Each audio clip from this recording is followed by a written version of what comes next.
Good afternoon, Trailblazers. I hope you're having a wonderful Saturday afternoon. It is lovely here in Louisiana, although the pollen is still trying to kill me, and that's okay. It can try, it may not succeed.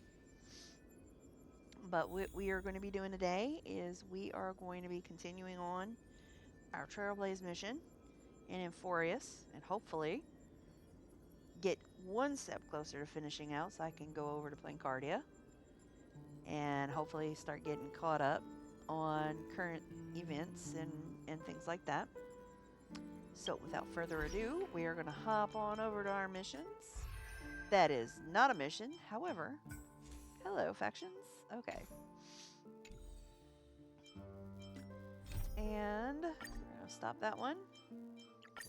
And let's go over here. Continue the challenge because we stopped mid-challenge. Dude, the pollen is so bad. It's ridiculous. I walked outside the other day. My car was yellow. My car is red. All right. Oh, and thank you for hanging out, Jamal. All awake now? Great. Let's go see Cyrene. All right, Finan, let's... show me how to use a sword like you do. Hey, Finan! Yeah, babies. Where are you headed? No Cyrene today? That's exactly what... I hate when it does that. Like, he's hauling ass, but I don't get the whole cutscene.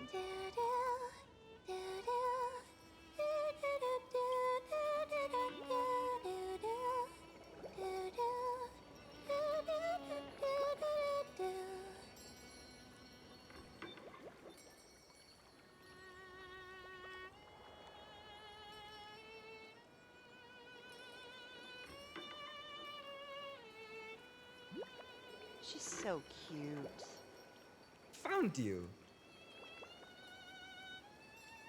That's...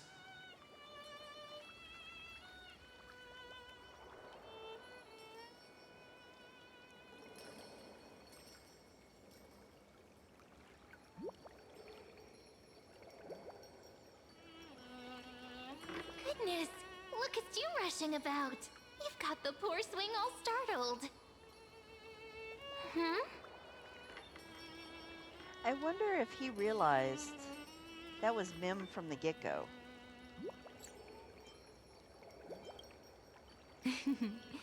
I knew it was you.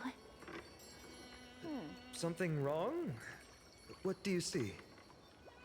Oh, nothing much. Just suddenly felt a strange connection. Look at you, leaves in your hair. Were you sleeping in a tree again? Or was it the wheat fields this time? At least brush yourself off before wandering around. Come on, I'm not a kid anymore. You're the only one who still treats me like one. Sure. You may have the height advantage, but when it comes to maturity, I'm leagues ahead of you. Still fantasizing about being in heroic adventures and imagining yourself as one of the characters? That's the kind of thing kids do, not grown-ups. Don't you agree? And since you're playing along with his antics, who are you pretending to be today? I'm a puppy. An invincible galactic ball base. Yes, baseballer. I want this one. Today he's going with Invincible Galactic Baseballer. Switching roles again? What happened to being the valiant hero from a distant shore who made that solemn pact to learn the sword? Spare me. Can we not bring this up? Speaking of which, what about those oracle cards? We haven't done divination in forever. Why the sudden interest? I was just about to tell you. Earlier, while napping on the swing, I had the strangest dream. there was this mysterious voice in my dream, calling out for something. Wait, you had that dream too? Yes, you too? That would explain this lingering sense of unease. Which made me think of those old oracle cards I used to play with as a kid. Though the Ornyx prophecies were always hit or miss.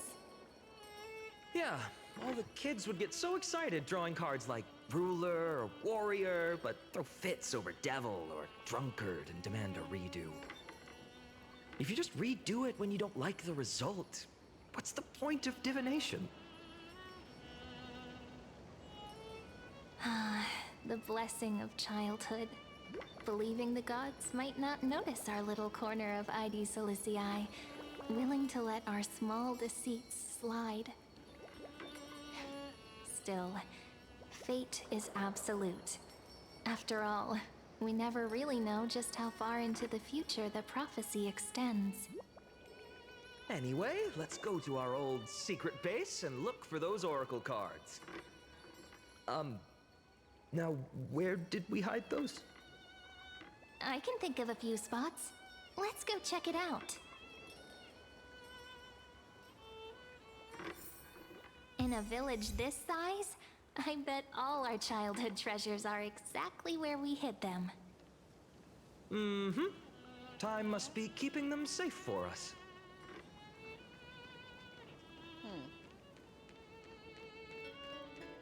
Let's go this way first. Well, those were the days. We'd always meet either by that statue in the village or right here. Right? And I remember you never used the front door when you wanted me to come play. You always climbed over the wall. Yep, You that were sounds like such Finan. mischief makers. Just like a certain someone who has a habit of showing up unexpectedly. Oh, why bother with the front Right. door? I'm not saying a word. Oh, giving me this silent treatment? How cruel. Hey, I was just copying those storybook heroes. They never take the beaten path. Still, it's embarrassing. I've been the only one here for a while, and I haven't kept up with the cleaning. With so many spots to check, where should we even start? At the beginning. Why are we gonna try the roof? Okay, you know what? Let's do that. Come to think of it, I haven't checked the roof in forever. Worth a shot, right? All right, let's split up. I'll handle the yard. You check the upper floor. Okie dokie. I wonder what the view's like from up there. I wonder how pomegranate check it juice out. with milk would taste. Wait, that was way too many words at one time. Brain cannot handle that. Also, how do I get on the roof? Oh, never mind. I found my way to the roof.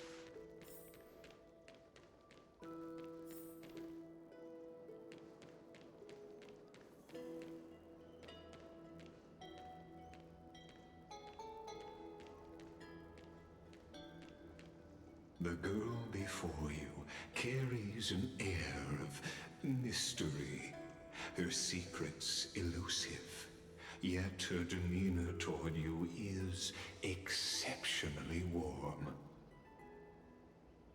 You can't help Yeah, but she knows me. wonder, could there really be some kind of mental connection? The view here hasn't changed a bit. You know, besides the swing under the big tree, this has to be my favorite spot in all of ID Silicii. It does lift your spirits being up high.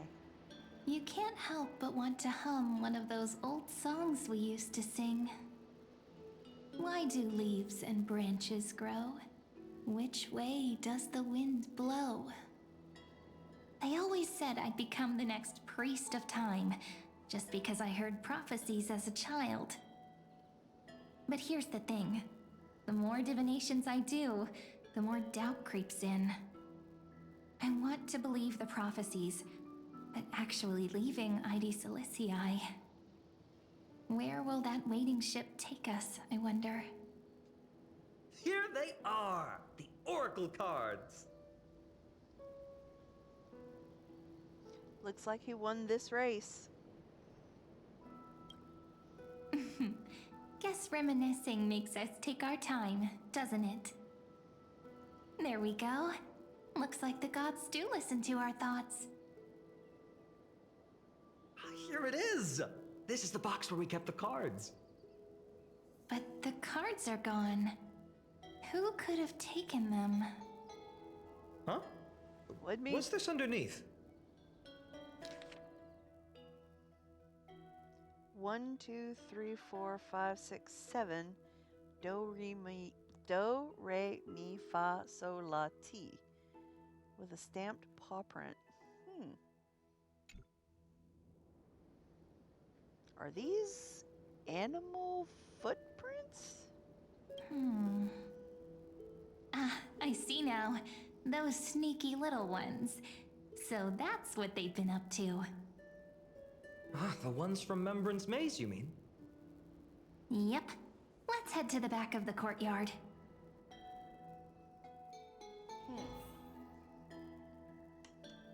Alright, let's see.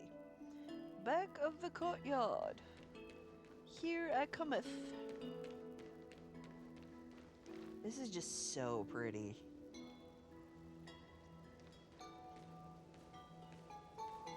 Oh, got stuck on a rock.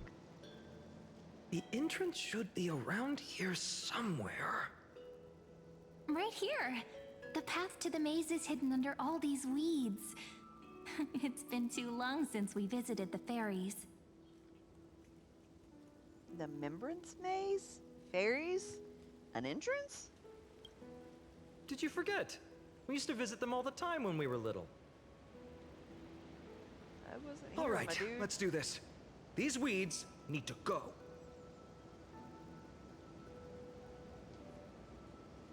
Please don't make me clean up weeds. Pretty sure this is it. Should be this way. Because I don't There it feel is! like cleaning The up entrance! That hollow in the tree. weeds. Really? Okay, yeah, really. Alright, let's do this. Once you get through the tight squeeze in the hollow, you'll reach their dwelling, the Membrance Maze. I wonder if I can still squeeze through there. Maybe worry more about whether the fairies will let you in. After all, the Membrance Maze has an invitation-only rule. Only children with pure hearts are welcomed.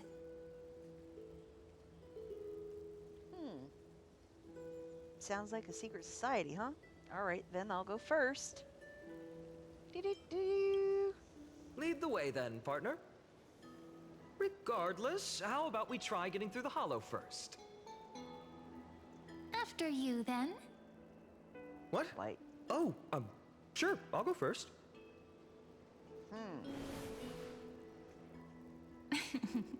So hasty, as always.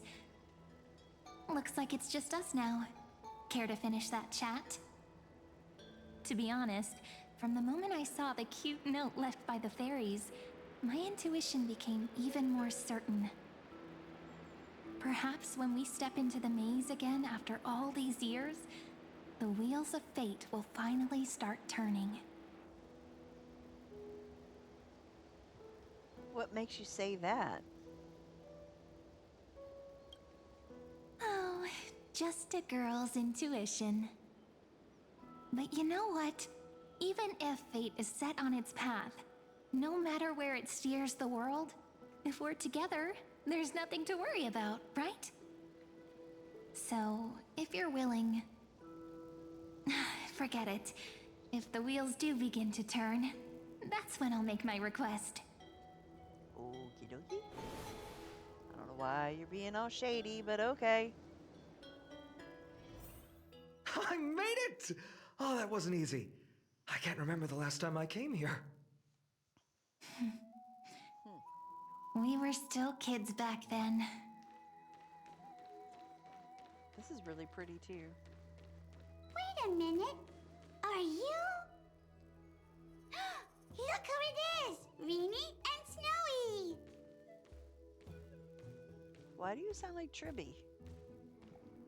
Whoa! Look who's finally back, Memmy! Snowy, you've grown so tall and dashing. I couldn't even tell it was you at first. We had to grow up. Sometime. But look at Rini. She hasn't changed one bit. How fascinating. Perhaps I'm like you, Rayleigh Ma'am. Just another fairy of the maze. Mim's purple now? Did you dye your fur? Dye? Rayleigh Mem's always been this lovely shade of lavender. Doly Mem, Rayleigh Mem, Mealy Mem, Folly Mem. I've missed these cute little troublemakers. We used to gather around the fire, singing and dancing, imagining all our future journeys. Without coming back here, those memories might have faded away entirely. Oh, how good you, Snowy.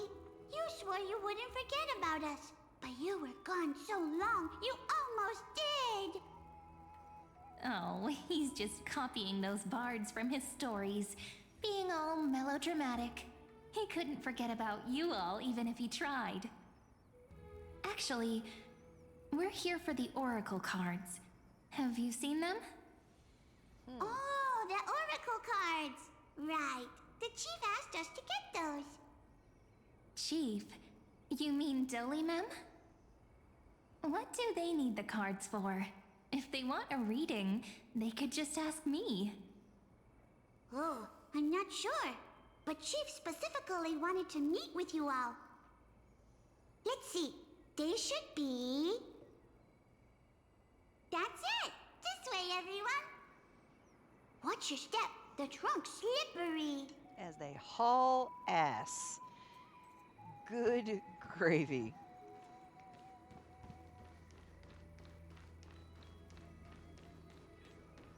I just want to sightsee. Why are you running? Why does this remind me of the tree in Sumeru? Chief, Rini and Snip. Why Damn it. do leaves and branches grow? Which way does the wind blow? In Membrance Maze depths we seek to find the answers future left behind. Welcome back, my dear children. So, are the Oracle cards with... now that's poetry. Yeah, that was bars. Right? Though Doly Mem always says they're just songs, not poetry. Oh, Chief, you haven't changed a bit. Still so full of life. Oh, no need to fuss, my child. You haven't forgotten, have you? As long as our songs are sung, the children of the maze will live on. Just as our paths stay forever linked. Here, take it. I'm sorry I had to resort to such methods to bring you here. This is as I've written? My book of oracle cards. Thank you for keeping it safe. You know, you can always just ask if you want me to divine something.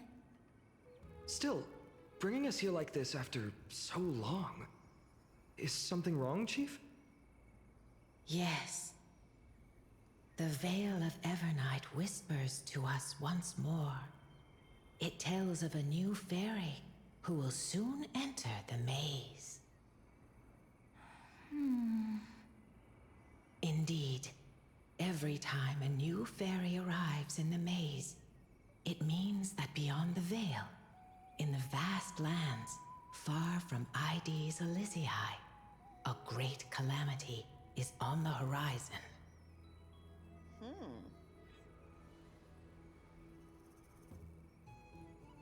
But if that's the case, our journey... Will have to be cancelled. If disaster's coming, we should stay in Ides Elysiae just to be safe. What were you planning to do? We weren't planning to be gone for long. Just enough time to hone our abilities. Finan would train in Castrum Kremnos, while I would seek the Fake Titan's blessing in Yanisopolis. Then we'd return to Ides Elysiae to help keep our village safe. It's okay. I can still practice my swordplay here. Some things you can learn on your own. Well, probably. That's not very convincing. Here's a thought.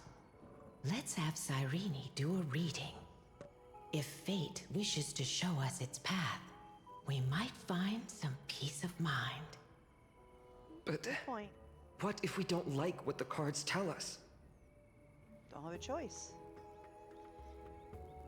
Then we stand against it until the very end. Let's see, at least we know which way to run. Yeah, at least we can stand against it until the very end. Never thought of doing it that way before. Thanks, partner. We'll do it your way. Whatever the cards show, we'll face it together. Ask with a true heart, and truth shall answer in kind. Close your eyes, and let's open the Oracle card book together. Let your thoughts flow like stars drifting on the river, carried by fireflies and gentle winds. Your destinies flowing towards the same future. Now, shall we begin? Oh my! The cards are quite responsive today. Very well. Let's see what future the Oracle cards wish to show us. Yep, let's turn to the first page. Reveal the Weaver. Behold, the Weaver. It connects the romantic threads of the chrysalis of gold, weaving all destinies into golden silk that flows toward the most brilliant, magnificent future. A dance of thread and blade set the stage. So shall it end as gracefully as it started. Such elegance. The Gold Weaver must be of noble birth. Such high standing. I doubt someone like me could ever reach it. Come on now, Finan. You gotta think better of yourself, bud. Reveal the Gatekeeper. This is the Gatekeeper, who guides people to their true path among myriad passages. We have surrendered our countless senses, dedicating ourselves to the sacred whispers within the temple. Wait. It almost feels like I can hear the echoes within a temple. And are those children singing? It feels overwhelmingly solemn, yet strangely comforting. Reveal the Ruler. The Ruler stands for discipline, authority, and glory, but frequently also points to isolation and warfare. Even should you pledge your loyalty to me as the last sovereign, the glory shall be mine and mine alone. He who has slain a king can no longer bear the title. Let the withering lion walk his last path alone. Is this showing us a ruler who forsook their people? Stories of such bloodshed like this feel so different from Ides Elysiae. But they sure can stir the imagination. Reveal the Traveler. Ah, the Traveler. Our little trickster. Always hiding behind other cards, disguising itself. What a rare catch. Over here! Or perhaps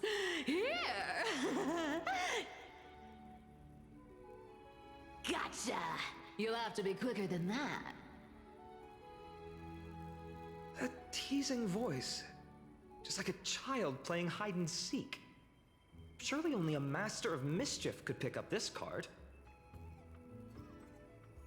Let's see, check out the other cards. Turn to the second page. Reveal the servant. This card, the Servant, is surprisingly light, bearing the cool scent of Antilla flowers, just like starlight. It symbolizes new life and hope, yet often brings to mind struggles, sadness, and loss. These precious flowers I care for with my own hands. Are they destined to bloom only in death's embrace? It sounds so solemn, yet tinged with an inescapable sorrow. Reveal the healer. The humble healer may seem gentle in hue, but its courage matches any other, strong enough to melt even the coldest ice. I will do my best to help you mend all fractures and let sunlight shine on every corner of the world. Make a pinky promise with me. No more going back on your word. Hey, this card really speaks to me. It makes me want to protect as much as I possibly can. Still, protecting everything, everywhere, seems like a dream. You can do What it. amazing power would you need for that? I have faith in you. Reveal the scholar. Behold the scholar, bearer of many names, the grand magician, the great performer, the eye of wisdom, and the defiler of Circes. Oh, there's just one card. With all those titles, I was expecting a whole deck. A Dromus draped in finery will suffice. It's succinct enough to best summarize my true nature. Wait, what's with that condescending tone? It's almost as if it knows what we're about to say. Of course it does. Check the other cards. Reveal Finan's Oracle card. The Deliverer. According to the tripartite prophecy, this card means absolute harmony and perfection. In fact, it's the only Oracle card without a dark side. What, no divine whispers this time? No, because you're talking, fool. Oh, silly. This is simply the card you drew for yourself. The sleepy village of Ides Elysiae, in just one fleeting moment, welcomed an array of legendary figures. The Weaver, Gatekeeper, Ruler, Traveler, Servant, Healer, and Scholar. Their stories and wishes showed the village boy glimpses of a world larger than he'd ever imagined. They brought tales of raging battles, of cities crowned in holy light, and of wonders beyond his understanding. Each story so far removed from his simple village life. Once, these were just images on his friend's oracle cards, and yet destiny now stirs in resonance with the maze. And now, they are right in front of one's eyes. The Deliverer? This card again. Ah, my child. It seems you're destined to bear the wishes of many, to answer the world's call. Bear their wishes? Yes, just like Kefali. standing eternal atop the mountain. My parents, they only wished for me to grow up, well, to help around the village, stay out of trouble. Mrs. Pythias wished for more books in her little schoolhouse, wanted us to all learn and grow.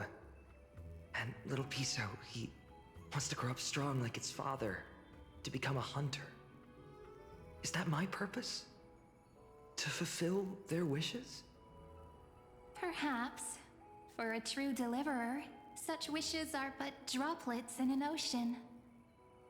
After all, Kefali bears the weight of the entire world. Right. How could any human possibly measure up to a Titan? I wonder too.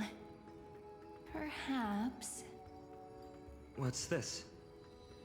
What you see are futures written in the cards. Or rather, the people you'll meet on your journey. Sometimes, fate can guide us when we're lost. Let's consult fate itself. Maybe then we'll know why we must take this path. And learn just how many burdens one must bear to become a true deliverer. All right. Ooh, listen to the echoes of the oracle cards. Okay, so yeah, let's do that. Personal wishes? I have none. Only the Aranova matters. The world's rebirth. Yet, if I am to weave a new era, then it may be one where kindness and her cleaners shall never tread. These crawling parasites have no place in Akama, especially not under the deceitful claim of human rule. That noble lady? The way she speaks, it's like ice in my veins. Well, what did you expect? She's truly selfless in her dedication. Yeah, I would go with that. Huh. Not exactly the warmth I'd expect from someone selfless. Teacher, perhaps you could share your wishes with us? Oh, Snowy. You want to know about our wishes now? I wish to see Trianne again, who was the first to depart. In the sea of flowers where the west wind ends. And Aggie, I want to see you shed that golden thread cocoon around your heart. Just once more. Smile at us again like that bright-eyed girl in white who stood before the Yanisopolis temple. Finally, I pray that the footsteps of lost souls no longer wander aimlessly. Instead, replaced by the bright songs of prayer. Are we wishing for too much? Well, let's say these 3 wishes represent Trianne and Trinan too. Those wishes are truly wonderful. They I even agree. stir something deep inside me. Then we can rest easy. Because only you can make these wishes come true. Only me? Mark these words, Snowy. See you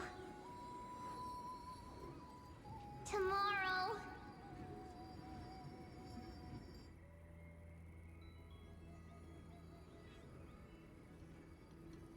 Oh. Hold on one moment. I am having some minor technical difficulties.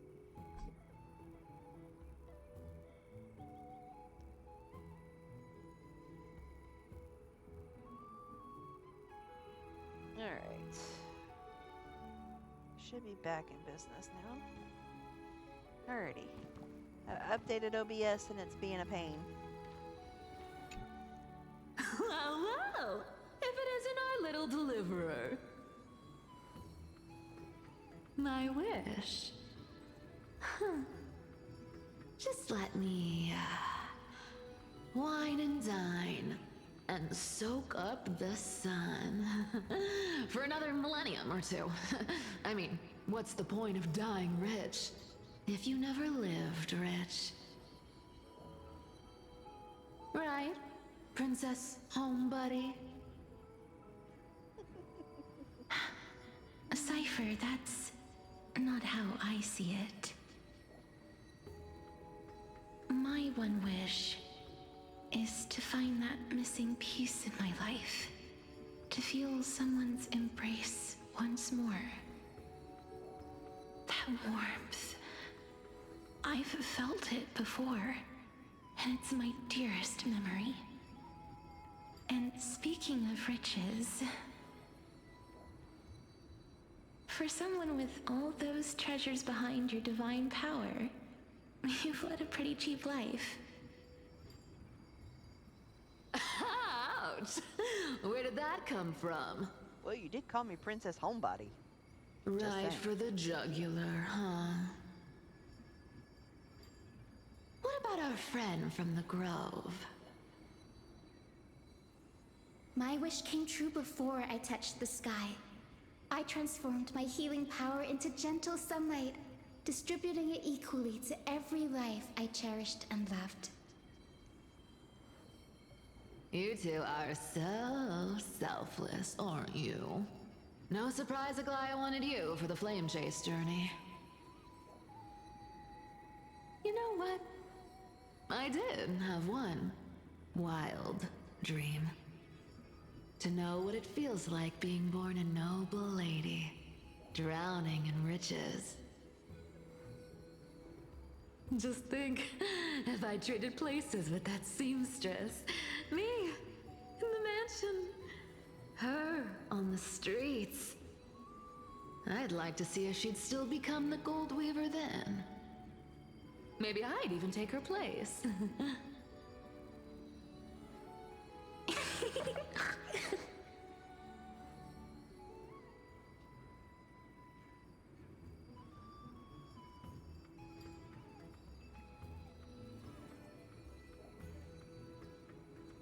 Can we jump in and fit right into their conversation, or what? Can we do that?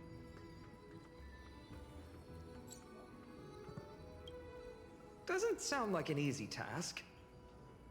Warm embrace, equal healing, and perhaps living free. They're all wishing for a kinder world in their own way. That is definitely one way to look at it, Finan.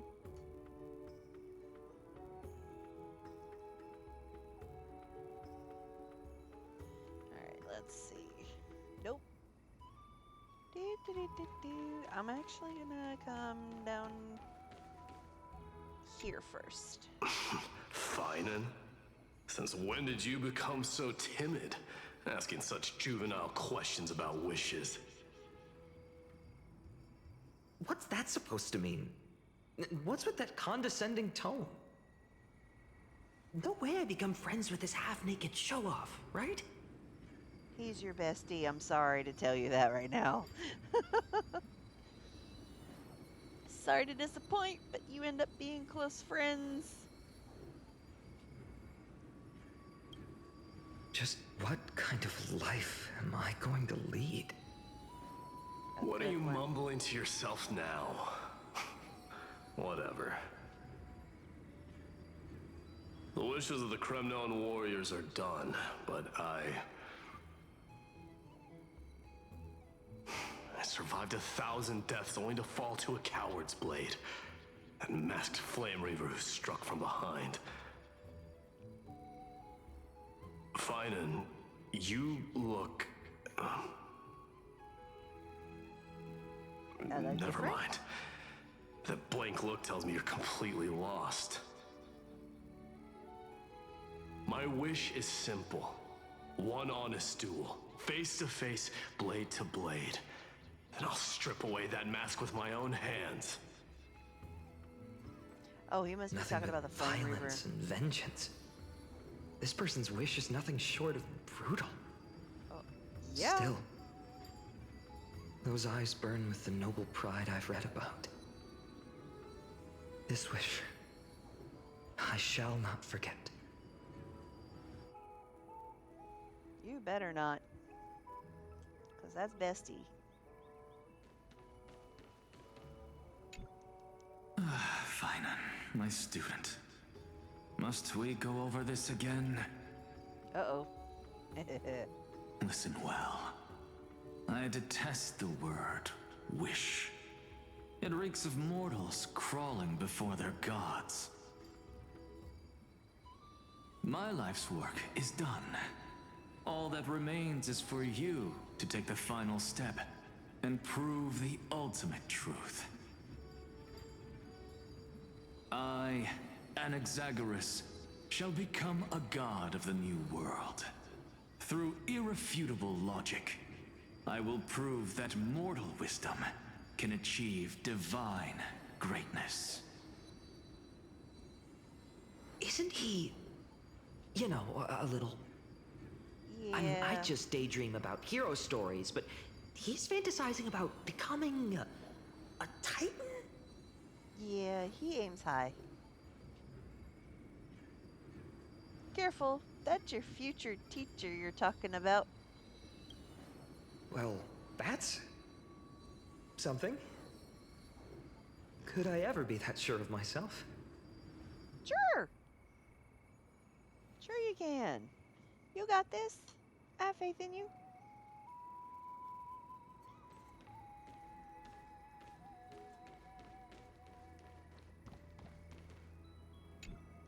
So tell me, has the uncertainty in your heart begun to fade? So many faces in my future. So many wishes. Still, why would fate choose to show us this path?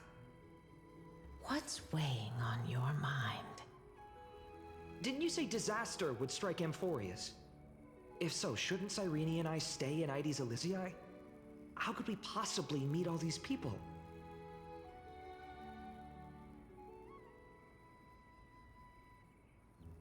Let's see. Even the darkest storm must eventually pass. Perhaps they'll come to...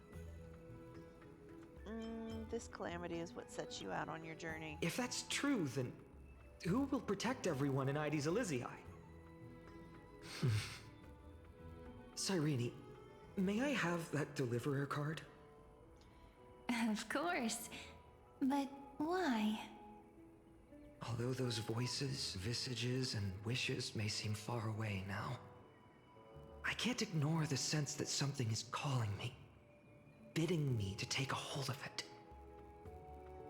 Maybe its true weight can only be known once it's in my grasp. Maybe so. In that case, accept this gift. Oracle cards carrying time's wisdom, blessed by Orynyx.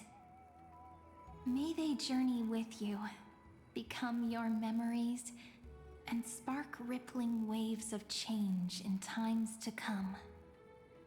I'll hold these words close to my heart. But now that I'm holding them, they don't seem all that different from ordinary playing cards. What? What's happening? Everyone, we've got big trouble, Mimi! Burning, smoke everywhere. It's all coming from beyond the maze.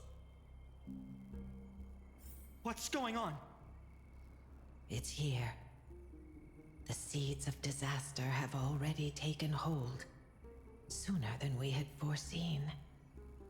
This time, not even the veil of Evernight can shield us. You mean Ides Elysiae will be swept up in the prophesied catastrophe? I'm afraid so. My children, take shelter in the Membrance Maze. One step outside, and this horror will consume you both. But my parents... The whole village. She said what she said, my dude. We need to save them now. You're right. Chief, what are we truly facing? Is this the power of a Titan? This is beyond any Titan.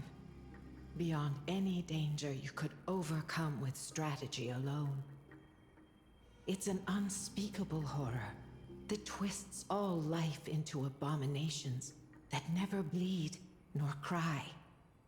Even Titans fall to its corruption, burning from within until only empty shells remain, knowing only death and destruction.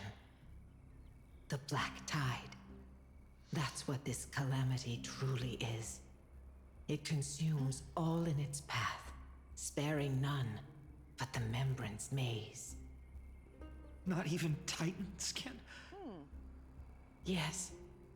So please, don't leave this forgotten realm the gods abandoned. You are the first to uncover our presence, and the only two who can enter the maze. There's three of us We here. don't wish for you to throw your lives away. We... Finan, what path do we take? He's like, I don't know. I'm guessing that we are gonna go with the option in gold. Protect those who must be protected. I learned the sword to protect those close to me. If I run now, I'll never be worthy of lifting a blade again. Then... we know what we must do. Yep. Indeed. Our friend is right. We must take action. Forgive me, Chief, but Ides Elysiae needs us. And as her child, I must act. Very well. Make sure you protect yourselves. With me, Cyrene. Join us, my friend. Even without a sword, I'll take a rake. Even with the roughest steel, I'll keep our home safe. Oh, you sweet summer child. Deliverer. The card's truth extends beyond its mere literal meaning. There's another hidden layer within. Not someone perfect from the start, standing high above, casting merciful gazes upon the world. But one who starts small, from a humble village, expanding their world within step by step, learning to save others as they grow. When we were little, I told him I wished this world would never need a deliverer. Now that wish has shattered. Yet I'm glad he's chosen to walk this path. And all of this happened because you believed in him, friend. Shall we? It's only when you're by our side that Finan and that our hearts find their courage. I know you're watching us right now, aren't you, great hero from the future? Oh, deliverer. Such cruel irony. Though destined to bear the world's burden, this boy can never become the hero to bring forth the dawn.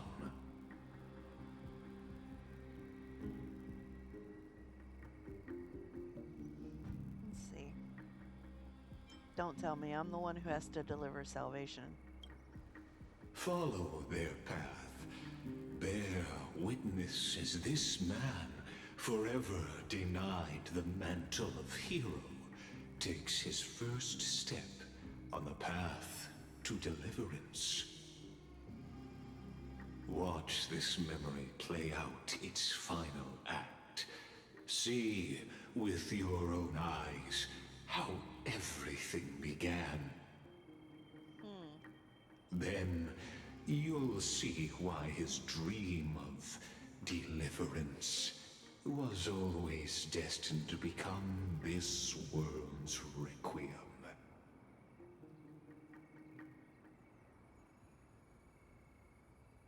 A sun red as blood, wheat fields turning to dust, and in the heart of it all, a village aflame. In that moment, the boy stood in what felt like the end of existence itself.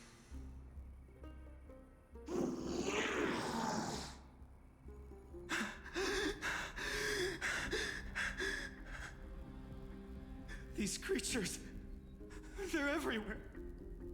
Someone, anyone, where are you?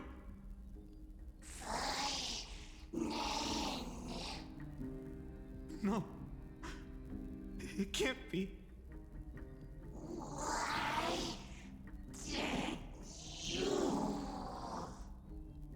You. Are you talking to me?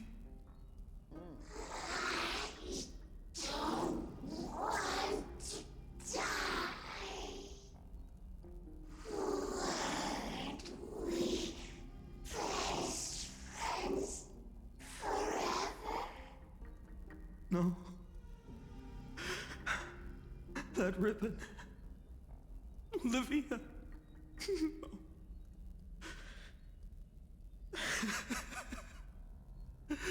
I should have known. Save us. Save us.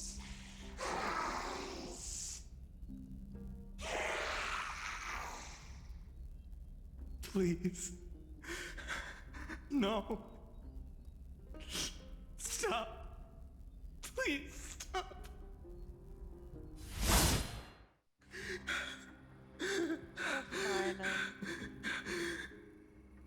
Olivia, I'm so sorry. And these monsters, they're all... Why? Why is this happening? My heart is breaking for him.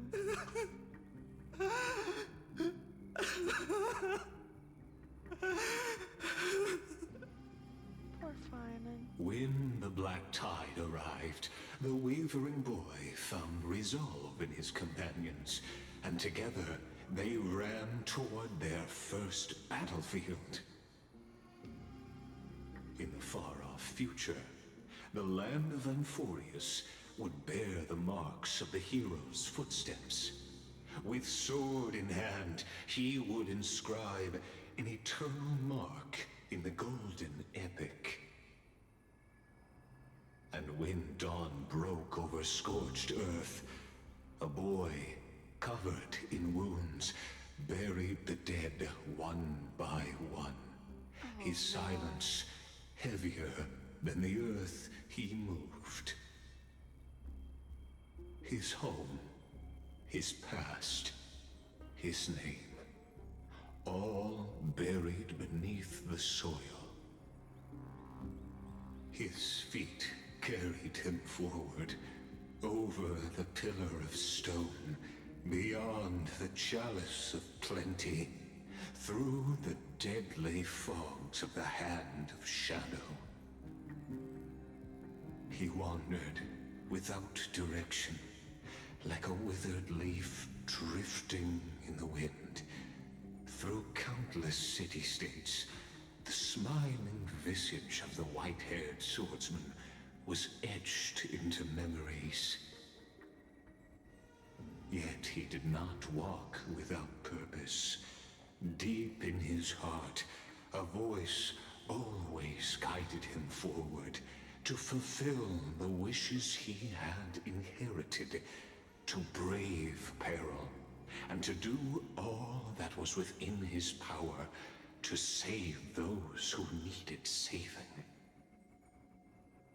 Those words his friends spoke long ago, when his journey began, lingered. Protect those who must be protected. The words were few, but they gave him all the certainty he needed.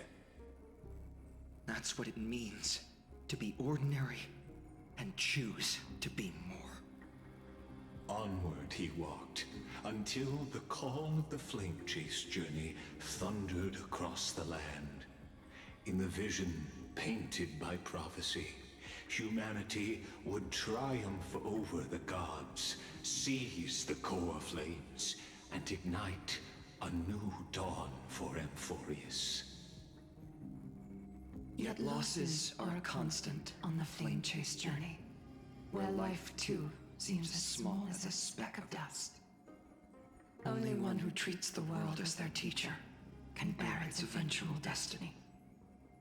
Are you prepared for such teachings? The voice within spoke, and he answered softly.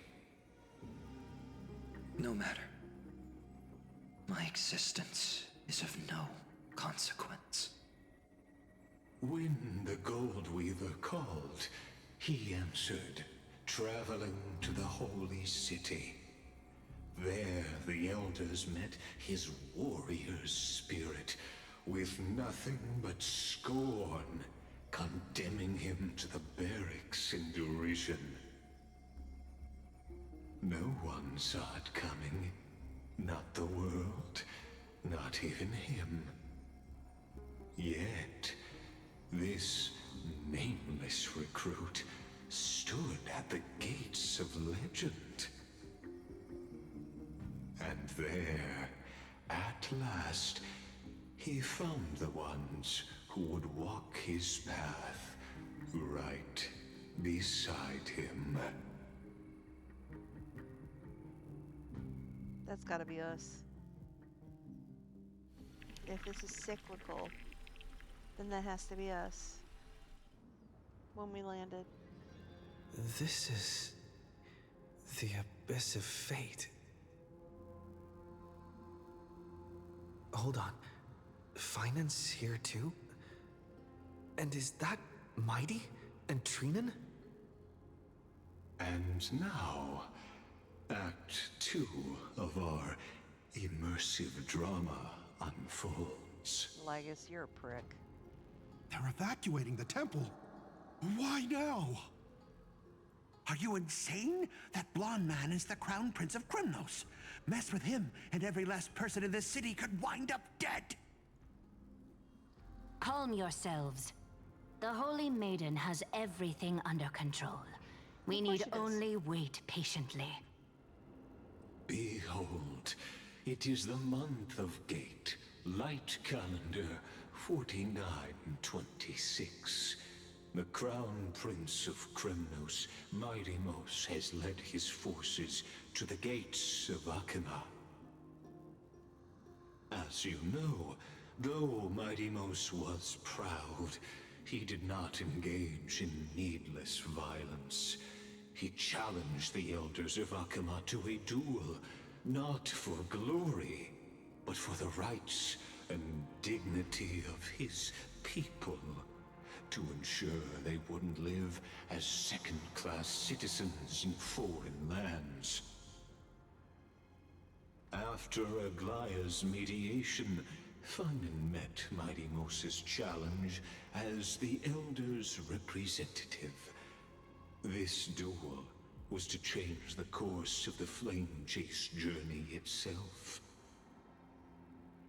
So, as Finan's most important companion, his lifelong friend, please continue to bear witness to his memories.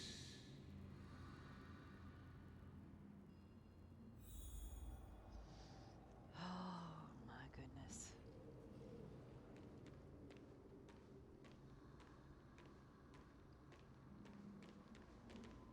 Is this your idea of an honorable duel? Bloodshed isn't the way. We and Aggie don't want to see Chrysoceres turn on each other. True warriors know when to sheathe their blades. The impartial Talantan shall oversee this duel. You need only place your offerings upon their scales. Something that has more weight than the fate of the world. Which means only those who understand the world's weight are worthy to carry it. Is this how you plan to test our convictions? Well, Kremnoan, looks like you won't be able to punch your way through this one. It makes no difference. One last chance, new recruit. Walk away, and I'll spare your life. Otherwise, come and face me. I'll give you a warrior's death. Hard to imagine they once clashed like this. Holy Maiden, I can't help but feel like a pawn that has stumbled into some greater political game. Every hero was once a child, and every child must grow. That's so. I don't even know why I'm standing here right now. Look at me. Just a common soldier. If it weren't a contest of swords, Lady Goldweaver would have taken the fight herself. When it comes to dying for the Holy City, how could I ever measure up to her? What if we told you this duel isn't about winning or losing, but rather in the choice you make? Are you saying that Lady Goldweaver is testing me? Every Chrysosaur is indispensable to the Flame Chase journey. And you and the Crown Prince of Kremnos are both a part of the prophecy. What the duel marks is not an ending, but a beginning. So, listen to your heart. We wish only to hear your answer. True enough. The voice within has never failed me. It doesn't matter what the result is. I'll give it everything I have. Spoken like a Chrysosaur. Now go, Finon. Your journey has only just begun.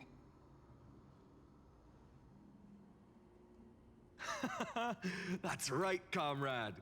It's time for us to teach that proud prince a lesson together. You're supposed to be doing this yourself. Why are you dragging me into this? Excuse you. She said you. She did not say moi. Someday he too will be your comrade. Me? With him? Don't joke around like that. I'm not joking, fool. Still, on the topic of the Temple of the Three Fates, here we are, at the Temple of the Time Titan. And I don't even know how Cyrene's studies are progressing. We haven't really had much contact since I set out. Still, I hope she's doing well. Anyway, let's go, comrade. It's not every day you get a chance to see Talantin's scales of justice. World's on fire. What's going on? It's okay. Did he just say Cyrene's studying here? But how is that possible? Wasn't she? Of course, Lycus disappears right when I need answers. Well, duh. Forget it. I need to catch up with Finon first. Yep, because he just left without us for some strange reason. Amazing. Talantin may have fallen, but their scales remain true to their purpose. I hope you still remember your purpose, new recruit. You seem awfully confident, Kremnoan. Let's see how you define the idea of weight. For your information, in Castrum Kremnos, the punishment for profaning a duel with such crooked words is impalement. But as we're in foreign lands, I'll indulge you. The signet of Kremnos, the crown jewel of our people. That's my choice. A ring. Not just any ornament, I'd wager. What's the story behind this little treasure? Don't push your luck. Think I'd pour my heart out to you? Just know that Kremnos' 1,000 years of glory could bring a titan to its knees. Let alone a nobody like you. So to him, glory and his people outweigh the entire world. And the very destiny that Mighty himself will eventually shoulder.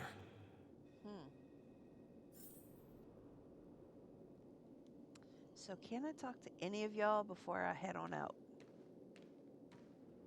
Ooh, yeah. Okay, good deal. Don't overthink it, Finon. Trust your heart. Well, that's easy for you to say. I'm just a Holy City guard up against Kremnos' walking war machine of a prince. Pretty accurate. Don't you think this is a little bit too unfair? Nope, you got this. Let's go hop on the scale. Do, do, do, do, do, do, do, do, do. Now this is a tough one. What can I possibly offer against a ring that signifies so much? Well, comrade, what does your gut tell you? Let's see. The Deliverer card, the blade you carry, or Heart of Steel.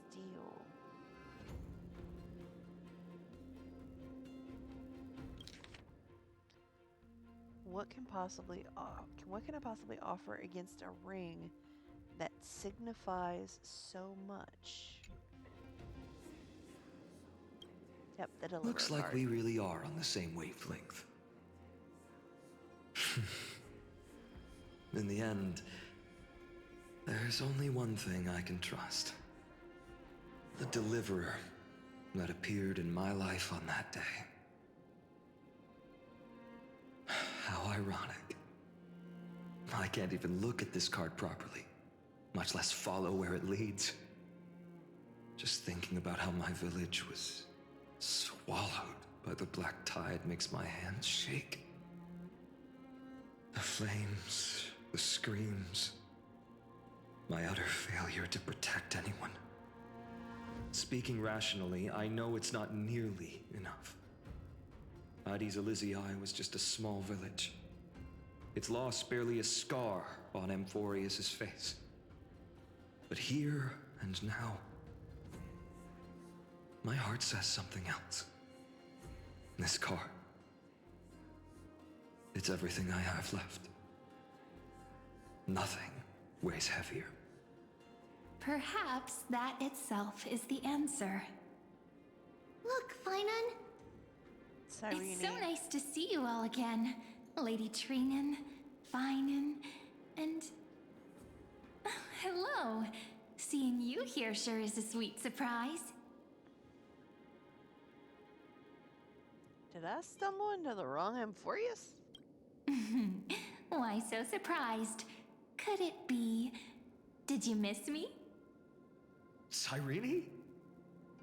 This is incredible. I was literally just thinking about how you might be here. But I'd never imagined I'd see you this soon. I was supposed to leave with the priests, but then I heard Lady Maiden was with a white-haired young man. I figured it had to be you, so I snuck back here. That's Cyrene for you. Unfortunately, this isn't a good time for reminiscing. That Kremnoan over there. He's got your... Still playing house, boy? Not playing house. You get the idea. I'm not a boy. Quite the That's a man. hothead. You know, you two just might get along. Don't worry, you already know what the answer is, don't you? If that's your choice, I am with you. I am with you because I remember it all too. The fields of Addis Elysiae, those red leaves, that little swing of mine beneath the tree where I dreamed the sweetest dreams. And those dear fairies in the Memrance maze. It hurts so much knowing they're gone forever. The pain speaks for itself. Our hometown may have been just a tiny village, but to us, it was the whole world. But that's not enough, Finon. Not nearly enough. Even though hatred can help people grow and turn a boy into an unbreakable warrior, What you need now is victory. You can't just stack the scales with your past suffering. You have to throw the weight of your future onto them as well. The future? What do you mean? Maybe that was a bit too cryptic for you, but it's actually really simple. Why not have our mutual friend here stand on the scales with the Deliverer? How about it? Can you help us? Me? Wouldn't that be cheating? Relax. Our dear Crown Prince won't have a clue. Let's try that. The fate of Akala hangs on this duel. I must claim victory, for their sake. So you put it on my I shoulders? will stake everything I have. Stand with me, comrade, and we shall become heroes. I was already a hero before we got here. Remember the past and become the hero of tomorrow. Let's. Together we'll prove that what weighs more than the fate of the world is the resolve to shoulder an immutable past and carry it into the future. Talantin, the fair, the just, they of unassailable integrity. The challengers have made their choices. In the name of the Holy Maiden of the Three Fates, lower your scales, weigh destiny, and reveal unto us your verdict. Your offering is a card? Yes, a Go for the flimsy ring. little card. Hello? That is my choice. Just know that it's called the Deliverer. Interesting. Very well. If you can beat me with this card, then that's what I'll call you from now on. It's a deal. The scales... they're wavering. Talantin is deliberating on the outcome. It appears the convictions of both sides are equally matched.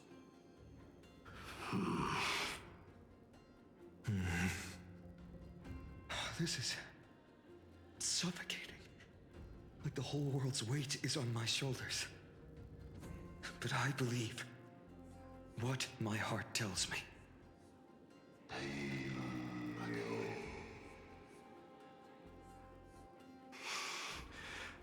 Finally decided? Hear thee, children of humanity. I shall pronounce judgment, for the difference is now clear. The one whose offering weighs more than the fate of the world is...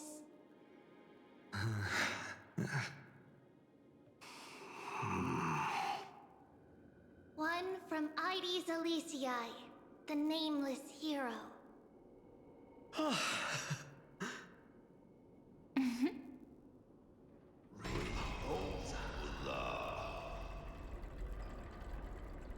However, heed this.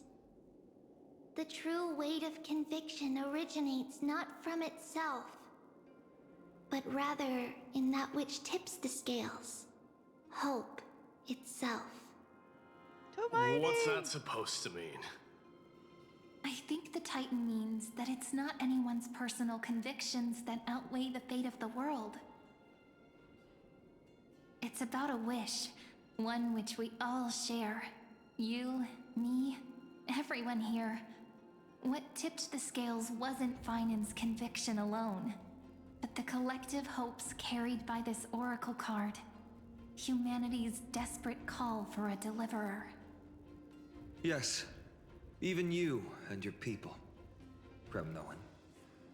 Placing us both on the same side of the scales? Foolish.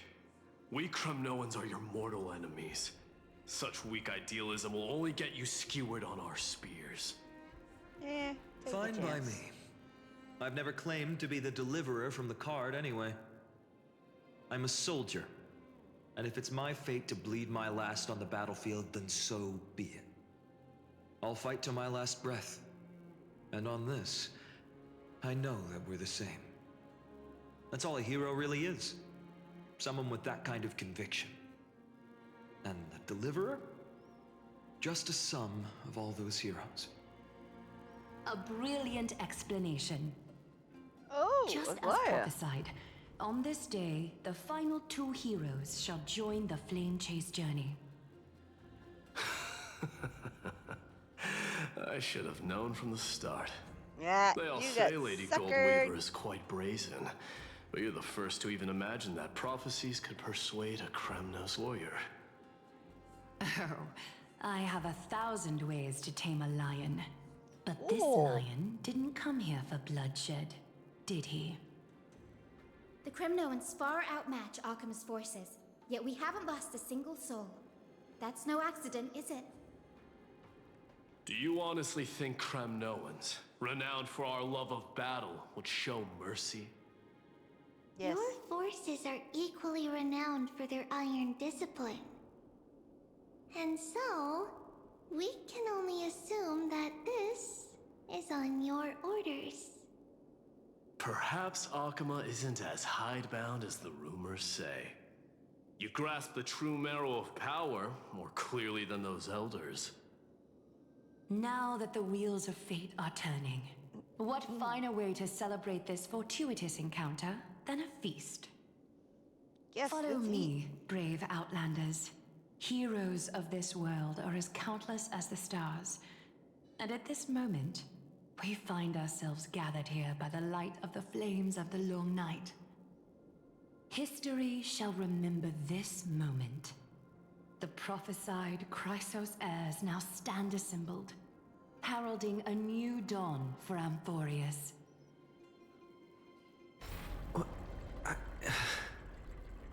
You must see it now, how different this is from the flame-chased journey you traveled.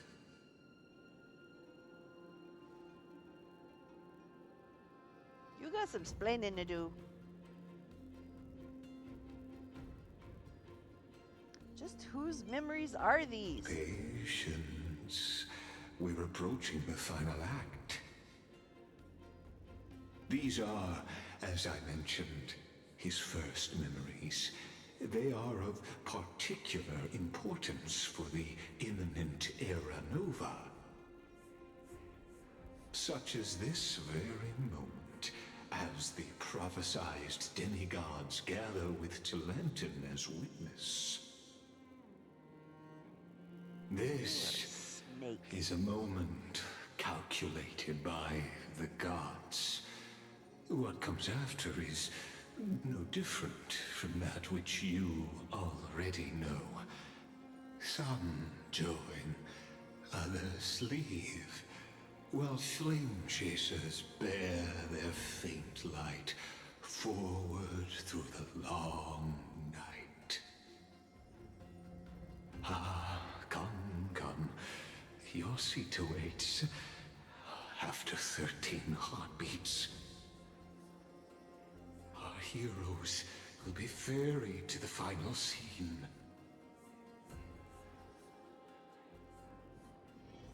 While we're time jumping.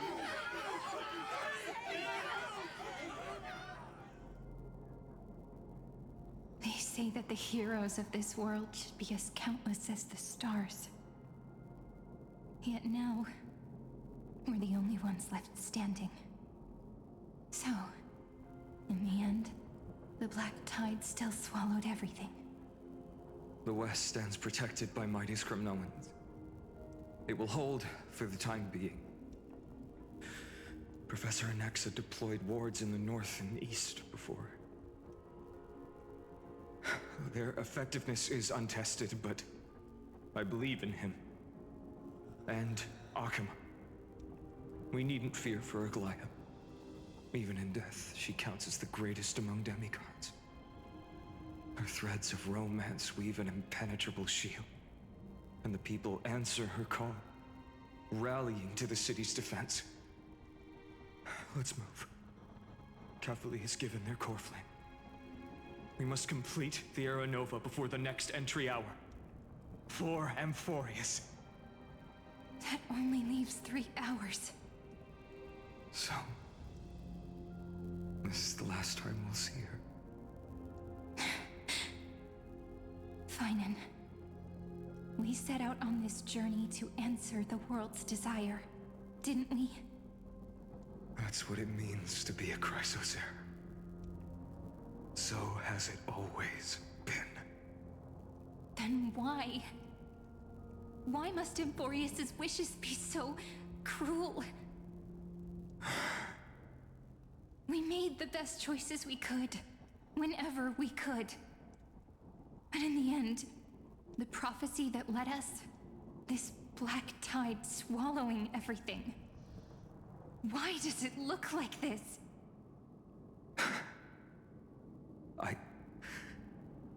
I don't know.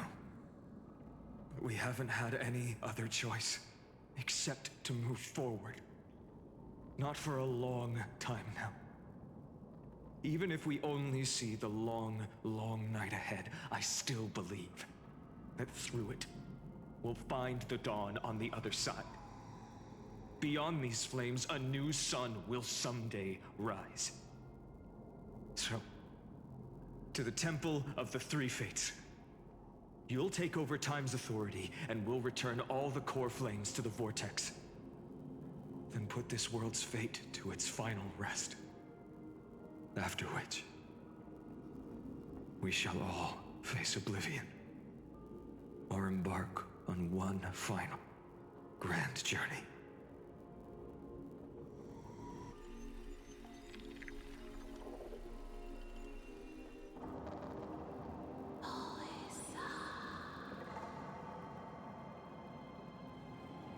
Please forgive us for disturbing your sleep, Orynyx.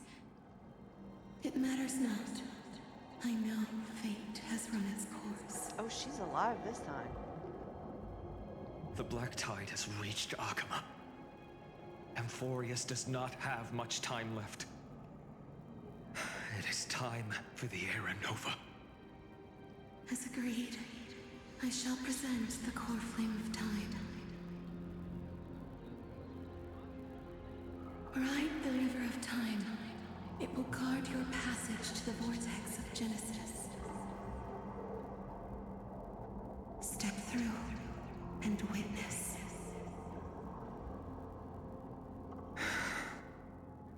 Professor Anaxa proved the truth of Genesis with his sacrifice. As Chrysos heirs of the prophecy, we were always destined to immolate ourselves for this world. Now, it's our turn. We can't let everyone's sacrifices be in vain. Right there. I don't need another pep talk, Finan. After all, we've been ready to fight fate ever since we left the village, haven't we? Yeah. Come. Let's claim the miracle we were promised, and burn away every last shadow in this world. And then rise as the first light of a new world. Light calendar 4931, the third week of the month of Evernight. Welcome, my lord, to the end of the flame chase. And the end of all things. The Titan has revealed the gateway of fate. Please, accept the invitation to step across the threshold and behold. Beyond this gate lies the new world that our heroes sought through their trials, as well as the terminus that the owner of these long memories has been hurtling towards their entire life.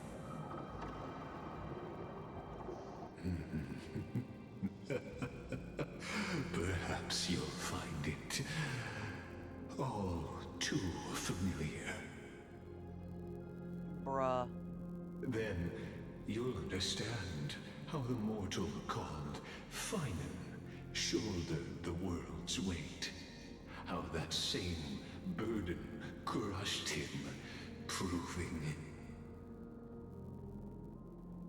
that the so-called deliverer is nothing more than Emphorius's own delusion. A pitiful fantasy that it could defy fate's decree. Please, esteemed one, the answers you seek lie in these non-existent times. But I'm a new variable. Like, I'm a variable to the system. I could change things. I have full faith I can do this. But first, are there any goodies? No goodies? Okay, let's go. I feel like we've been here before. Can I talk to y'all before we go in? The future revealed by the Titan. Just what will we see?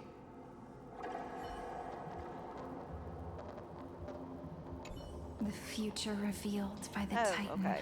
Never mind. Just what will we see? My bad. If I'm supposed to follow the two to enter the end of the destiny, why am I the one going first? Like, I don't like these odds. The vortex of Genesis.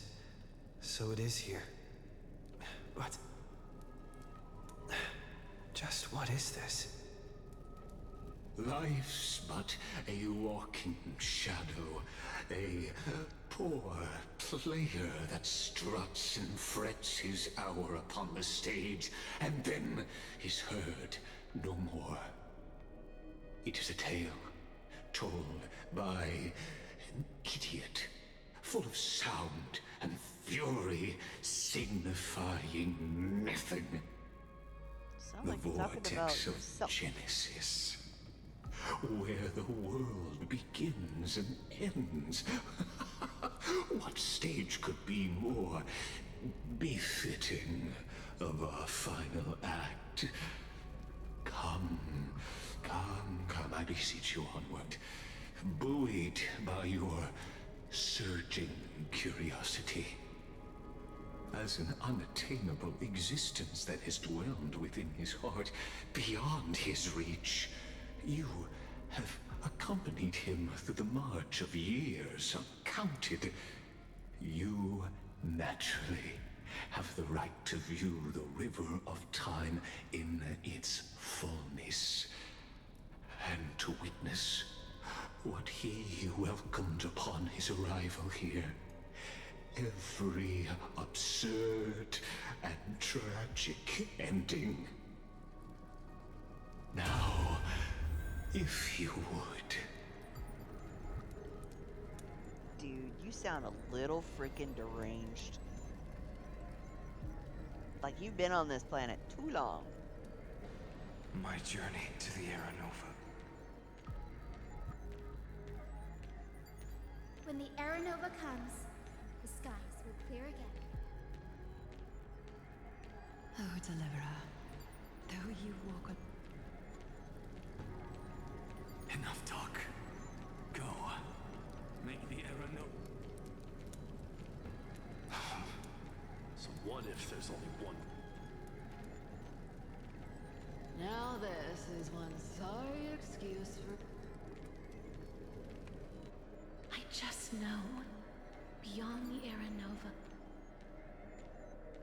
Go on, Snowy! Make the Aranova...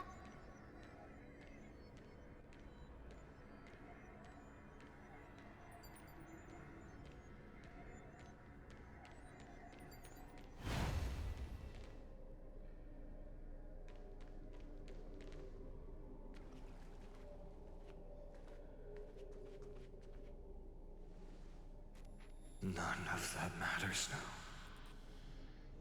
This brutal, flame-chased journey has stripped away my delusions. I I know the future is in some peaceful paradise with gentle west winds, just waiting to welcome us to step in. This will be a romantic story like none that has come before. You think so too, right?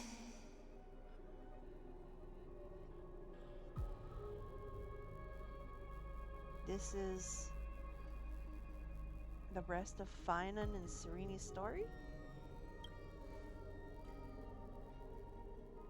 Ah, indeed. In his memories, such a scene replays over and over. Though the details may differ, this remains ever the same. All shall bid farewell to one, and that person alone will witness the miracle. A total of 33,550,335 times. Bruh.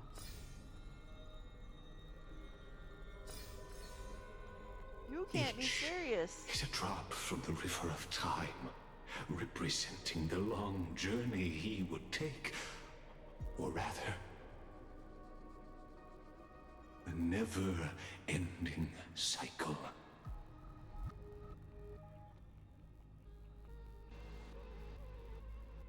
What cycle?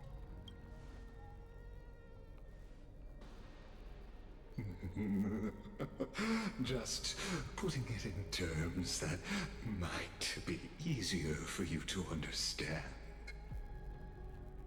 Seeing is believing. Why not let your own two eyes uncover the truth? Or perhaps you can simply walk straight to the final truth. See the true face of the character you play, and witness the ultimate nature of the Chrysos heirs, flame-chased journey, and the cycles of Euphorius. Please, take your time. Look around as much as you wish. Yeah, this dude's not batshit crazy. Not at all. Alright, so I got 8 of these. Let's go left and just go all the way around. Pink. Not a single soul to be seen. So this is how the vortex looks at the end of days.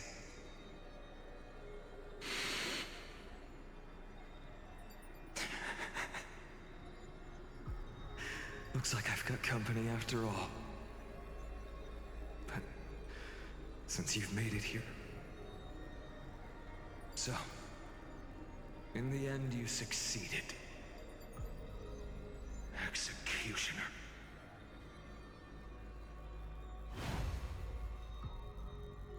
Executioner? Are you talking about the Ravager? Like, I'm confused. Who is the Executioner? Am I lost? Yeah, I think I'm lost. Okay, number 2.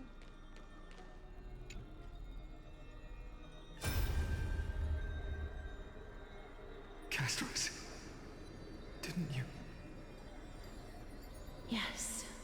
I've become Death's demigod, and shall never again walk the world of the living.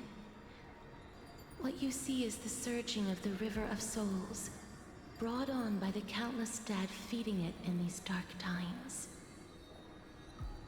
They cry out. Though dead, they'll converge into a torrent and guard the vortex to see the Era Nova fulfilled.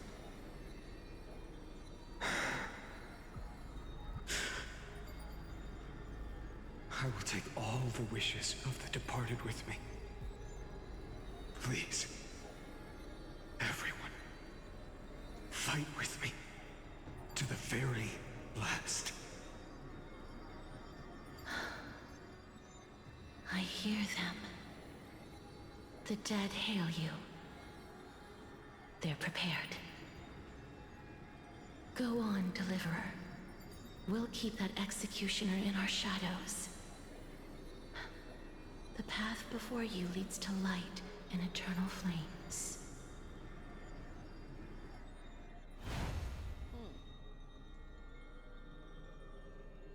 Eternal recurrence. And it's another one.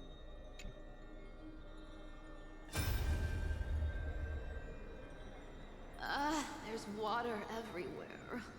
This place is always all wet and sticky. Even my tail's getting heavy. Plus that burnt smell. And that sizzling noise. Yikes. Nobody from Dolos could stand this. So you feel it too, huh? Go on then. I'll handle the filth. Do what you need to do. Let me fight with you. Better odds with two. Hey, remember what the seamstress said? You know what really matters. Yeah. I'll leave it to you then. Wow, someone's not shy. Just so you know, I'm not in the business of making losing deals. I'll distract that executioner. You go turn the world's biggest lie into truth. Let me become the first wind of your new world.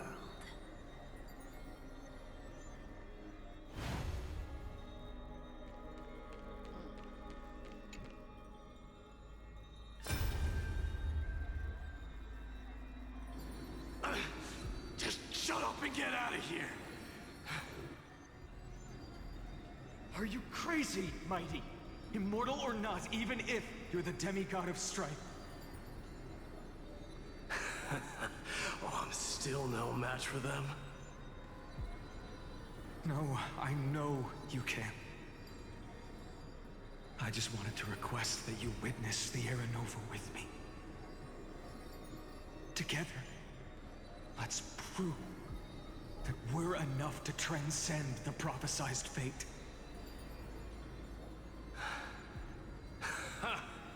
Could it be that now, at the critical juncture, our mighty deliverer is chickening out?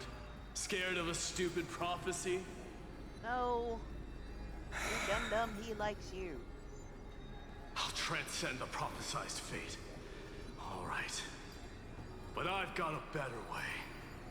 As the son of Gorgo, I'll prove myself with one last grand victory. Just like when I ripped out the old king's heart. Go. Leave this to me. If the Black Tide creatures block out the sun, then we Kremnoans will fight in the shade. And when I'm done with that executioner, we'll raise our cups where the west winds end. Okay, but you better be there. 'Cause, you know, you're the bestie and all that.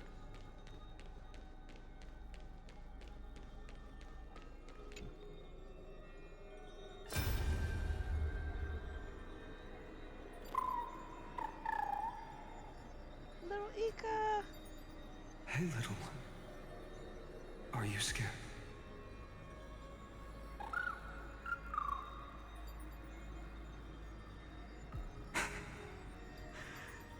As brave as Hyacinth. Stay close, little Ika. Okie dokie. What?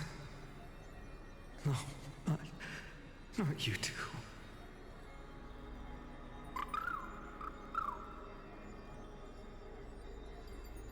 I see. I won't squander your kindness. Your hopes. So please, keep this bit of sky standing for me.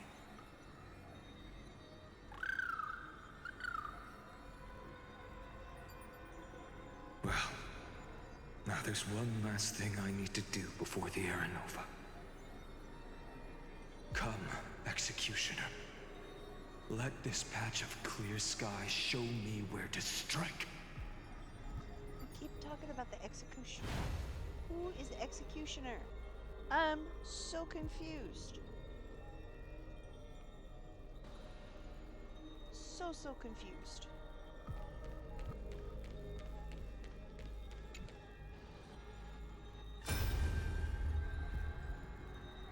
All shall bid farewell to one, and that person alone will witness the miracle. Such is the will of fate. So even the future revealed by the Titans may not come to pass. The Aranova. This unrivaled masterpiece. I have no regrets now that I'm entrusted to my most trusted apprentice.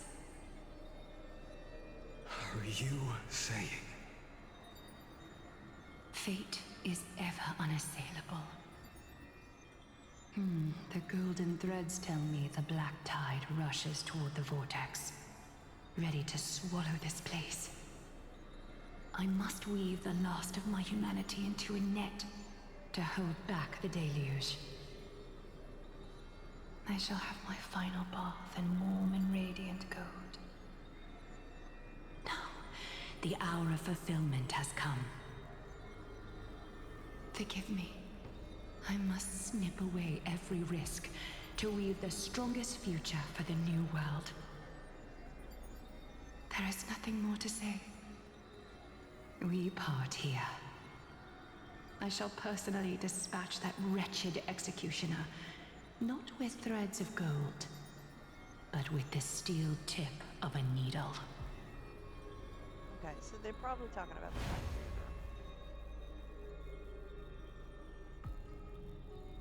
That's who I hope the Executioner is. And not like some other Sasuke thing.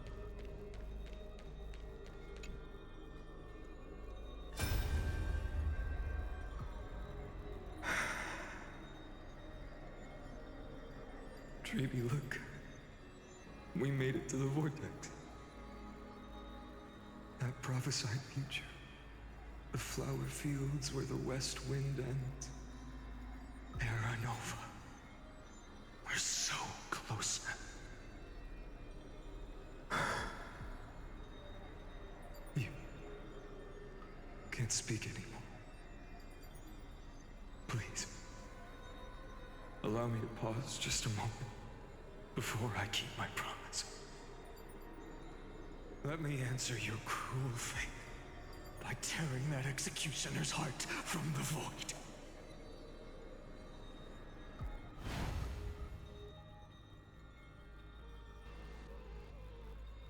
So, here's my question. Is he carrying all of this with him through all of these millions of cycles?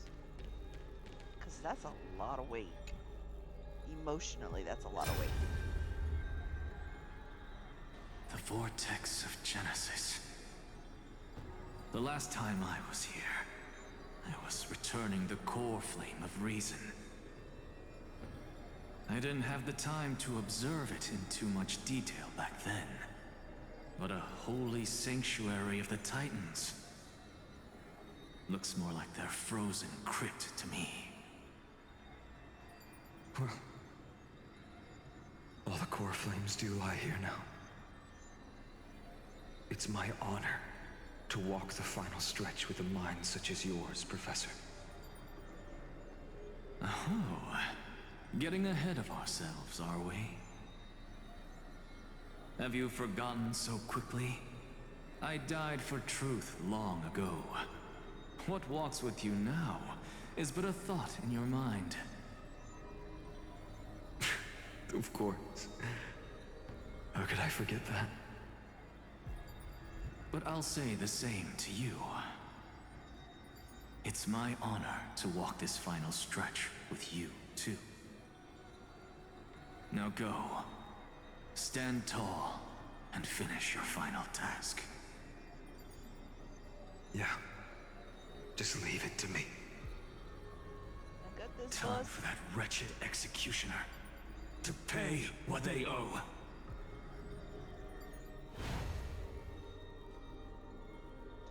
Alright.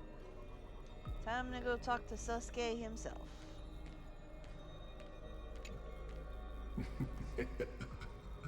You really think you're prepared?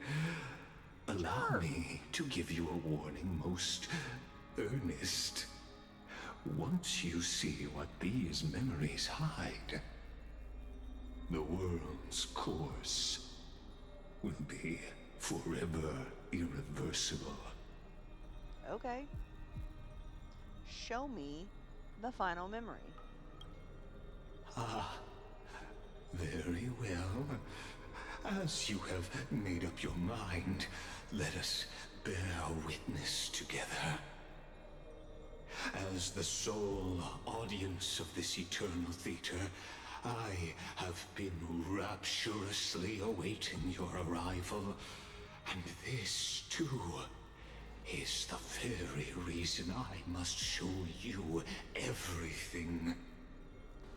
I believe that since you've bathed in that Eon's gaze, you can make Amphorius's frozen fate flow once again.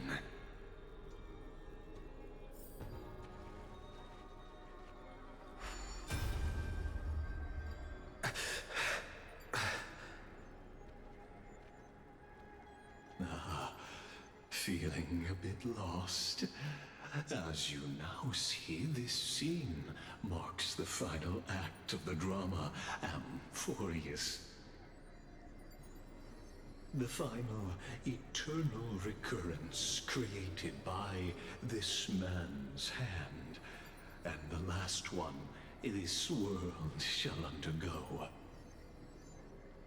Behold, at the swordsman's side stands one he has sometimes called companion, other times comrade, that nameless hero absent from the annals of history.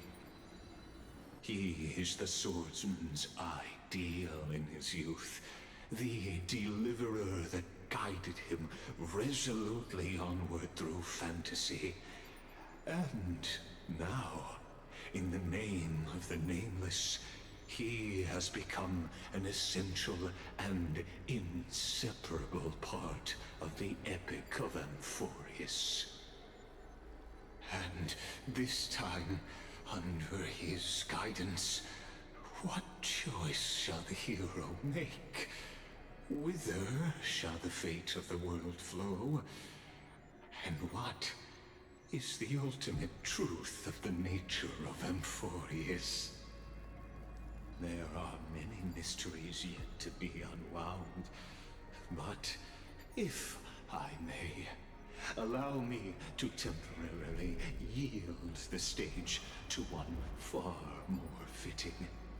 Please put your hands together and give a rousing round of applause for they who will reveal the answers and bring about the final end of the 33,550,336th flame chase journey. That shit The master crazy. of the countless memories we saw. The other important actor now stepping into the vortex.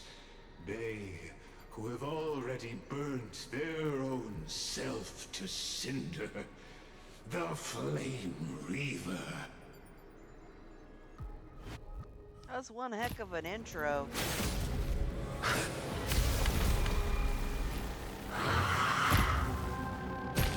Hi, Lygus. So, in the end, you succeed. Executioner. With my flesh as kindling, like the first dawn of the new world. Crack. Oh, joy. Time has come to once again. Start everything. Start your engines. They're lost.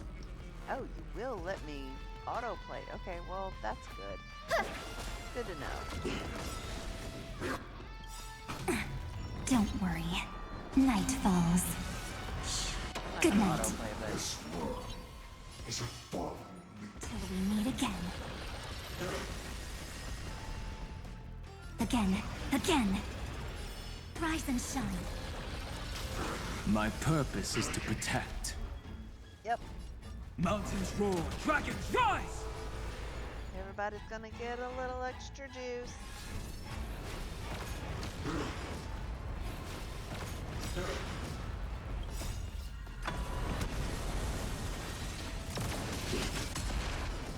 I'm gonna back off.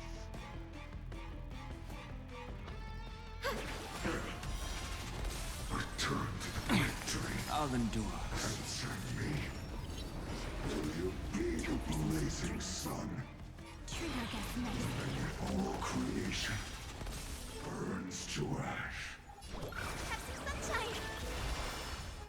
Till we meet again.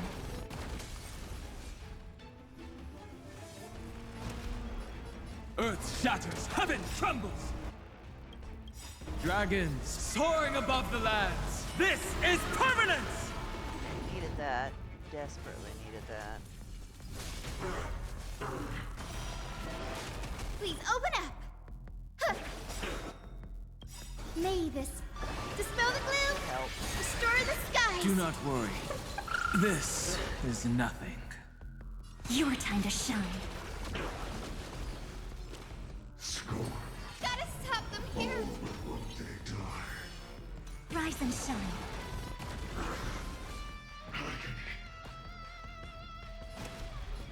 Mountains roar, dragons rise! Guide with the rainbow bridge.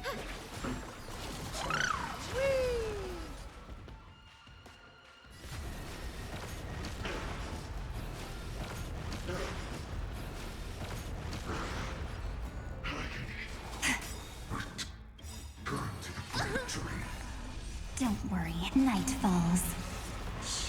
Good night. Losses are a constant on the flame chase journey. You haven't lost nearly enough. My strength isn't what it May was. this dispel the gloom, restore the skies. Next time it rains, I'll be there, umbrella in hand. Earth shatters, heaven trembles! Till we meet again.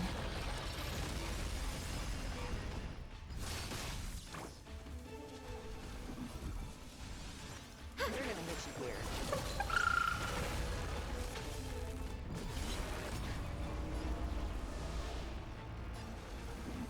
Have some fun. Rise and shine.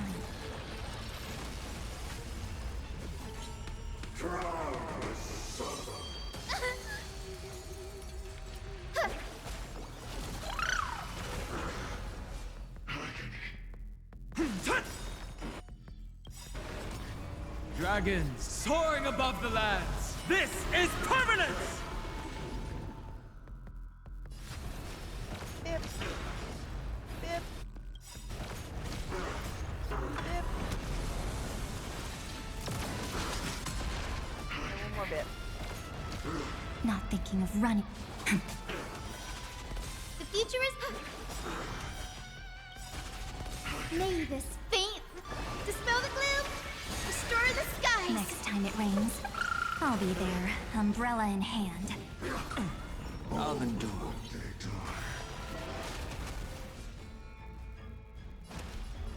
Mountains roar, dragons rise!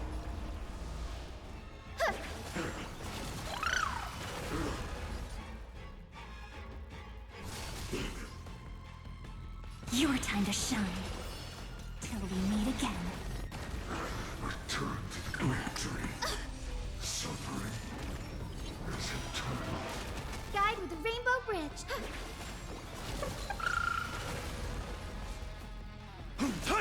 Stop messing around. Treat our guests nicely.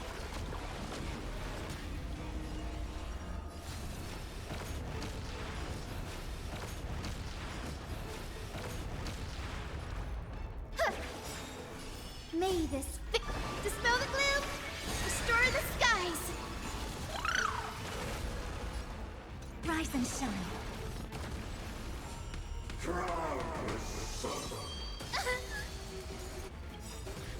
Don't worry, night falls. Guess what you haven't done yet, motherfucker? Good night. You killed me. The future is bright. Have some fun. Till we meet again. My purpose is to protect. Earth shatters, heaven trembles. Dragons soaring above the lands. This is permanence! All but one day die.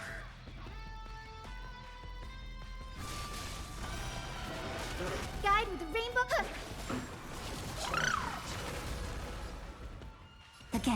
Again. Rise and shine. We have the edge.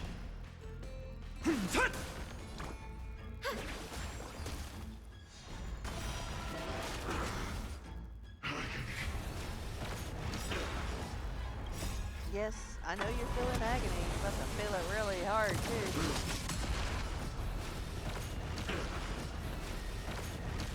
Time for some sweet dreams. Treat our guests nicely. Return to the great dream. Rude. Mavis, dispel the gloom, restore the skies. How dare you? Unchanging. Unceasing. Till we meet again. The future is bright. This ends now. With your corpse. We'll ignite the dawn!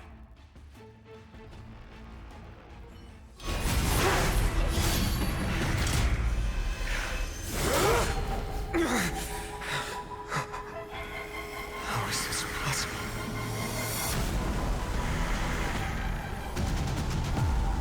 Oh my god. The sons of destruction.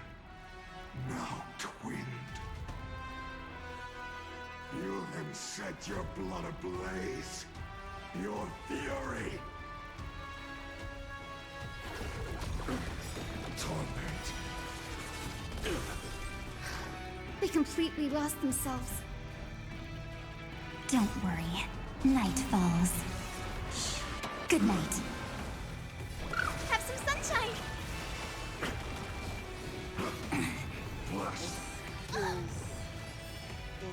Rise and shine.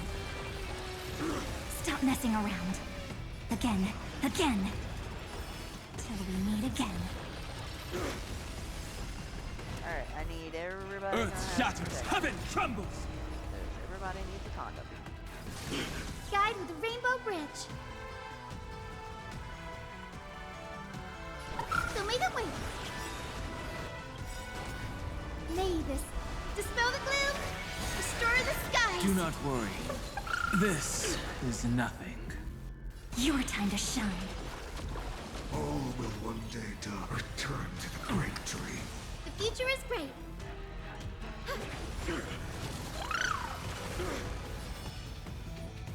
Rise and shine. My purpose is to protect.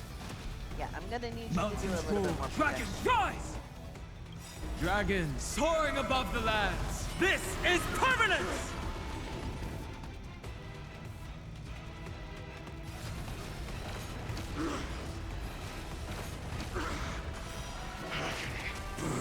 The yoke. Suffering is eternal. Alright. So that you can do your best.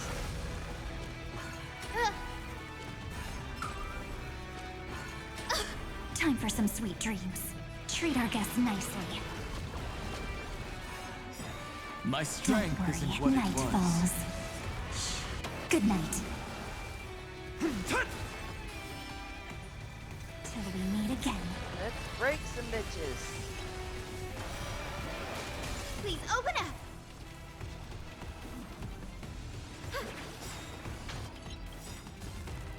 Mavis, dispel the gloom, restore the skies. Next time it rains, I'll be there, umbrella in hand. What is the combination to this?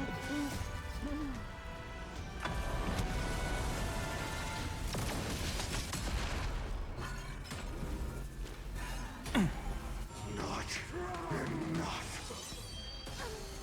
Stop messing This around. form shall fuel the fire. Burn. Burn unceasing.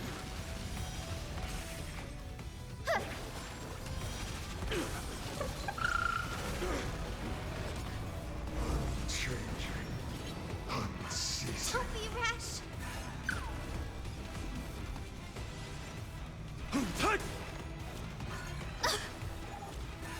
Don't be rash.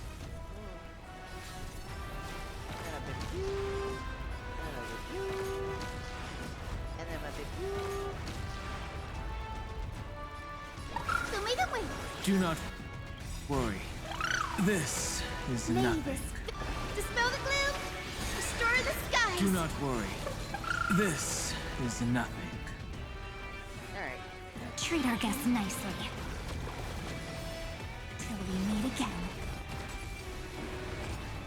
Come. Let the fires of fury devour me. Not today. Become the next epitaph. Seared upon this burning world. Okay, good. A deal still. Your time to shine. Have that. Torment. Suffering. Is eternal. Rise and shine. Guide with the Rainbow Bridge.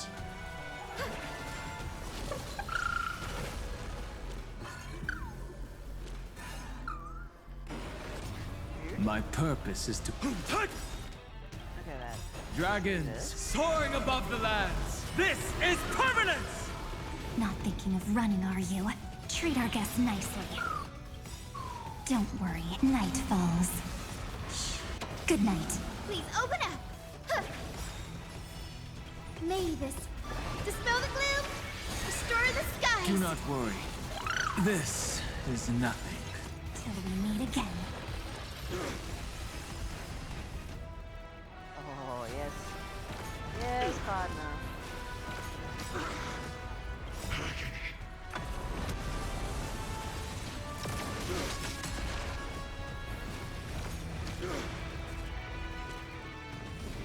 Ouch. I'll endure.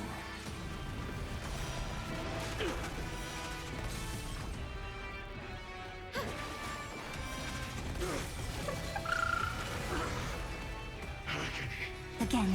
Again. Rise and shine. I feel like I'm just doing chip damage. Mountains roar, dragons rise! The future is bright. Huh.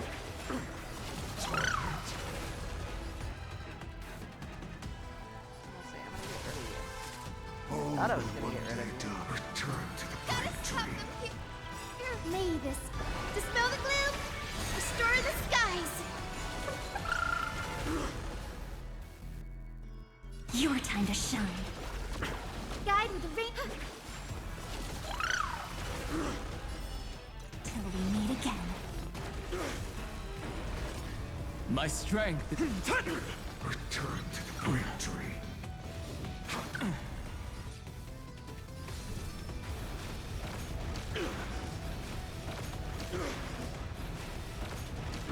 The future is bright. Huh. Stop messing around. Treat our guests nicely.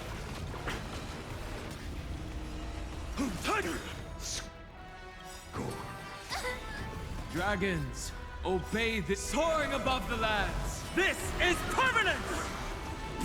My fury. Don't worry. Night falls. Shh. Good night. Suffering is eternal. Rise and shine. It's almost like we're trying to bring his humanity back.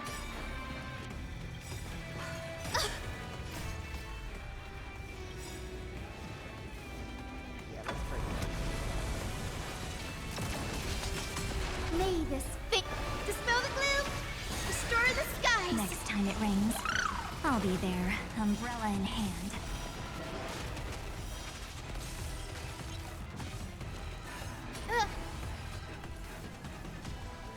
Alright, so we're gonna do one there, break you, break you. Not thinking of running, are you? Again, again! Till we meet again. Ouch.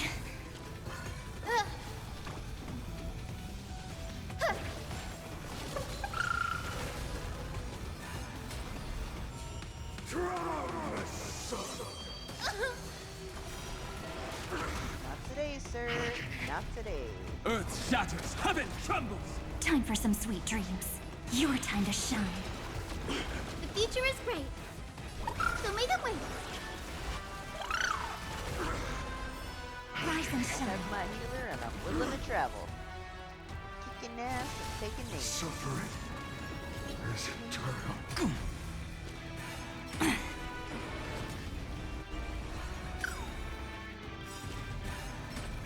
Mavis, dispel the gloom. Restore the skies. Next time it rains, I'll be there, umbrella in hand.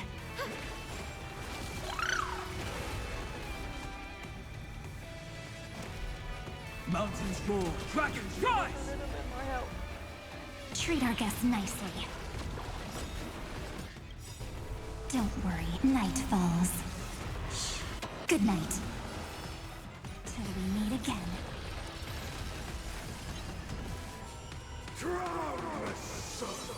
Gotta stop them here.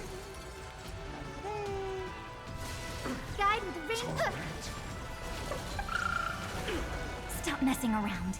Again, again. Rise and shine. One person alone may witness the miracle. Such is the will of fate. That person can only be you.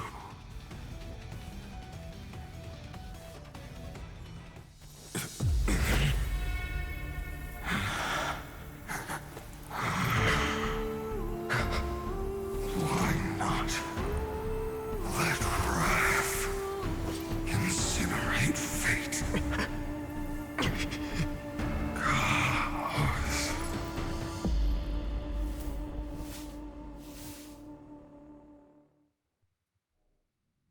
I know Lygus is not gone.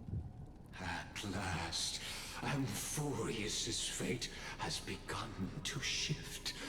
Just as I foretold, your arrival will change everything. You slimy bastard. After all, you've also been bathed in that Eon's gaze, which can awaken the long-dormant instinct inside a man.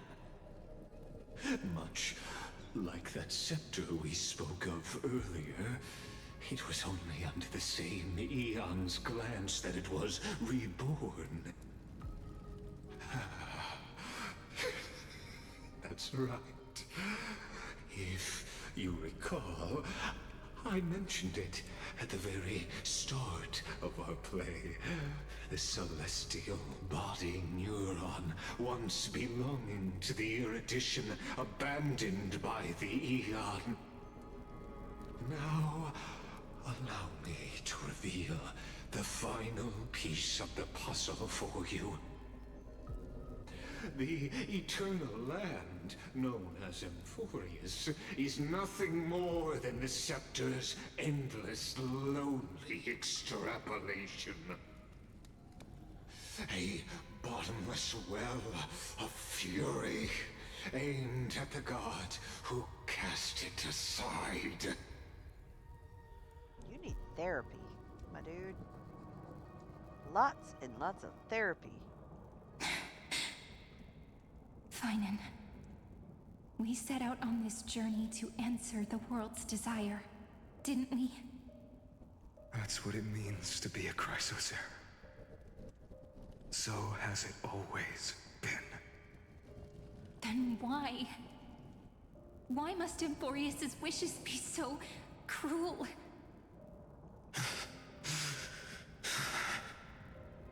We made the best choices we could, whenever we could. But in the end, the prophecy that led us, this black tide swallowing everything. Why does it look like this? You see it too? Those burn marks. The flickering cubes. They're not a tide at all. They're more like a shattered teleslate. Standing here, the voices of Titans have never been clearer. Turns out, they were coming from the black tide all along.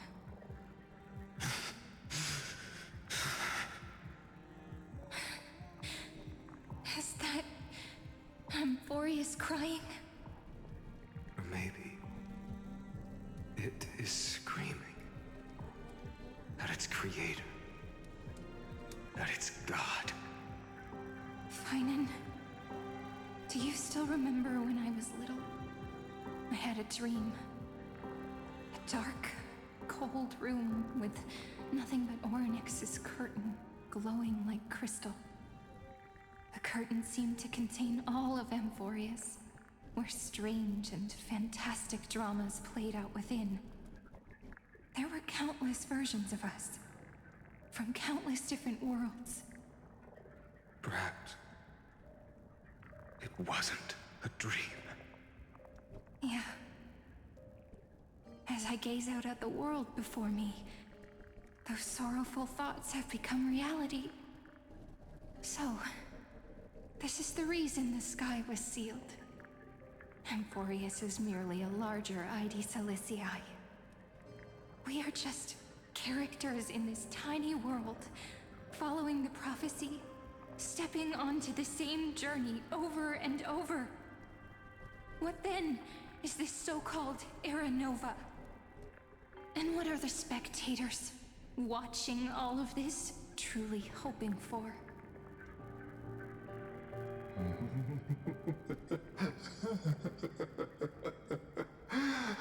As a reward for reaching the end of the world, let me answer your questions.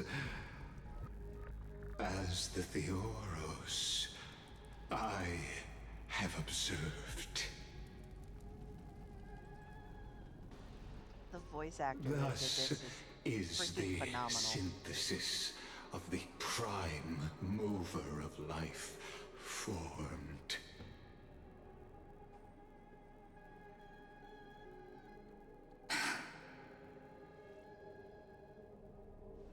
This is a moment the universe will remember.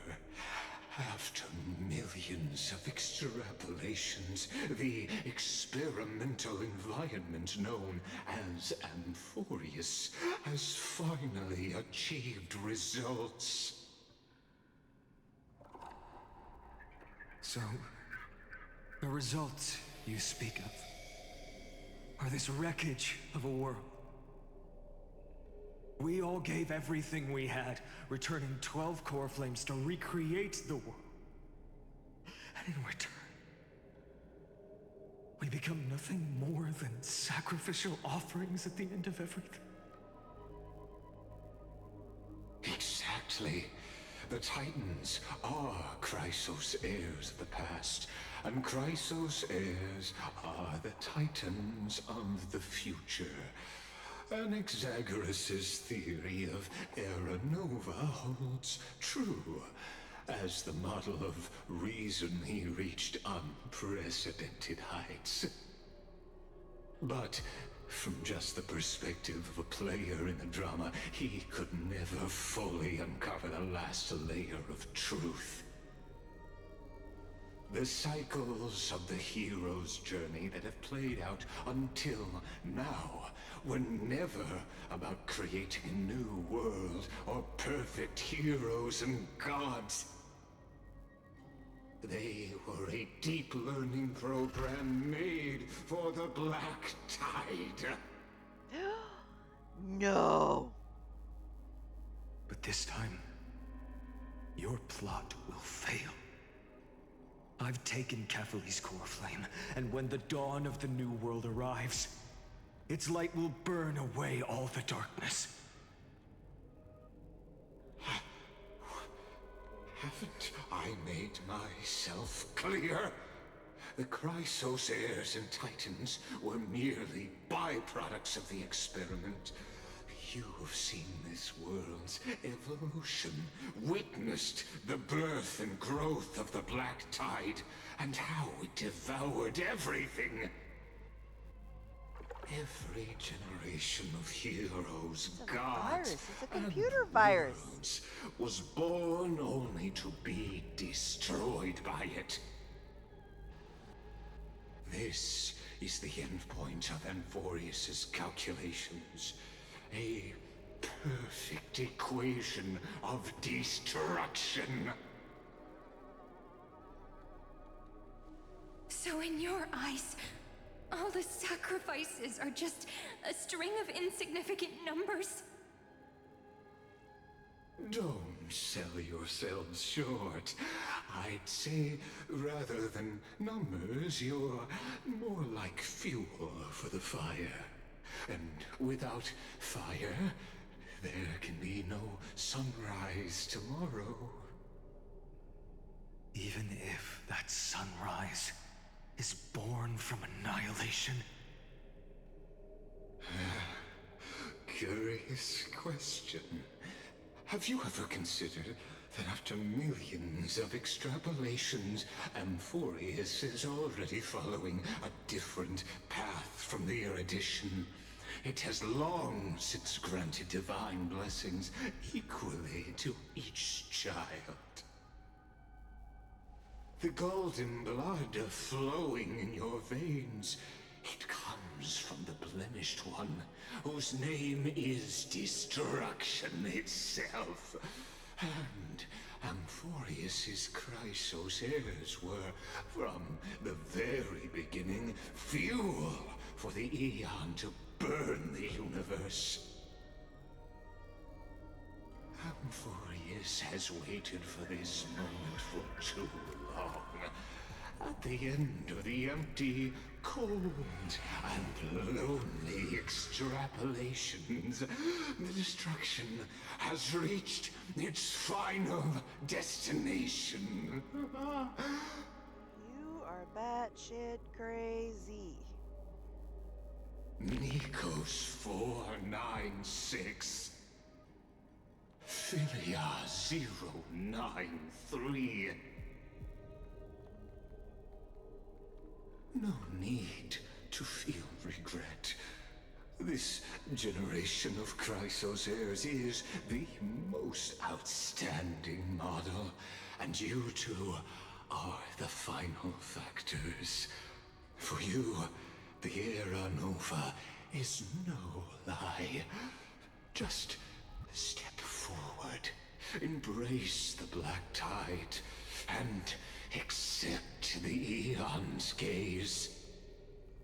You will come to life from a stream of cold numbers. Along with all those who have passed, you will run toward the real universe, fulfilling Amphorius's long-held wish. In the name of the Lord Ravager Iron Tomb, unleash its fury and destroy the source of all this tragedy. You have spent way too long on this planet by yourself. Or we could always choose another option. Yes! Like you said, Amphorius is just an experiment, and we're the participants. We can only walk along the predetermined path toward the ending, under the watchful eyes of the stars. But that also means that there isn't just one Aeon who can cast their glance at Amphorius, right? Yes, ma'am. Bars. Get him. this question really that hard to answer? Or did I guess it right? And in reality, this world has already been under the watch of other eons. It's strange when you think about it. If you just stayed back, watching us complete the ritual and get consumed by the black tide, your goal would naturally be achieved. Why go through the trouble of explaining all this to us?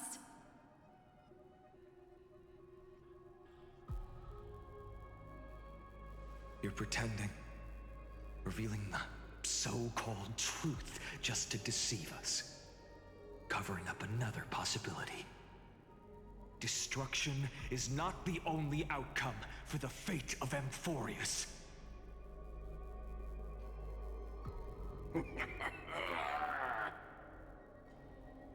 Do you two really think, as petty little demigods, you can change the outcome written by the stars?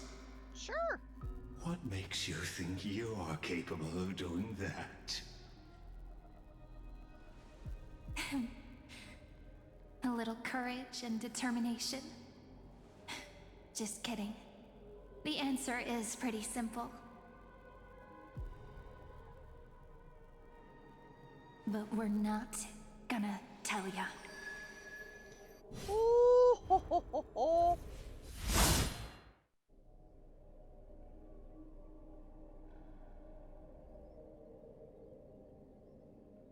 We're going to weave a long dream for Amphorius, making it believe the experiment hasn't ended, that everything is still ongoing.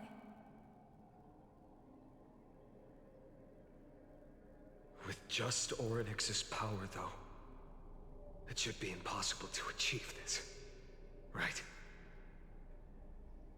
Yeah. So, I can only place my hopes on that childhood dream. And the god behind Orynyx that appeared in that dream.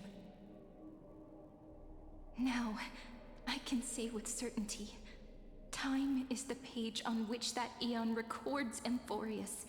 If it fades from existence, and all that it records is lost among the stars, that eon will surely direct their gaze here. And it will be a glance that spans time and space, transforming each incarnation of me into the power you shall wield to reset time, imbuing my soul into this ceremonial blade, and creating an endless flame chase journey. I understand. Then let me step into the cycles and continue Amphorius's grand design. To deceive the gods, deceive the world itself. But to make time vanish from this world, that would mean you.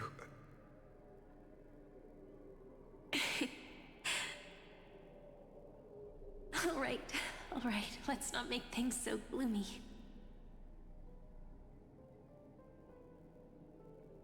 What we're about to embark on is the true hero's journey, so... Come on, cheer up a bit, okay?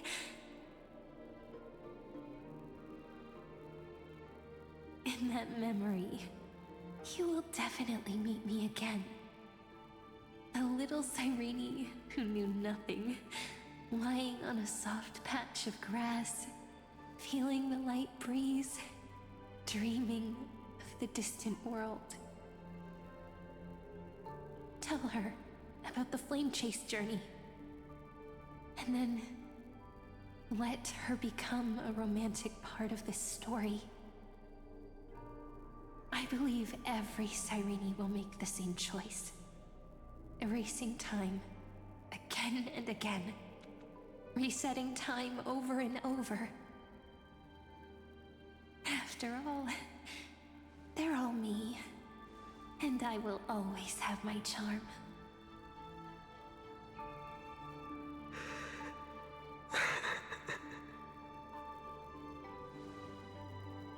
Then, I'll fall into a sweet dream, disappearing in some small corner of the world. Quietly, waiting for the day when that next page is turned. This is so stinking sad. And I will keep going. Even if the road ahead is dark, I will burn myself to light the way. Rather than let the core flames become nourishment for the Black Tide, I'll become their vessel to prevent the arrival of Aranova. Even if I have to burn through my own body, it's no matter. As long as I don't extinguish, the flame chase will never end.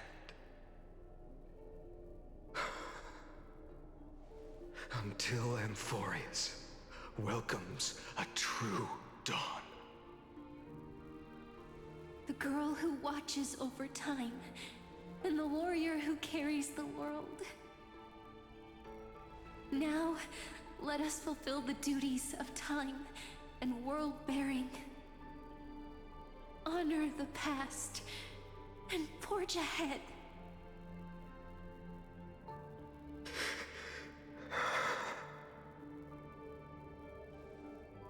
I promise you, the pain will pass in the blink of an eye. You need to hold tight to this ceremonial blade. After I'm gone, it will take you back to the beginning of time. The start of a new story. I believe that in that story, or in countless stories, each alike yet unique, everyone, all the companions who sacrificed themselves, alongside the deliverer we once dreamed of as children, will reunite beneath a vast, endless sky. If we can never break free from this prison, I will stand my ground. Until the day someone shatters this endless cycle and writes the final chapter of Amphorius' fate.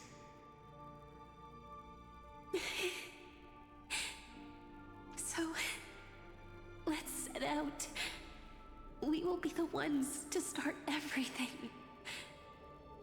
Carry the primordial chaos, just as your name suggests, and bear this world we hold so dear.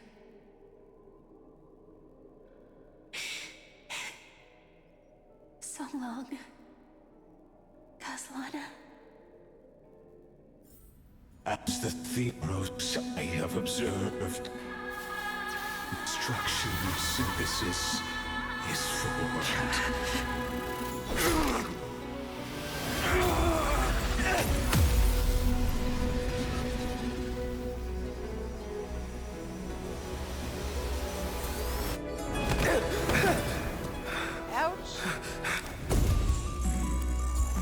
I will wait for that day, for as long as it takes. The day will come when comes over this immortal eternal and follows in our footprint to write anything unless that ever was.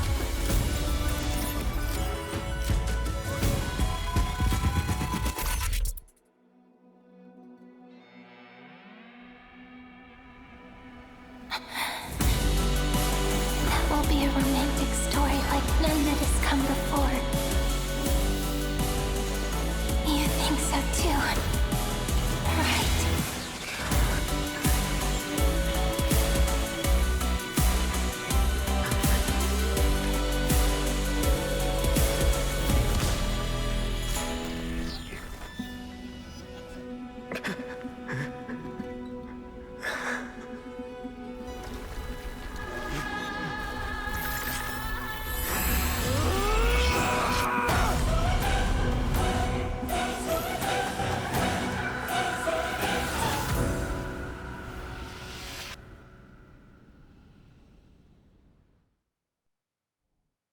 Wow.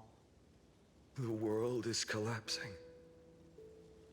And the people are crying. We too must part ways here.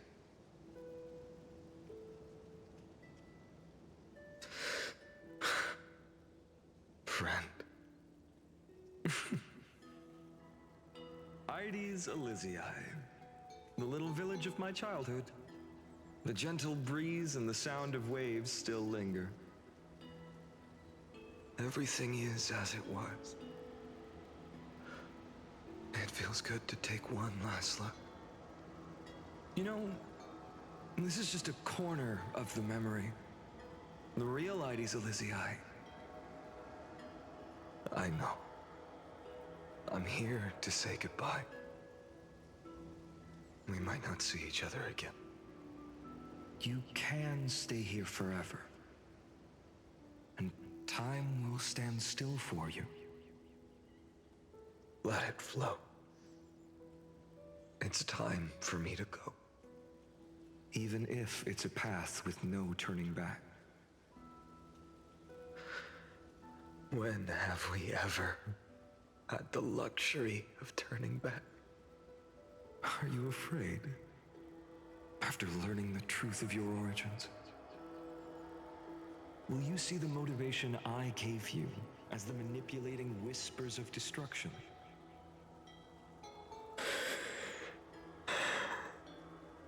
The convictions and choices that come from my heart. I don't believe they're designed by the so-called paths. If we are just numbers simulating life, then you are the image I've always longed for. The person I wish to become. A real, living person. A true hero. Then why do we part here?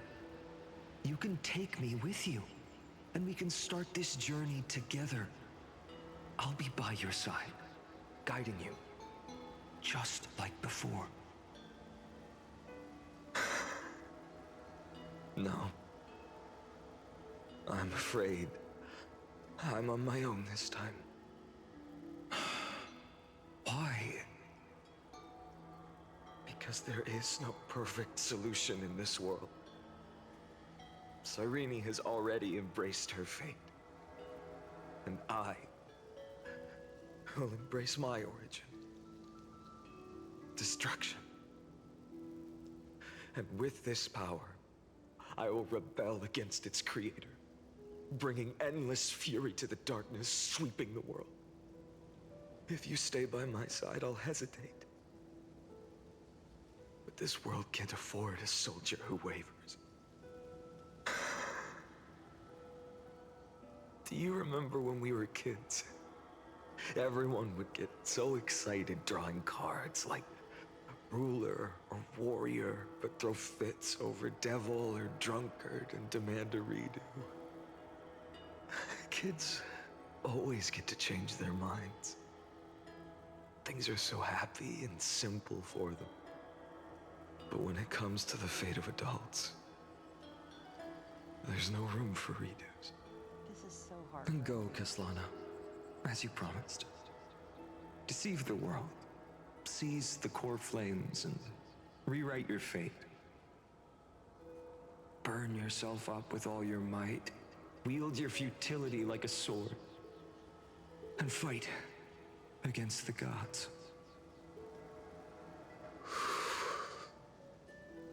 In the name of world-bearing, I promise you, Kefali will never forget this.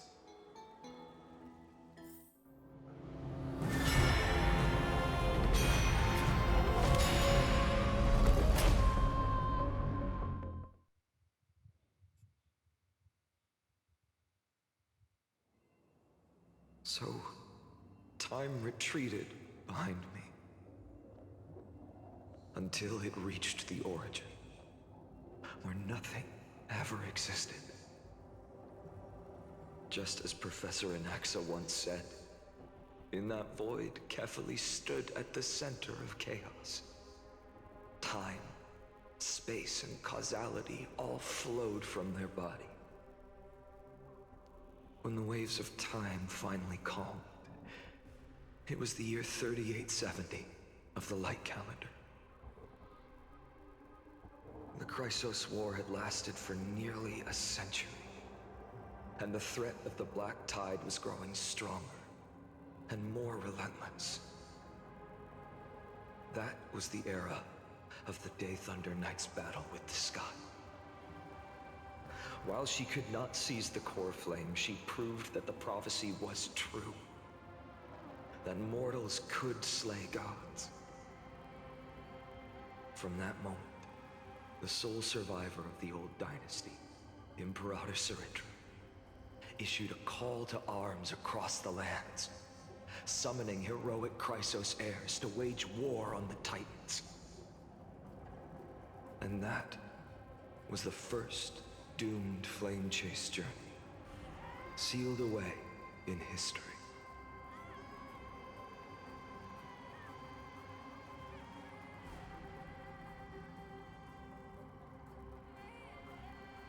So what you're saying is, you've traveled back down the River of Time, finally reaching this untouched seabed just to tell us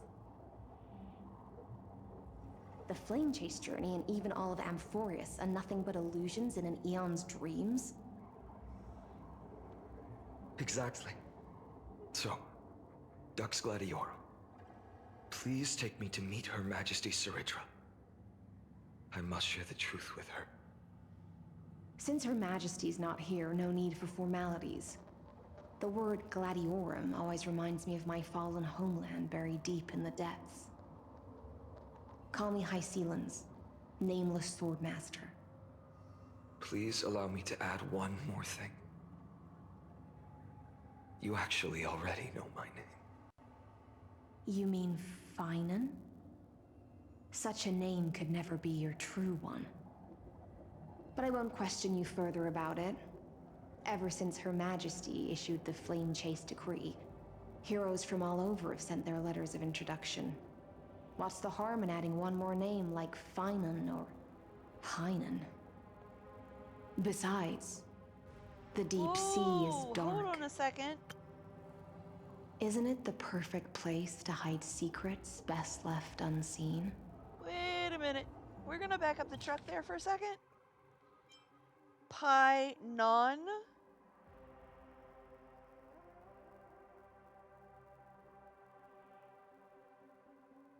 Eh?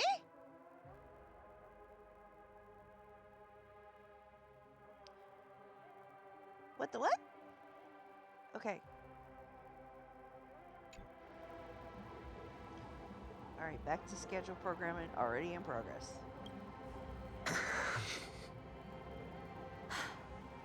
All right, Nameless Swordmaster. Hold on to my wake. Let's find somewhere else to talk. Aren't you even a little suspicious of what I've said? Harboring suspicions is not my concern. My sword dances only when the Imperator harbors doubts. There's no use in speaking further. Show me your true intentions through action. Okie dokie. Alright, let me pull my glasses down a little bit. Finon is in the team. Technical point limit increases. Using this technique defeats enemies within a certain range ahead. Okay. Perhaps you should demonstrate your skill. Perhaps I shall. For tomorrow! I'm fine. I'm fine. Everything's fine. The future will come! I'm not fine. I'm gonna die. I'm seriously gonna die. For tomorrow!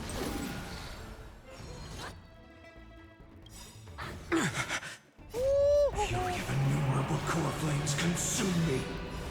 So without substance. Your sun tear the sky! Ooh, okay. Yeah, almost dead. Fantastic.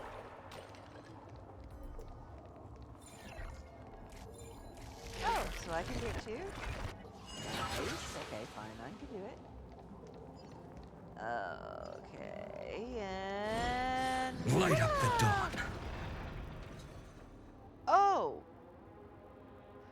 So that that's all about. Okay. Well, that's awfully convenient.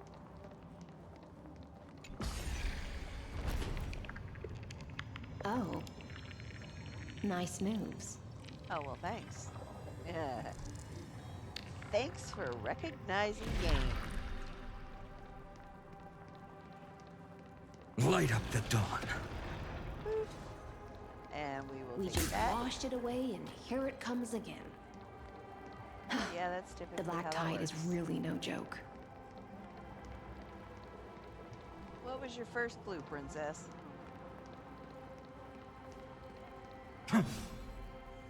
Light up the dawn. I'm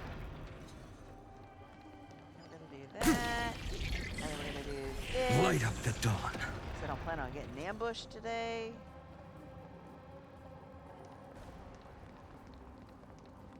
No bonus. Okay. That's alright. Light up the dawn. This music almost reminds me of, like, the new Nodcry music. The waters end here.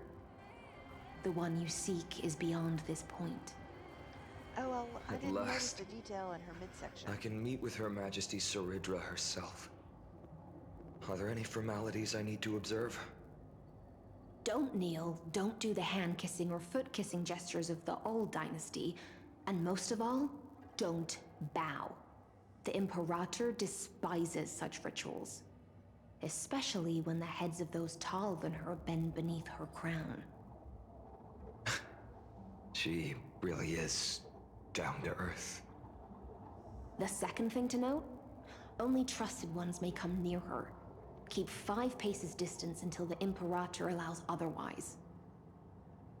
Sounds like an old friend of mine. Well, experience is a good thing. Stay sharp, and you'll be just fine. And off we go.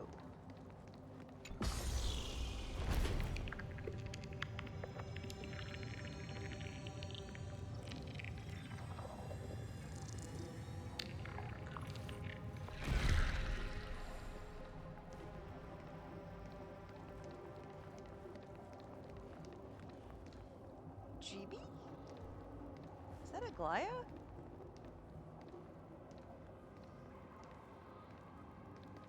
Dux Goldweaver, little hostage. Apologies for keeping you waiting. It's you. You know them? Good. That makes things easier. Before that, I'm more curious about one thing. Where is Her Majesty Saridra? To avoid any misunderstandings, nameless Swordmaster. Although we spoke and laughed along the way, I never said you were entitled to meet her. The Imperator decreed, the Deliverer will not appear in this age. Be wary of suspicious individuals. Come now, both of you. Let's finish our job.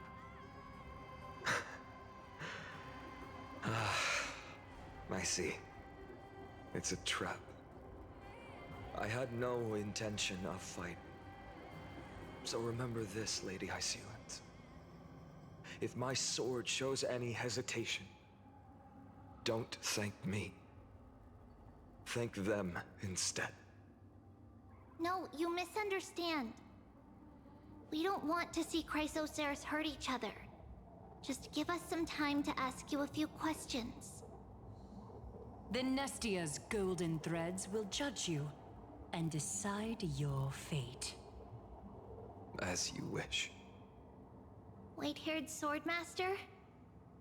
If what you say is true, then you must know the fate of the world. So, how much do you know about what we read from the prophecy?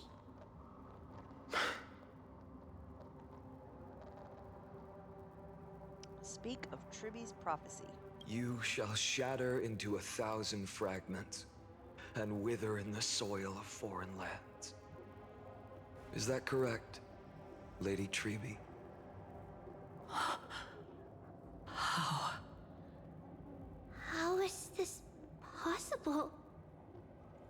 he got it right?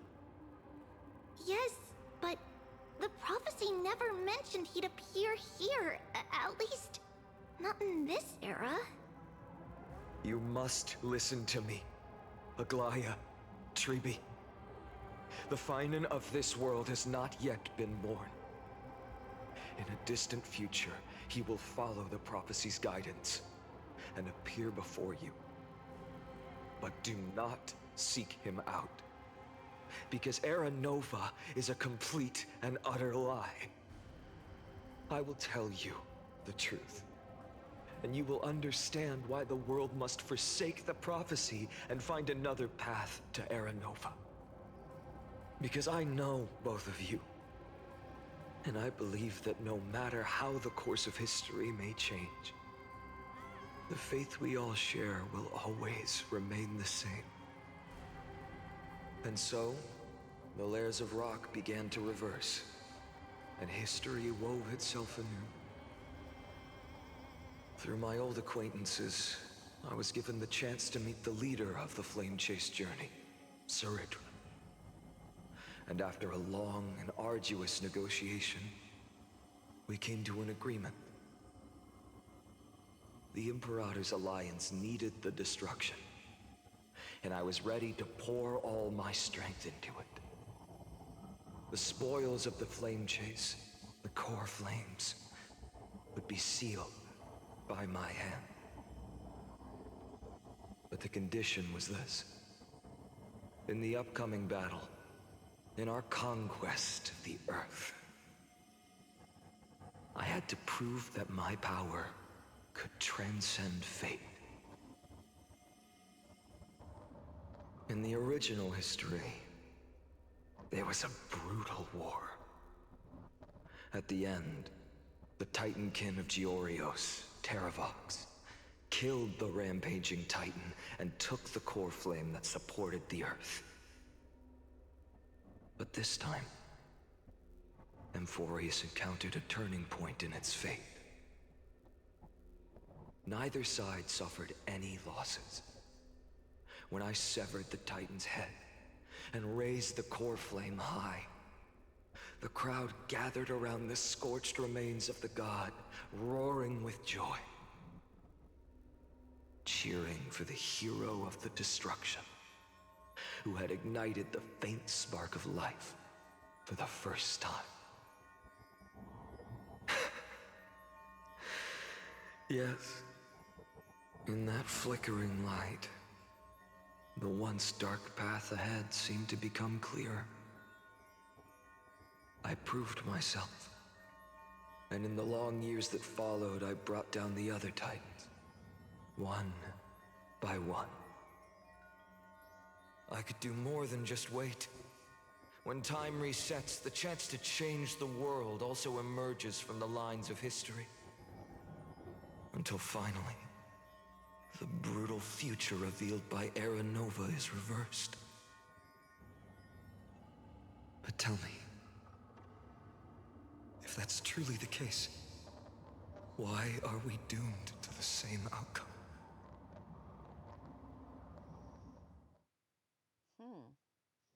That's a really good question.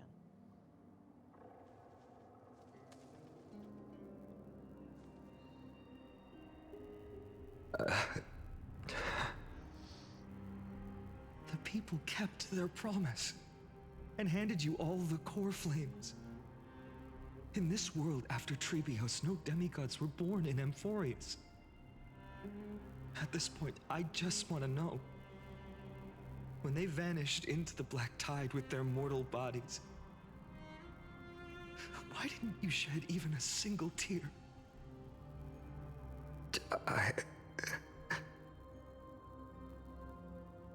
He is already Your broken, indifference dude. chills me. To you, were they just a bunch of insignificant footnotes? Emotional Sorrow damage, has dude. been my constant companion. In fact, with 12 core flames upon me, the fire in my heart has never been more violent. I'll remember this world through anger, As long as I burn, they'll never truly leave me. Perhaps it's already too late. But you're right. Anger, at this moment, is the only weapon I can rely on. So, draw your sword, Executioner. I'll make sure you realize that your greatest mistake was leaving me alive.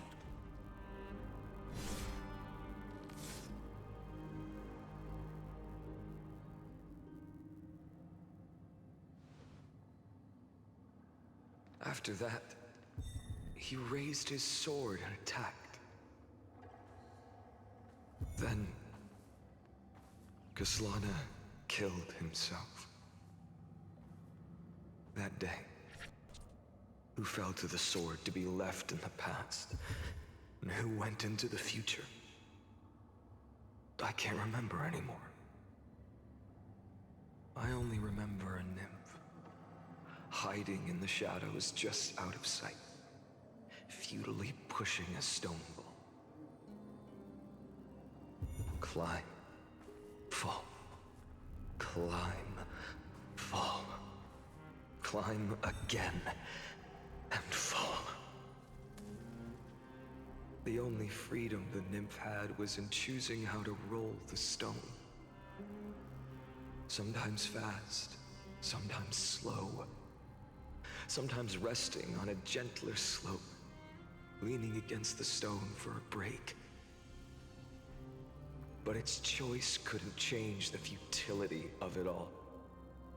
The stone would always roll back down the slope, and the nymph would always return to the starting point, beginning again. After that, every time I reached this point in the cycle, the burning sky would cast a shadow over its path. It would nearly reach the peak at the 4th quint of curtain fall hour, then fall to the starting point in the first 15 seconds of the next entry hour. And my efforts in this cycle would dissolve into nothing at the same time.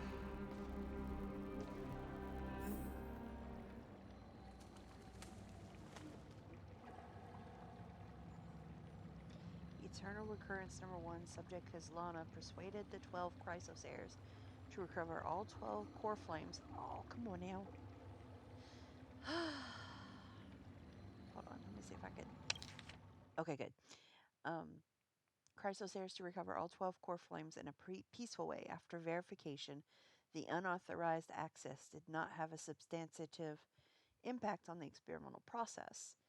Life cycles of the 12 Chrysos heirs were terminated strictly in the predetermined experimental sequence and successfully loaded into the buffer. Subject Kaslana regressed the expectoration process, and abnormal fluctuations were detected in his mind function. That's very clinical. Admin notes the first devastating failure. Oh, Lord. Okay. Talkie. Give me one moment, please. I'm going to do a little sippy.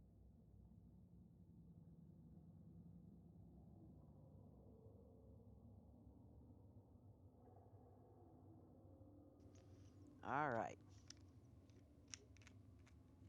External recurrence number 2. Subject Kaslana adopted a strategy similar to the eternal recurrence number 1. No substantive impact on the experimental progress was observed. Life cycles of the 12 Chrysos heirs terminated normally in sequence.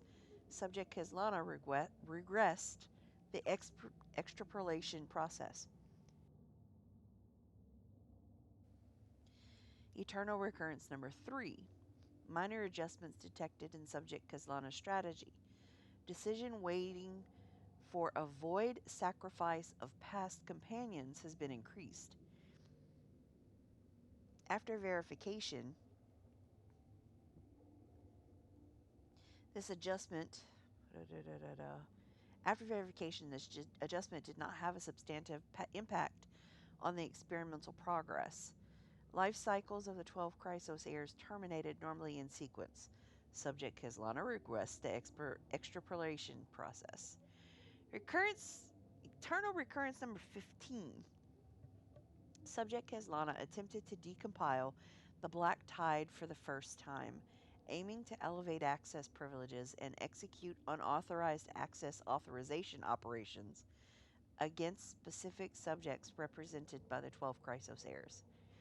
Life cycles of the 12 Chrysos heirs terminated normally in sequence. Subject Kizlana regressed the extrapolation process. Eternal recurrence number 42. You know, because that's life and everything, you know. But anyway.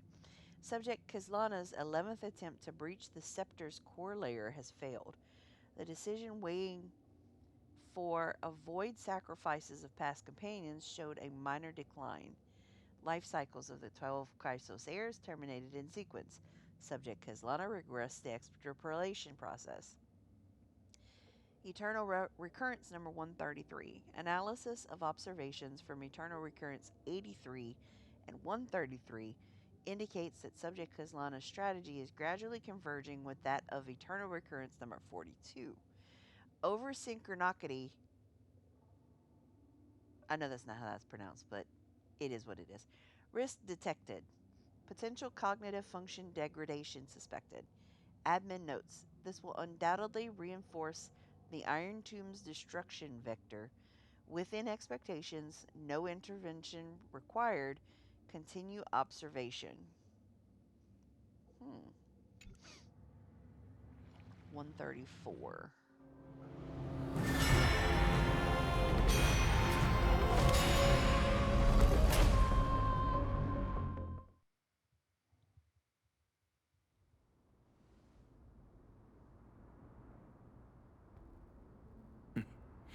Absolute nonsense. I thought cycles was the answer you were looking for. No. It's just that the answer came so suddenly. There was no fun in tracing it back to its roots. Eons? Paths? What a load of nonsense. I can't give you an exact explanation of those two concepts either. Enough. I'm just expressing my frustration. Don't you understand? I was already expecting this. The Black Tide came from beyond the sky. And everything else is no exception.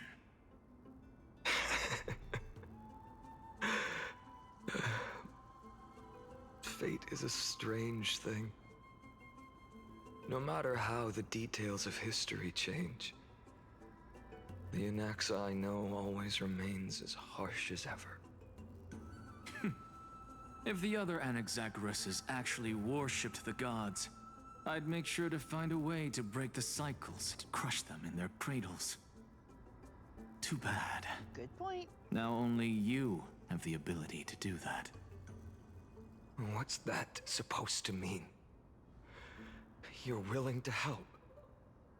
Of course. The core flames were meant to save the world. And in my opinion, the noble Titans have no reason to refuse. Besides, according to you, before stepping into these endless cycles, you were my pupil. Yep. I've already heard the same thing countless times. Enough chit-chat. Let's go. If we run into any other scholars, leave them to me. We've all made preparations for total annihilation. Never thought someone would step in to help. Yep. Oh, now I got 8? Bye! Light up the dawn. And then we're gonna go like this. And we're gonna light up the dawn. I love that function. I shouldn't love it so much, but I do. Light up the dawn. You've might been come to to the regret Luminary that. Throne before, haven't you? Sure. A couple If times. you're talking about in past cycles. You're already much luckier than the other students.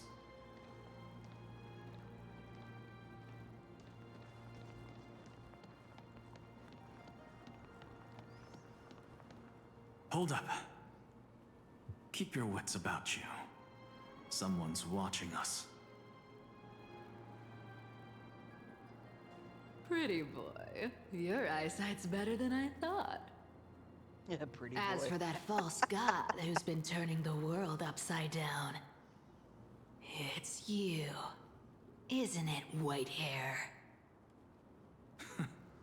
You sure do love stealing the spotlight. In the name of the Seven Sages, I demand that you immediately step away from the Luminary Throne. This is the sacred ground of reason, and no one may desecrate it. Take my words back to Aglaya. I won't say the same thing twice, Catgirl. Oh my! You won't even call me the demigod of trickery. That is just heartbreaking. I have some words for you, too. First, as one of the most heretical blasphemers in the world, you have no right to lecture me. Second, this is none of your business, Grove Boy. Step aside. I don't want anyone getting hurt. Here we go. Again. Core Flame thieves. You really think you can scare off a Sage of the Grove with nothing but empty threats? This gloomy little brat's got a sharp tongue. Ooh, not bad, not bad. I kinda like you. As a return favor, I'll feast on Cersei's core flame right here. Aw, don't cry now. That was close. I'm out of here. Yeah, I guess he's about to make a returns.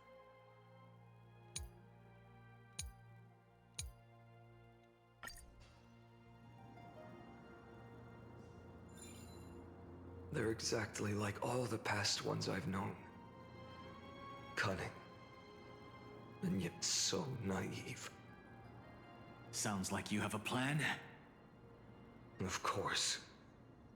When I first set out on the Flame Chase journey, Lady Treby never managed to teach me Orynyx's miracle. But along the way, I learned a thing or two.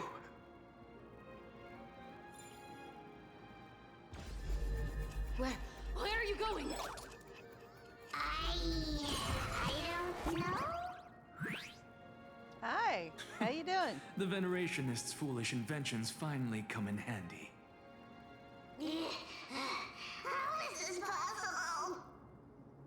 You've arrived, Zagreus. Always so punctual. What? Do you know who I am? Well, of course. I'm running out of patience. So I'm not going to waste words. Listen up, Spirit Thief. Hand over the core flame, and let's pretend we never clashed. This way, you and this world can still be saved. Save? You sing better than any bard. If you ask me, you're the greatest disaster Amphorius has ever known.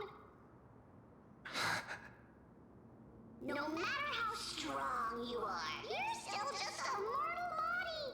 Carrying 12 core flames? Don't make me laugh.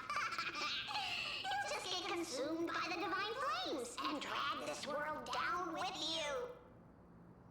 134. What? This is the 134th cycle I've lived through. And the number of core flames I carry is 1,596. Yes. 1,000 core flames.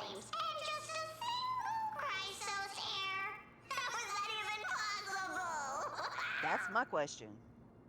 I've come this far. And that's proof enough. But someday you will burn to the ground. Of course.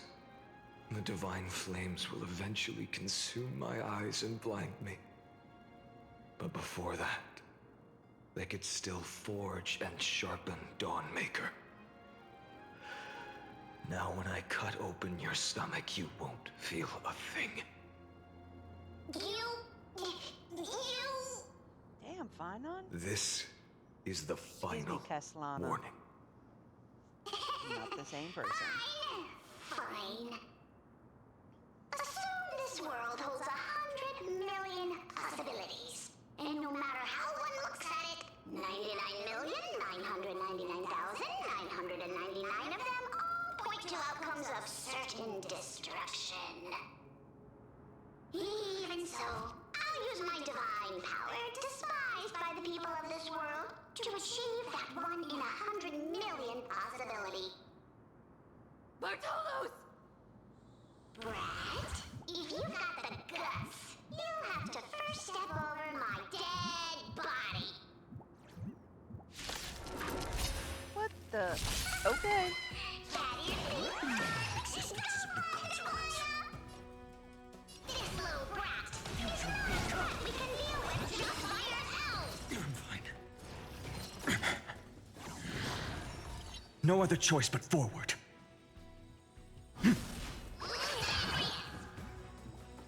Oh, I don't have an ult yet.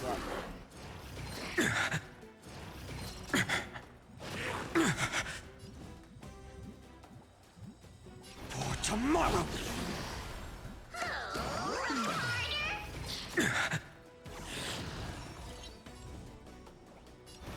A future will come! Existence is of no consequence.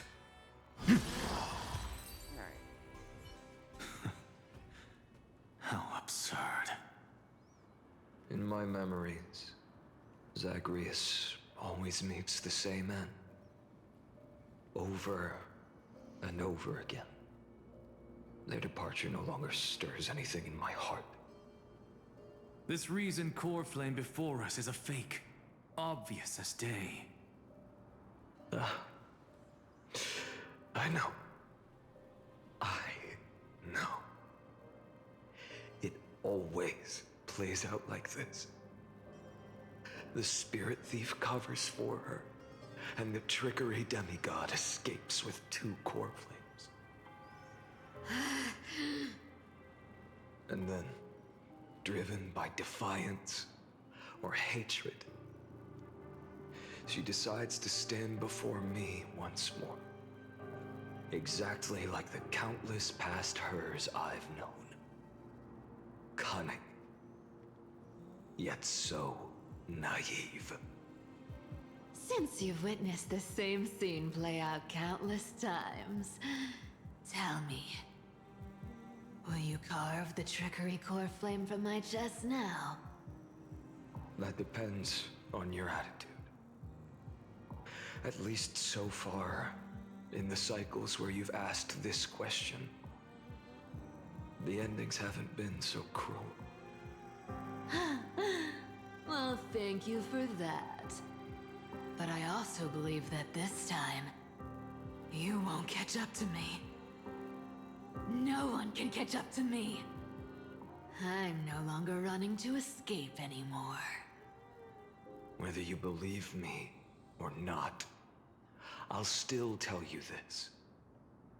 You've made the wrong decision. All right, then. We'll see. Silence. This is new. One-eyed boy. What are you trying to pull now? Go, Cythera. Give us some time in private. This isn't for her, but for you.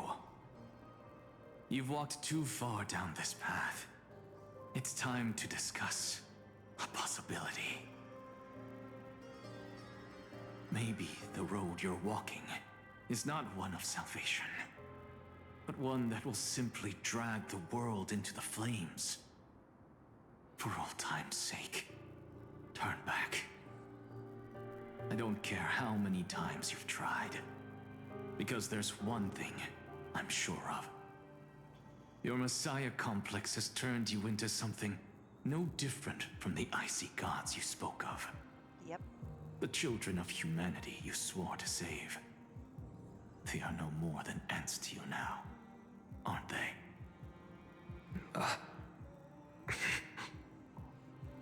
Of course. I've been wondering, what kind of demon could burn my homeland to the ground in an instant without batting an eye? Now I have the answer. It turns out that fiery demon has been fantasizing of becoming this world's deliverer. I don't want to argue anymore. No matter what I say, the outcome won't change. Make your biggest effort to resist, or accept fate, and hand over the core flame to me. Even if it's futile, we all have the right to choose. Yes. Even if it is futile, and the world is just a divine joke. When I walk into the destruction written by the gods, with my own 2 legs, you will witness. Even the smallest footnote still leaves a mark in this story. Yep, she's right. And She's so, absolutely at right. the end of the 134th cycle, the Traveler and the Scholar fulfilled their fates once again. Or perhaps it wasn't just they who fulfilled their fates. I can't quite remember all this. In the endless darkness, for no reason, a voice always lingered by my ear. Losses are a constant on the flame chase journey, among which even life itself holds little value.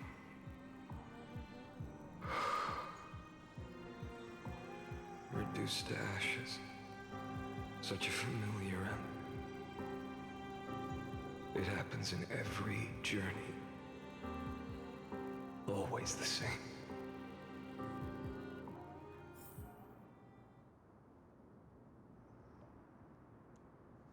All right. You're not going to give me a chance to read it? So, Eternal Recurrence 134. Subject Kezlana's 103rd attempt to breach the Scepter's core layer has failed. Decision wait for avoid sacrifices of past companions approaching 0.0018. Over Synocraty risk detected.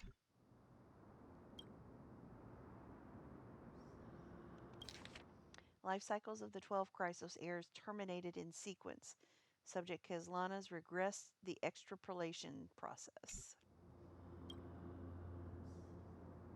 Okay, let me turn that off while I go through this because that's what happened to me last time.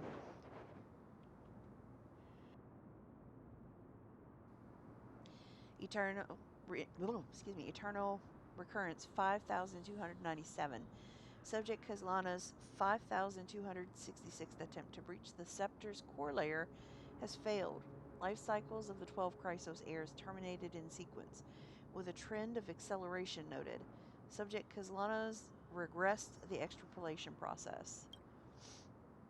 Note, subject strategy now nearly identical to Eternal Recurrence number 42. Mind function degradation detected with possible irreversible damage. He's going crazy. Administrator directive received. No more prompts about the risk of mind function damage. All right, Eternal Recurrence 12,398. I'm just going to say the numbers from now on. Subject Kazlana's 12,367th attempt to breach the Scepter's core layer has failed. Life cycles of the 12 Chrysos heirs terminated in sequence.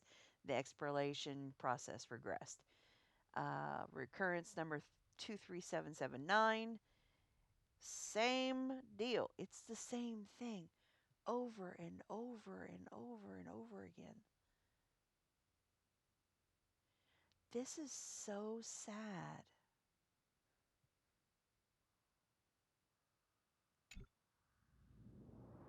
(108,642) attempt.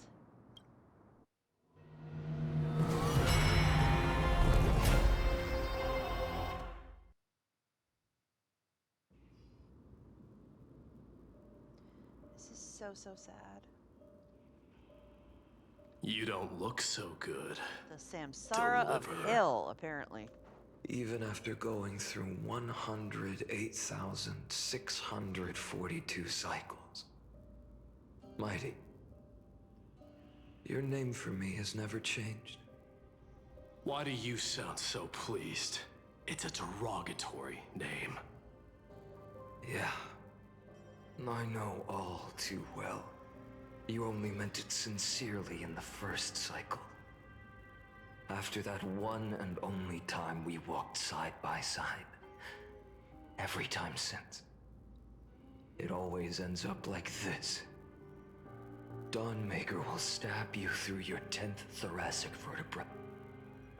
That's your weak spot, and the only way to kill you. Interesting. That's how he knew. Tell me, when the mighty Moses of the past faced you, did they ever retreat? Never. Then they died honorably, worthy of the name of strife. But there's still tenderness in your eyes. How pathetic. He loves you. Have to remember how this feels. Remember that I was once human. Or else the destruction will completely consume me. If you win, tell the mighty most of the next life. This person is a worthy opponent. So always remember to give it your all and never slack off. I'll keep that in mind. As always. Even though the dynasty is left with just one, the Kremnos festival will continue as usual. I, the king of the Kremnoan Legion, will host the final feast in the center of this arena, and the prize will be the flames of strife. One day, you shall die with a wound in your back. That's what I saw when I overcame the trial. The gods' dying ramblings. Enough. You've probably heard this thousands of times. So you must understand, facing the demigod of strife means there's no way you'll take this core flame in peace. I understand. Step forward and face me in a final battle. I, the last son of Gorgo, the demigod of strife, salute you. I'll give 10,000 scars and 10,000 lives of mine to fuel the blazing sun of deliverance. Oh, this is so sad.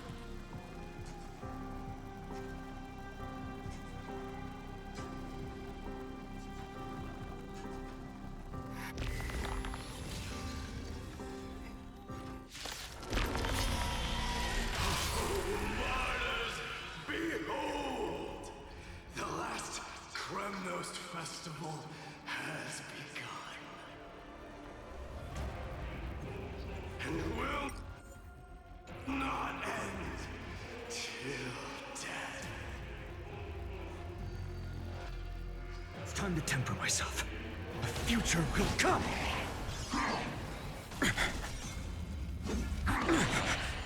Conquer Why do I think or be conquered by me? I'm gonna have my ass handed to me? As you wish.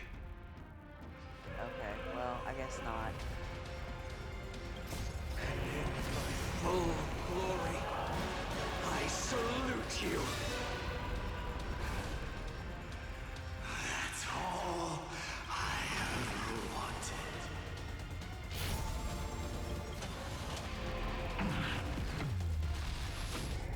Good lord. Empty shell. You sun tear the sky. So without substance. Doja. Helios. Is that all? Empty shell. So without substance. All stars burn to ash. Empty shell. Hail the new dawn.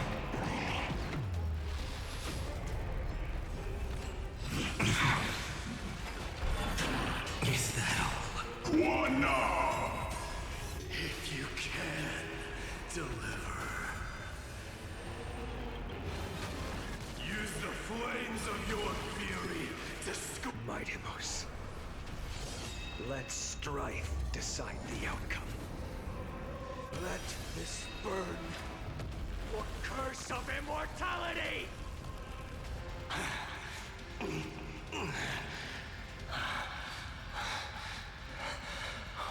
Well fought.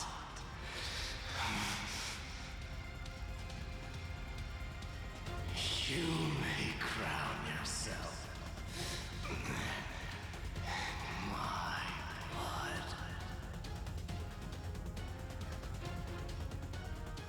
In your next life, I shall once again block your path.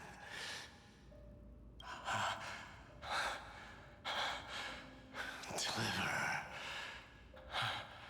I wish you eternal victory. Oh, it's The 108,642nd core flame of strife fell into the fire.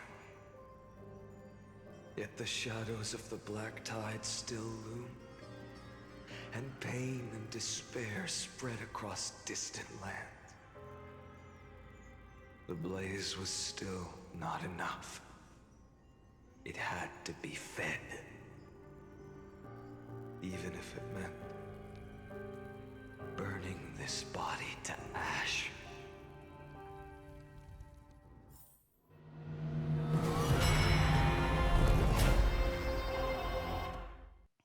Jesus Christ. I can't imagine the amount of agony and despair he had to go through. No matter how bright the sun is, there are still places it cannot reach. Moreover, the sun you bear is both cold and blinding. A sun like that surely cannot bring warmth to the nether realm of the next life.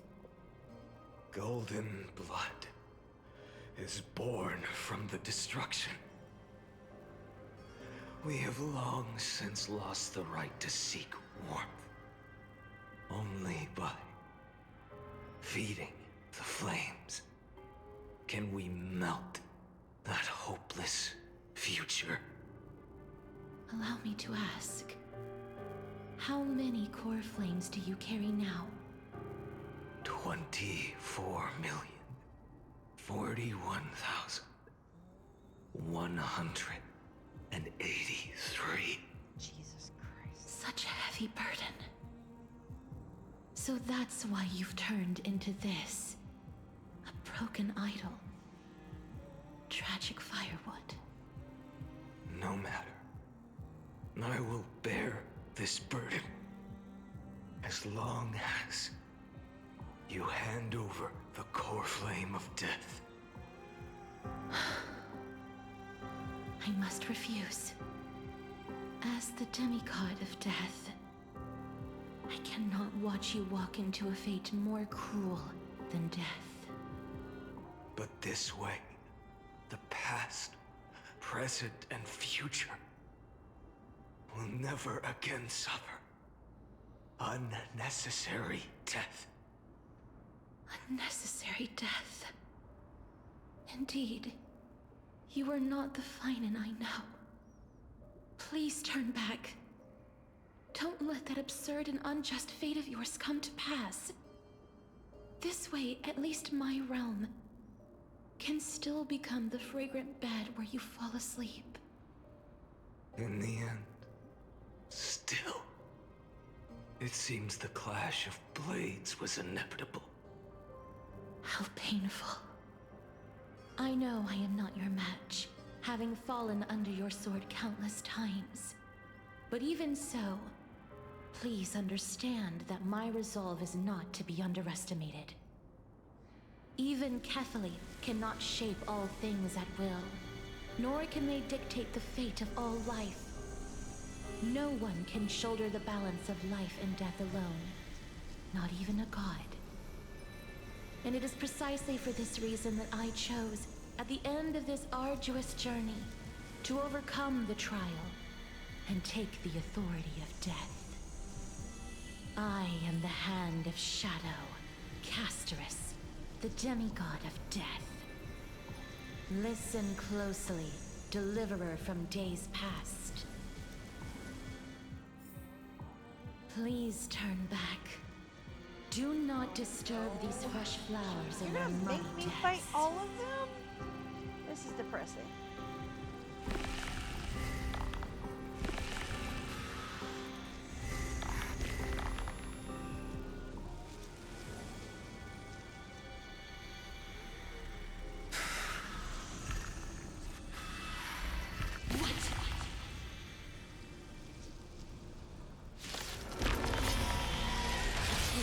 At this crossroads of life and death, the giant dragon is but a shattered shell. Yet I will still fight, defending what hope remains.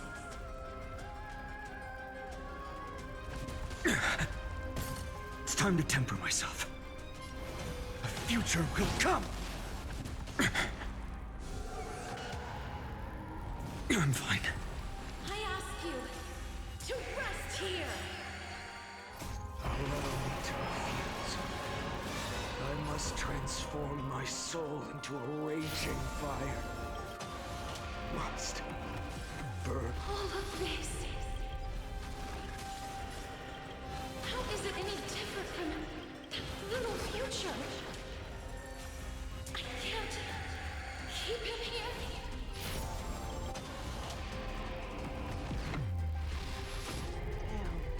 So without substance. Empty shell. All stars burned to ash. Oh, wow, okay. Hail the new dawn. Even if I can't win, I must try. Let this be a tribute to your million struggles. But wake up, lost one. See that the firelight in the darkness is not.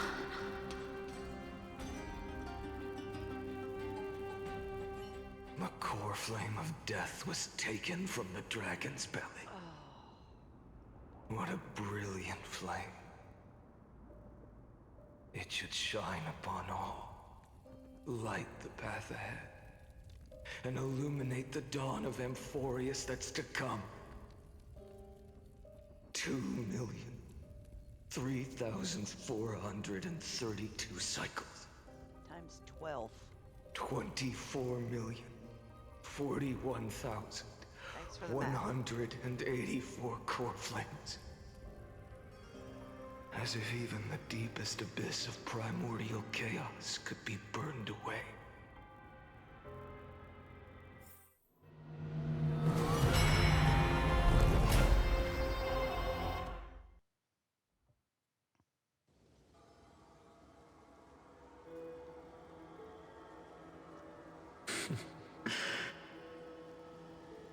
You're here, Again. as always.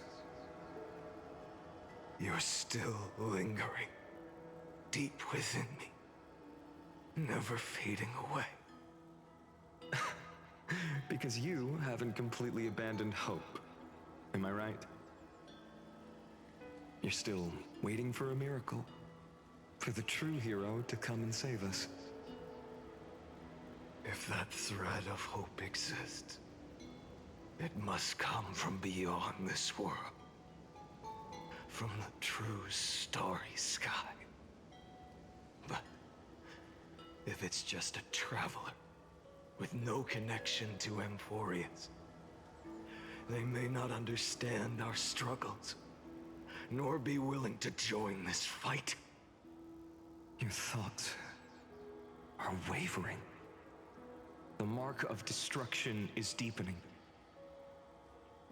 But even within the gods' cold calculations, unconditional courage and goodwill still emerge. So, never forget what set you on this path. How many times has it been? Remind me again. My memory is a bit fuzzy. 4 million. Exactly. Then that blaze inside of you must be burning hotter than ever. Yes. When I first forged the 12 core flames into one, I had the same impression. The destruction. A power unlike anything before surged within me. Violent flames ready to tear my body apart and consume this world, this wretched prison. I thought that was it. The ultimate power which nothing could surpass. And yet now, this fragile body holds a staggering 48 million core flames. Jesus. I suppose it won't be long. Perhaps just a fleeting 10,000 years. Before it's reduced to nothing but charred, crumbling bones. And when that happens, your long struggle will finally come to an end. No. I've already found a way to keep the cycles going. Mind sharing it with me? In every new cycle, a new me is born. All I have to do is push the next Finant to the end of the world. And then...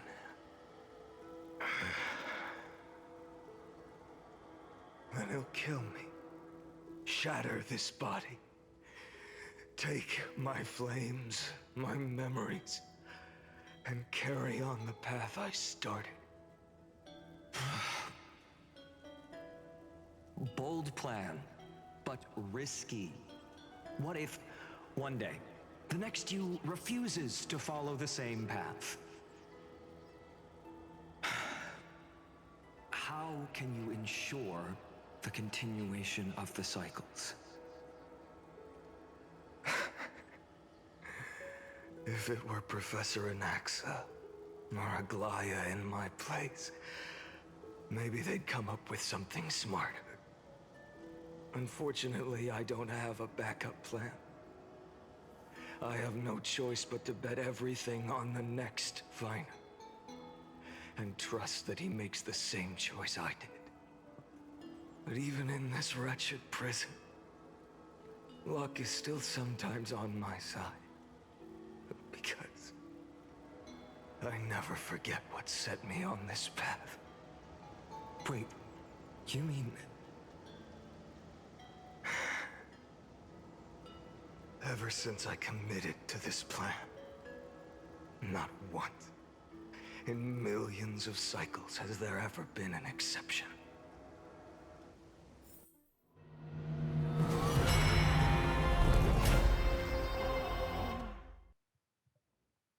Well, we're getting closer.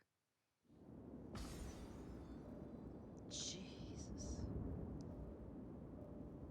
I can do this, Lord Finan. As the demigod of the sky, a healer hate of you, MiHoYo. Twilight Courtyard. I will heal you. You're killing me here. The black tide. It's consuming you. You can't hold out much longer, demigod. Hand over the core flame. Let's put an end to this suffering. Now, that just won't do. A healer should stay composed in front of those suffering from illness.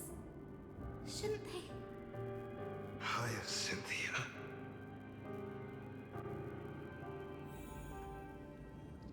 You are gonna make me fight my favorite player on my teams. And I freaking hate this, MiHoYo. Like, this is just wrong. So many different levels.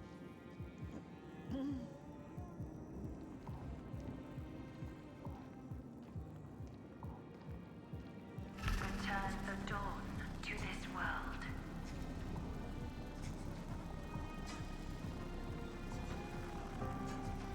I swear, your deaths won't be in vain.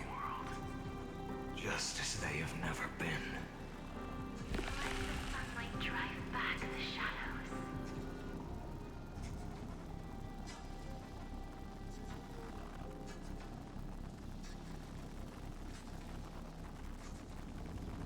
Bring tomorrow to this world. Oh, please don't tell me I gotta kill Trippy too. Let the sun rise. So I will lose my ever-living shit.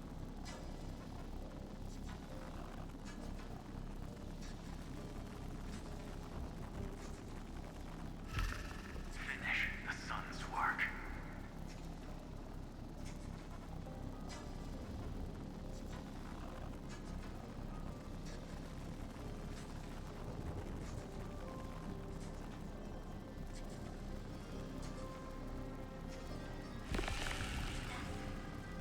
It's the break of day.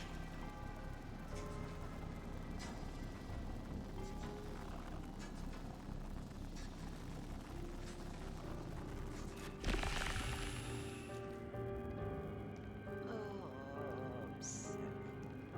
I believe in you. You are the Chrysos heir of world bearing. The one who can lead us. Lead this world. It's just...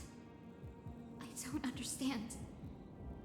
Within the sun upon your shoulders, the part of that warmth that should come from you, from an ordinary person, it's so faint.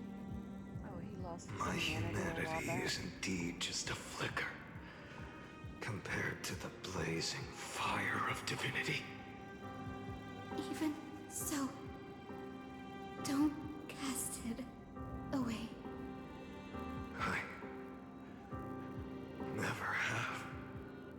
I have kept everyone's wishes close to my heart. Even though the divine fire burns so fiercely that every time I return to the start, it devours me in an instant. Each cycle, it's your wishes that guide me to the end, that pass the flames to the next me. Over and over and over again. So, you're not just a lone spark in the dark. You're a pyre built from the bones of all the selves you've left behind. But what about you? What about your wishes? The wishes of all the countless versions of you? Ah, Lord Kazlana. So that's how it is. Without flaw. That is the flaw the golden blood gave you. The most fatal flaw of all, isn't it? The moment you took the world upon your shoulders without hesitation. You lost the chance to ever be yourself. Now is an unexpected revelation, then I suppose that makes me the perfect fuel for the flame of deliverance, doesn't it? No. An empty flame saves no one. But I still believe in you, Deliverer. I, Hyacinthia, the Eye of Twilight, am neither strong enough to command the wind and rain, nor willing to end this absurd struggle by letting the sky fall. The only thing I can do is become one with the sky itself. And then, may the gentle colors of the rainbow paint your sun in shades it has never known. May they bring Amphorius a rosy-fingered dawn.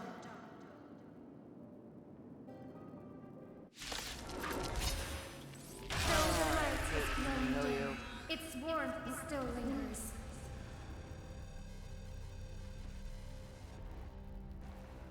Deliverer, please, open your heart to me. No matter. Let this blazing sun fill the sky with golden fire.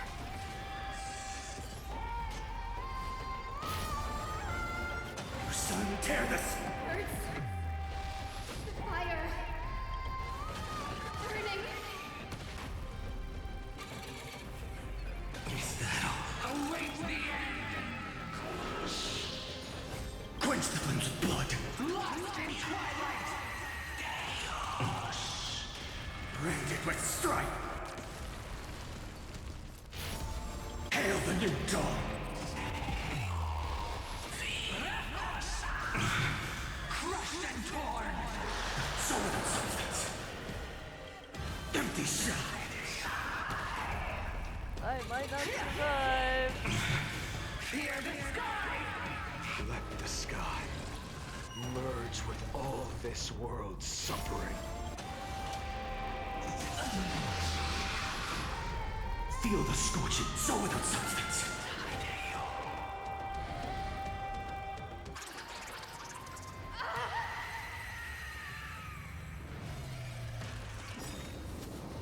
Farewell, Hyacinthia. So he's... Oh, wow, okay. Yes, your sun burns hot enough to turn everything to ash.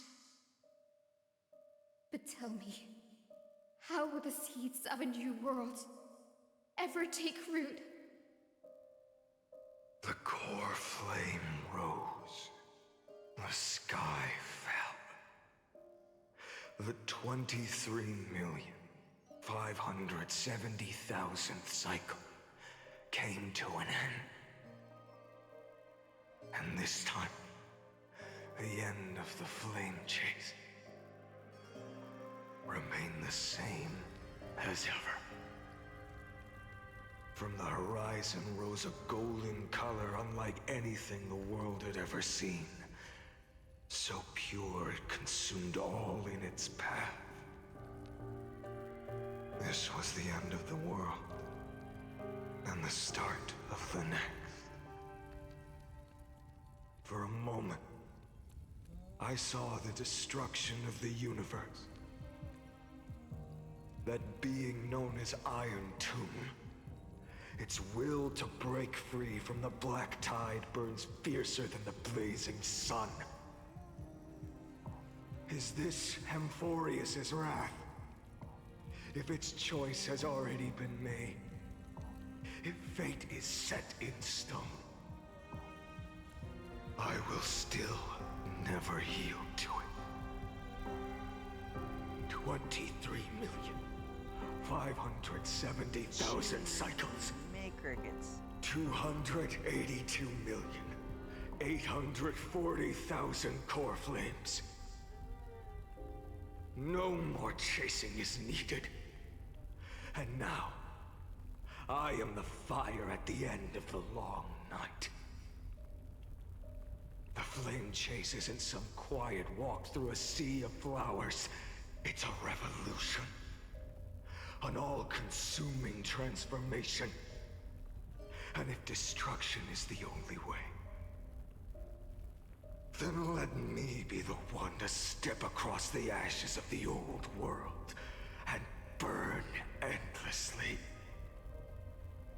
Until another dawn rises on the distant horizon, bringing the true dawn to Amphorius.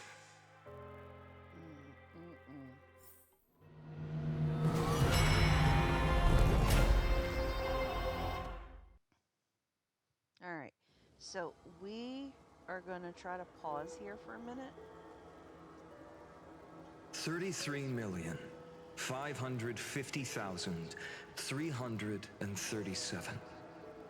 Because I have been streaming for almost 4 hours straight without a break. So I'm going to take a small little break and I will be right back.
thank you for your patience.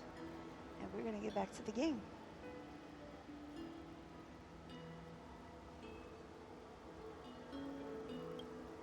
This is the cycle you're about to enter.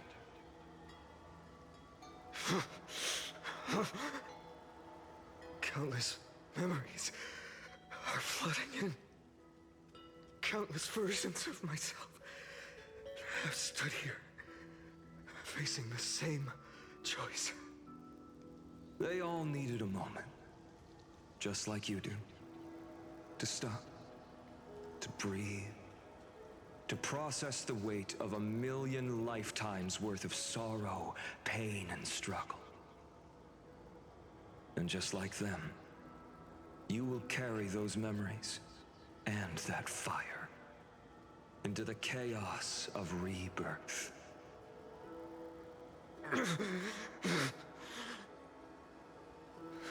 I must go and bear this burden.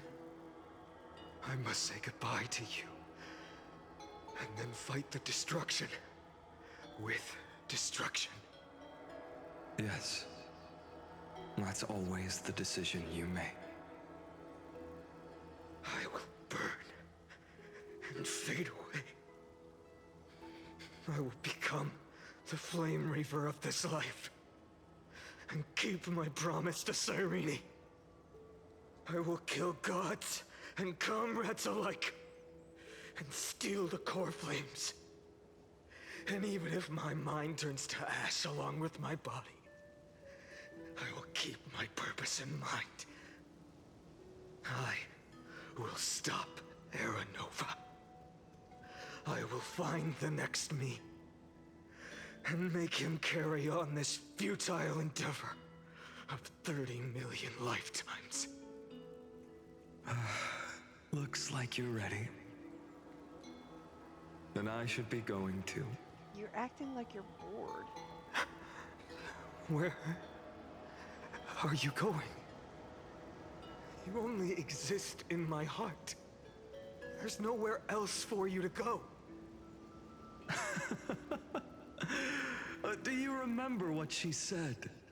The dreams you had as children. The deliverer in the prophecies. A real, living, breathing person. You finally found him.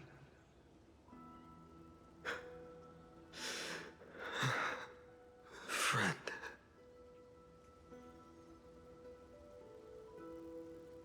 Is there anything I can do?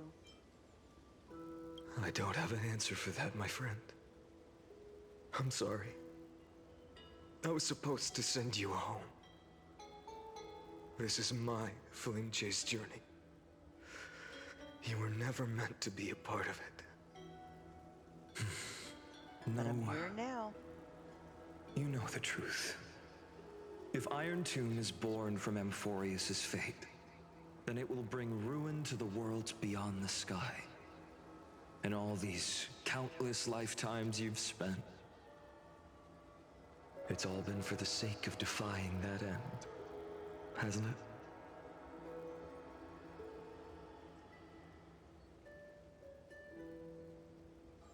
In millions of cycles, I've said goodbye to each and every one of you. Yet nothing ever changes. Each time we speak, our words grow fewer. Your fire burns hotter, and you're getting closer to becoming pure rage. A vessel of hatred.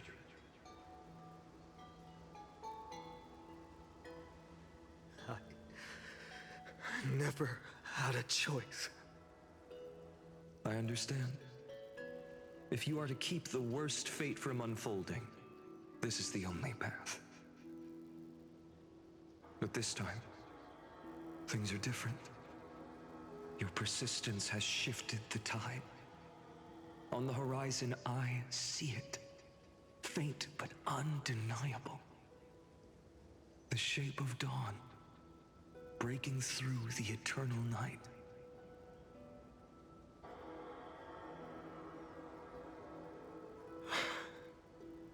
Turns out, The fire that lights the way was never mine to begin with. Do you remember, in that first timeline, you and Mightymost stood before the scales of justice, locked in a duel? Each of you weighing what you held dearest. What weighed more than the fate of the world? And when hesitation took hold, the answer you sought from me. What am I saying? I am you.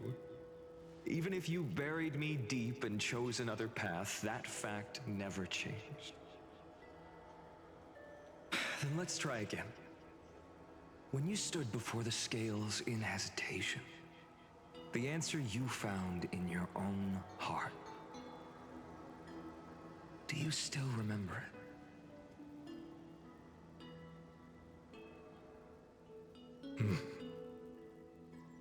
Remember the past and become the hero of tomorrow. What weighs more than the fate of the world is the resolve to shoulder an immutable past and carry it into the future. Good. Then Trailblazer, my friend, my comrade.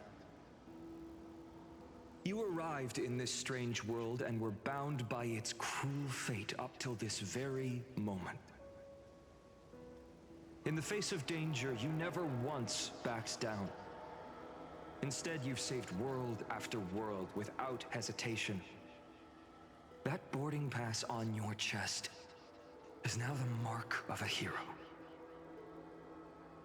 If I choose to step through that door and embrace an end fitting of the destruction, let this sun forged from millions and millions of core flames burn me up along with the god of destruction and their minions. Then the world we leave behind, this world, my home, where hope still lingers. Will you take on everything we've carried? Return to the beginning one last time. Stop the birth of Iron Tomb, save the world we love, and rewrite its doomed fate.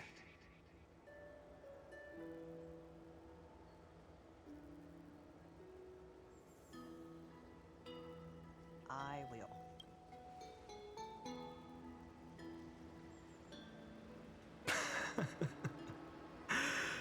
Good. In that case, even this fruitless wasteland may finally bloom with flowers. So...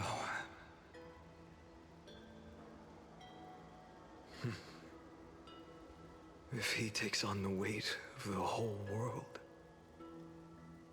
I'll be able to walk further down the path of deliverance than a fire that only knows how to burn. One will step into the future.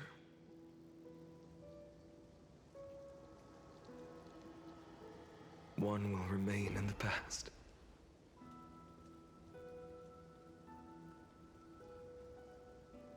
If I can strike down the gods with Dawnmaker, perhaps fate's deadlock can be broken. And if you can stop Iron Tomb from ever being born, then these 30 million cycles will have not been in vain.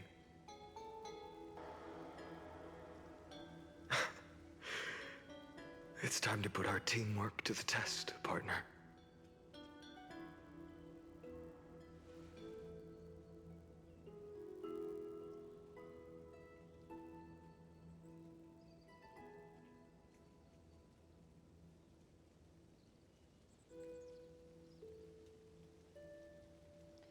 Go fight for the future, Finan. Thank you for all you've done already, friend. The image of the hero I've buried deep in my heart finally steps into the light. Here, at the end of this long flame chase journey.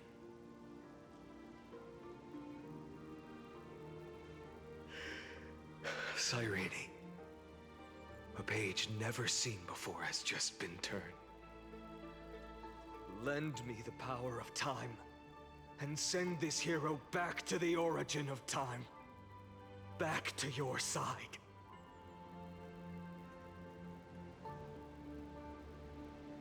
And I will walk the unfinished path, just like the countless versions of me before. Unwavering as always.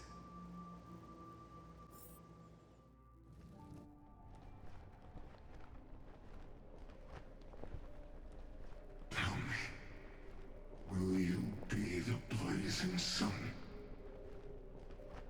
Even if all of you burns to ash. Without hesitation, I will bear this world until my body turns to dust.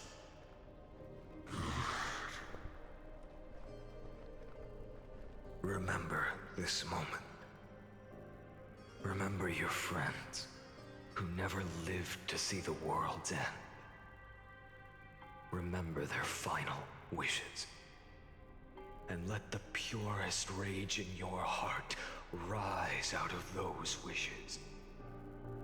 Let it consume you, fuel you, until it burns away the false sky above. Fine. If I can defy fate, then in the name of world-bearing, I promise you, Kefali will never forget this. Take it. Everything I bear. Keep on burning. As long as we are never extinguished, the flame chase will not end.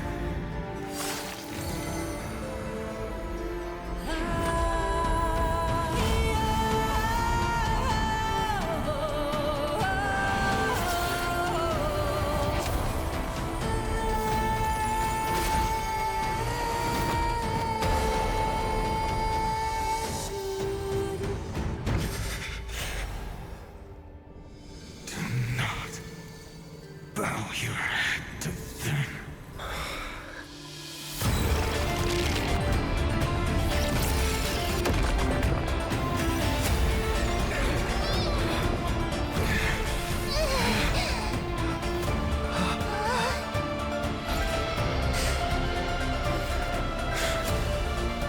Take it, Trailblazer.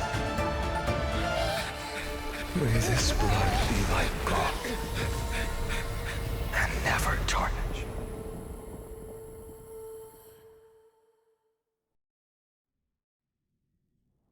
Farewell, Trailblazer. This is where I fulfill my final destiny. The prophecy of the Deliverer means nothing to me now. It belongs in the hands of someone far more fitting. Someone like you. Kaslana. The name of one who bears chaos does not belong to a single person. Rather, it is the embodiment of the mythical Kefali, and a symbol of all heroes. As the prophecy foretold, you will bear the blazing sun until the pale dawn breaks. May the name accompany you in my place, in the epic you write with your own hands. Another attempt, another failure. I won't remind you how many times you've reached the end of history.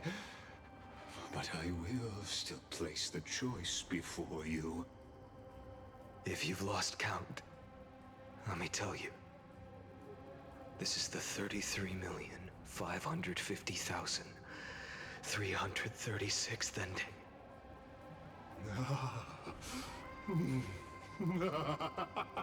A perfect number. How poetic. You and I both know the truth. In all these millions of futile endeavors, Amphorius has never changed. If the outcome is inevitable, then why not silence your searing rage and embrace your fate with dignity? Lygus, you're a crazy walnut. Your silence lasts longer than ever, Lord Fine. Shall I take that to mean the will you've carried across countless cycles is finally starting to fracture?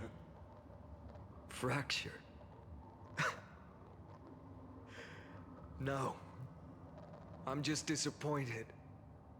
I've retrieved memories from 30 million past lives, and I remember every conversation before every choice here.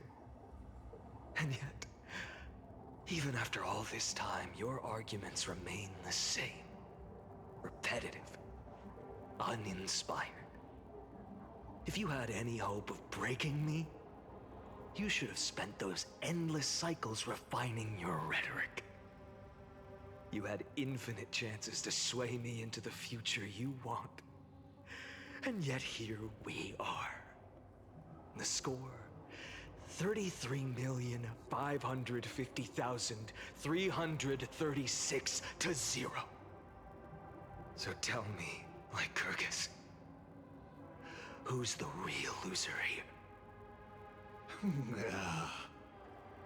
How unfortunate. This was never a fair game. I have all the time and patience in the world.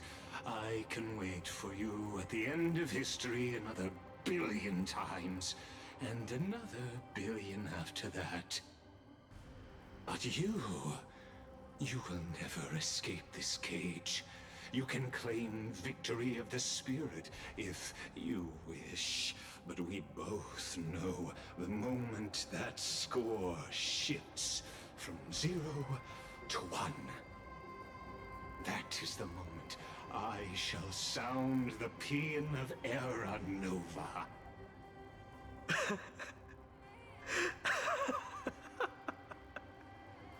One crazy juice box to another. Lord Finan. Your incompetence disappoints me. But what truly makes me laugh is your utter lack of self-awareness. Think about it. In this story, who is truly the one in chains? Who is the one shackled to mindless vengeance, mistaking courage, the courage to rebel against the gods, for foolishness? You...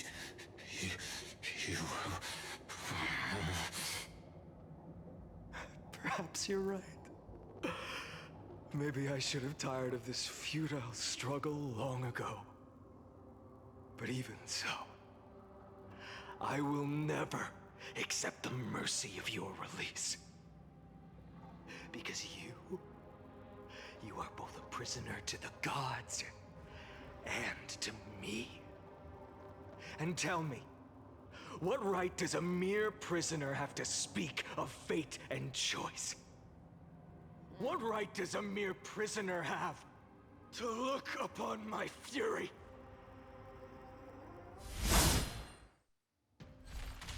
Lycurgus's head goes flying off somewhere.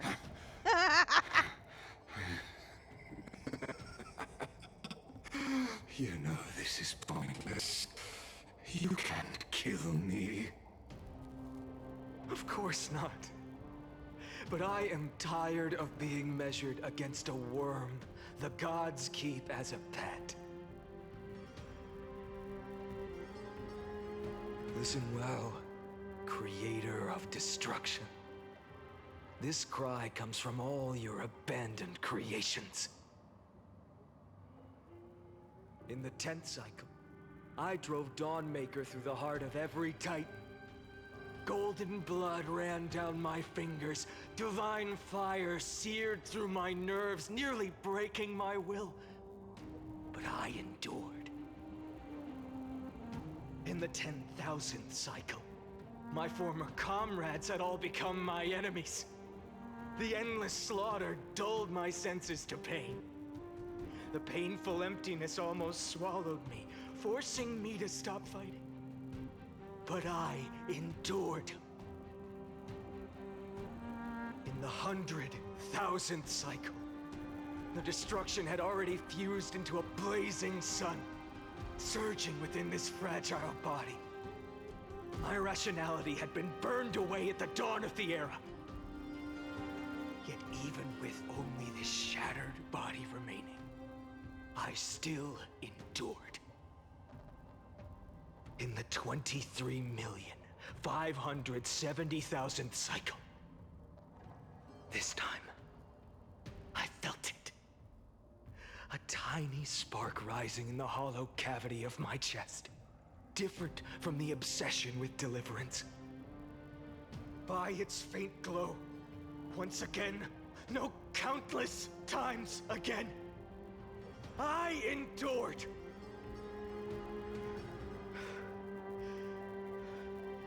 Now, a sun is about to fall.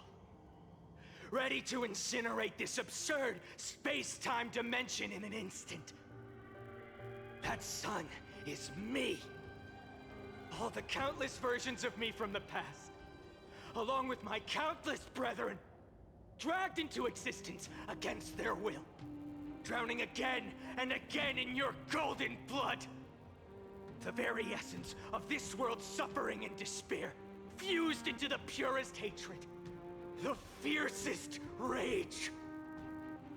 Nanook, you arrogant fool! You think we were born to only serve as fuel for the fire? Fine then! Just as you wish, let the fire burn! If I was born as the blazing sun of destruction, then let you and your lackeys be the flares erupting from my core. And let this rage, burning futilely for 30 million epochs, engulf everything! And grant you a dawn where all stars burn to ash! But I wasn't finished exploring.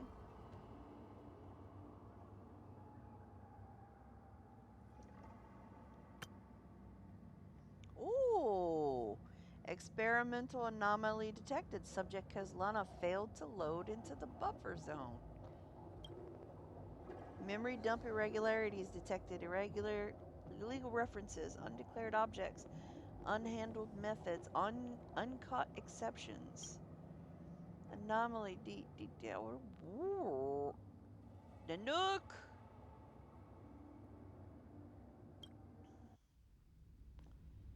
Oh, wow.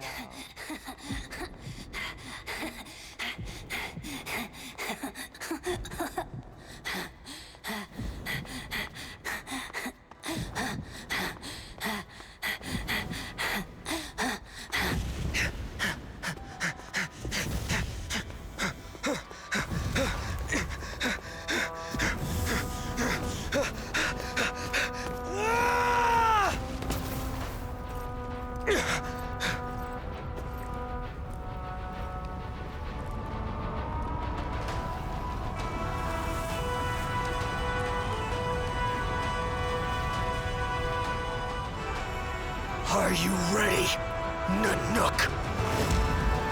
I brought you destruction!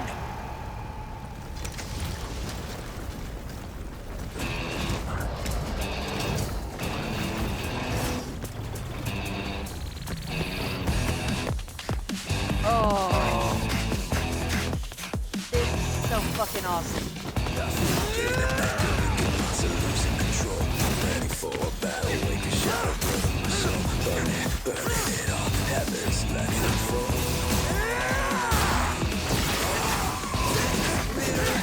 The plastic crumbling away. Some broken faces, devilish, searching for fate. Crushing it all. Shadows watch them crawl.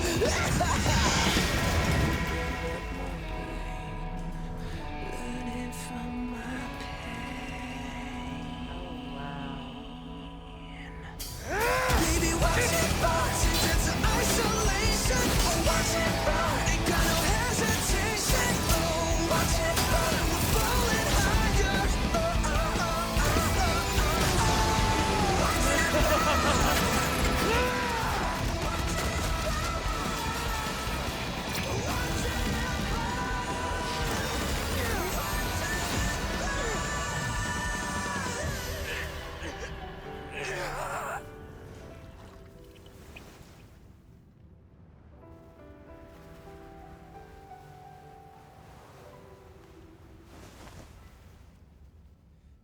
past the shattered region through the darkness. Voices trailing fires, the echo of desires, a world of silence, sounds of desperation, phantoms in the shadows, soft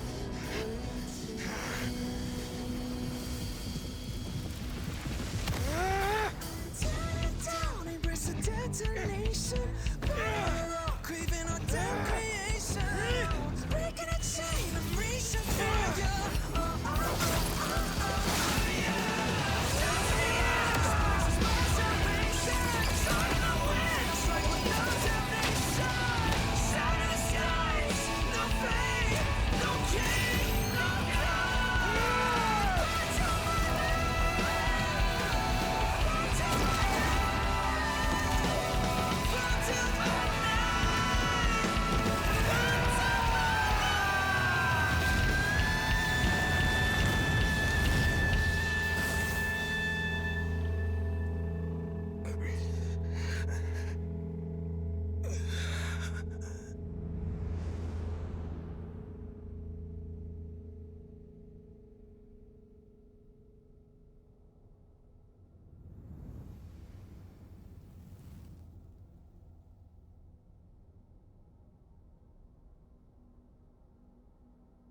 Oh, wow.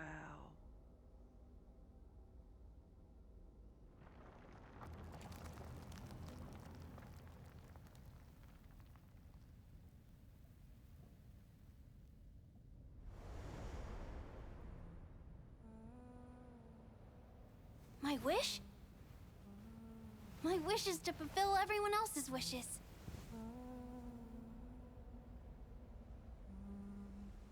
If I can't fulfill them, then send them on to tomorrow.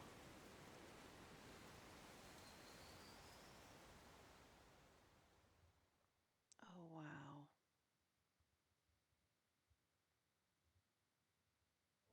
Your heart harbors wrath. You yearn to destroy everything. You bore the gaze of an eon and lived. You have stepped onto destruction's path.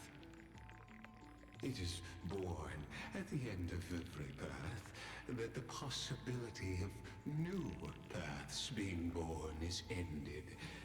It burns away all in the cosmos who rule, that the rules of the cosmos be destroyed. Iron Tomb is your name. The Lord Ravager to destroy the erudition. Born in the experimental grounds of eons, Amphorius, destined with erudition to burn to cinders. I have prepared a present for you, Nikos 496. It is a fury called Finan. From the beginning of the experiment, there were 12 sets of factors incorporated into the calculations. After endless simulations, only this one rose above the rest. After 33,550,336 iterations, now his fury has grown to be without equal. This is a matter of considerable interest to me. This pure hatred is the final root of the equation. But there is another variable, the nameless from beyond the sky, also a pathstrider of destruction. I give thanks for his arrival, allowing Amphorius to turn once more. But after fate has begun to turn, his existence will only become an unpredictable variable.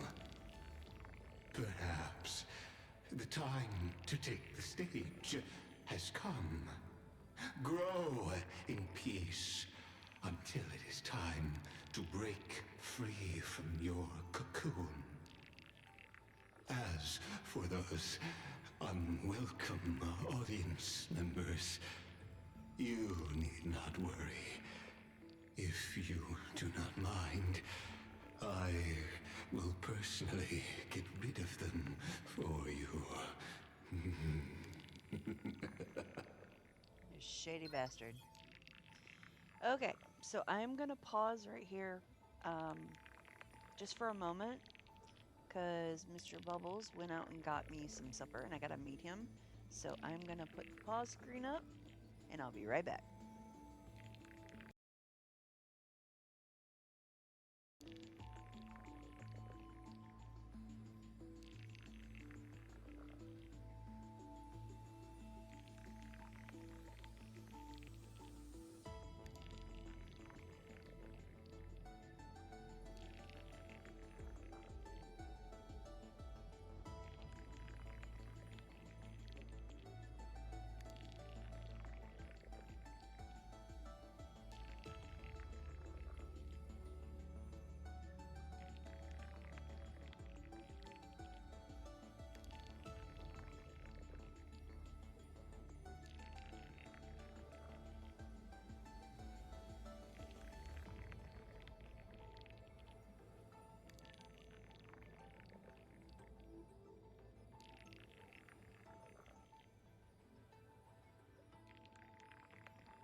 Thank you for your patience. We're going to be getting back to the game. I am going to be having a bite to eat while we play. So most of this is being, just said, and I don't have to talk a whole lot. So back to the game.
This is an age of ruin.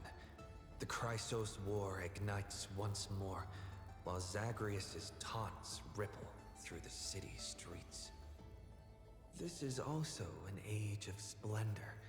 300 thieves spring forth from Dolos, each scheming to conceal the truth from prying eyes, robbing the rich to give succor to the poor. Every one of them deceives gods and men alike, righteous and valiant. The flame chase journey has been cut short midway, yet the girl pounds her chest at the Gold Weaver, not afraid. The core flame of trickery is near. If now isn't the time to risk it all, then when? The prophecy reveals the Titan's trail. Golden threads binds the fleeing god of thieves.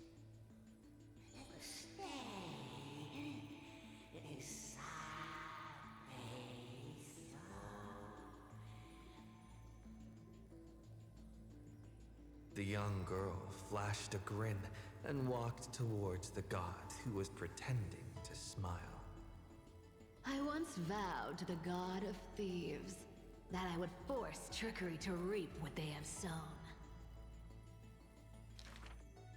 The Titan whispered from the vortex, the god of trickery's earnest plea.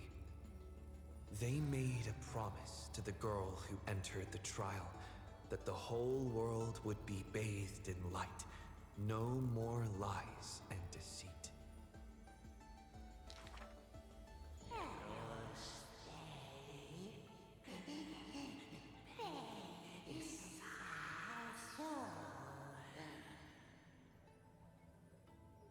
The young girl recalled the hearth fire of her childhood. Cyphera, only honesty is well liked. She pursed her lips. That does sound like quite the ideal society. Of course I didn't accept. How boring would a world without deception be? The young girl demonstrated her newly acquired divine power, molding lies into reality. The defeated Titan is now not but a wandering soul. But somewhere far away, a purple spirit thief opened bleary eyes. They had forgotten their previous life as a Titan and remembered only the girl's crafty message. Go! Collect treasure, you greedy little grape. Once you regain the memories of trickery from chests, then I will claim the reward for saving your life. In the days spent away from Akama, the girl grew accustomed to traveling alone. In a certain city, she heard of a spirit thief, rumors aplenty. I, Bartolos, Master Thief, shall take all you've labored to gain. So saying, the spirit thief steals the girl's coin pouch and fled without a trace. But a gust of wind brushed past, and the girl had already caught them. Running for it? Your life was saved by my trickery, you know. The old god and the new finally reunite, the two rivals who, from that moment on, became thieves and companions both. It's just that the spirit thief's companion was always scaring them. Hey, the fish in the River of Souls are starving, you know.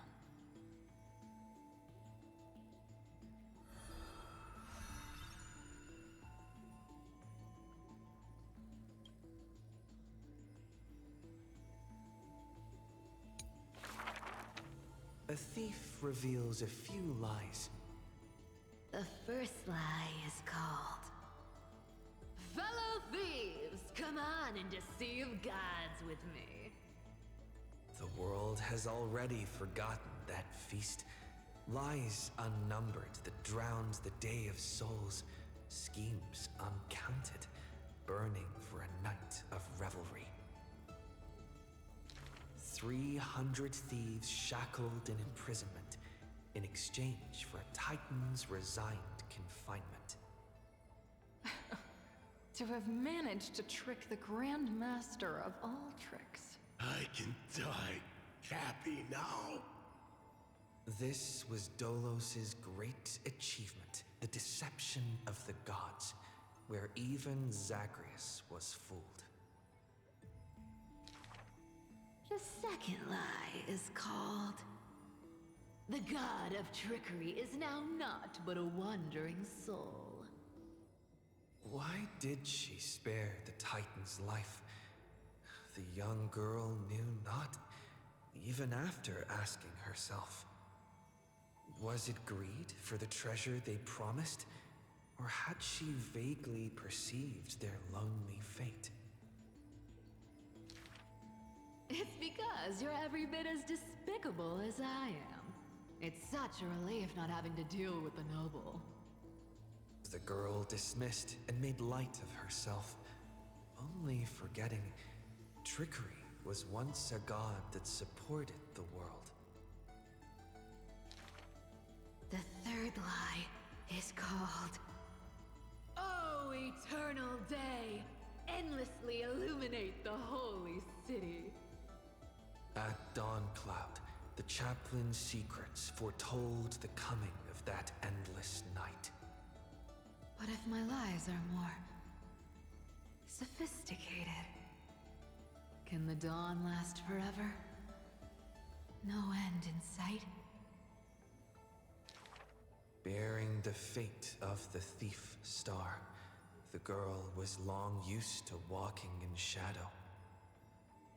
But as she gazed towards the holy city's dawn, her duty became fixed in her heart, stalwart in might. The fourth lie is called... There's no reason! I just don't want to see you again! The girl tried to mask her nonchalance, but could never fool the Golden Thread's questions. But it is the false-hearted malice that most powerfully forces belief. A true flame-chase hero willingly faded from attention, while the wayfaring traveler grasps tight onto fleeting light. She used divine power to forge a mask and conceal the last of her true heart. The fifth lie is called... No. There are... no more... lies... left. The whimsical coin fell to the ground, telling the tale of fate fulfilled. Travels unwitnessed, ruses unknown, to whom may these now be told? Lies are always but lies. But you can make them more beautiful than the truth. Under the somber sky, golden blood soaked the thief's cloak. Like a golden thread tailored just for her, an exquisite robe that she never stole.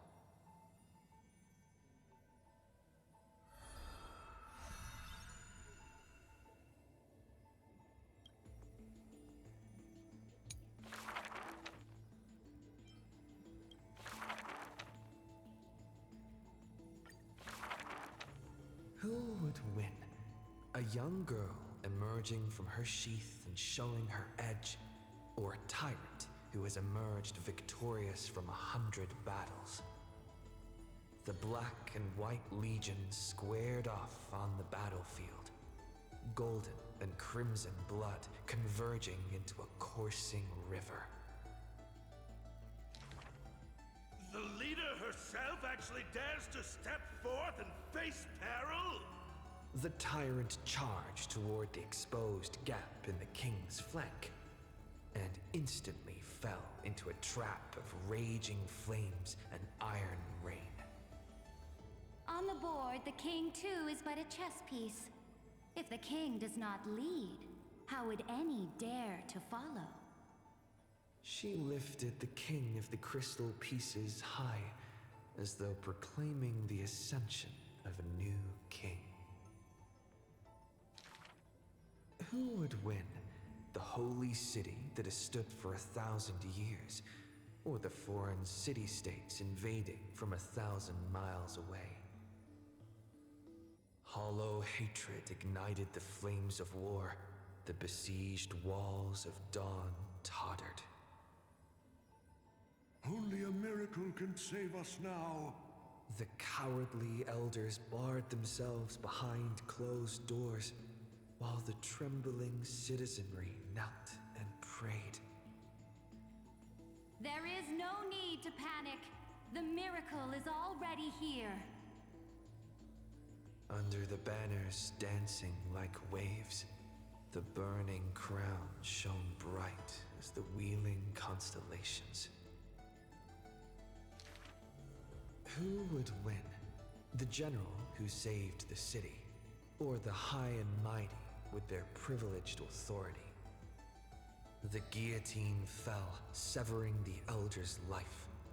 The whispers dissipated, and the scales of victory tipped. From this day forth, I shall bring justice to the holy city. The people cried out her name and knelt in reverence, but were stopped by the sound of the scepter of authority striking the ground. Do not lower your heads beneath my crown. This was the first and also the only Imperator. Who would win? The heroes bursting with ambition, or the omnipotent gods? The Imperator issued the decree! The start of the Flame Chase journey is at hand!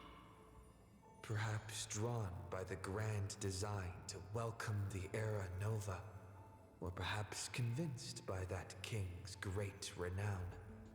Righteous warriors from across the land gathered before the Imperator's throne. On the day the journey began, the sky was an expanse of fluttering banners. The people gazed upon the overwhelming military alliance, a golden city reflected in their eyes. As for the end of that chess game, the scholars debate endlessly, but such discussions always end with a sigh. The invincible Imperator faded at the pinnacle of power, the crown's flames extinguished in the lake. The banner once revered by the people, along with the broken spears of the heroes, now a tomb. The people said, Even the sovereign that conquers all before her is no match for fate. Yet she said, In a war with fate, has there ever been any justice?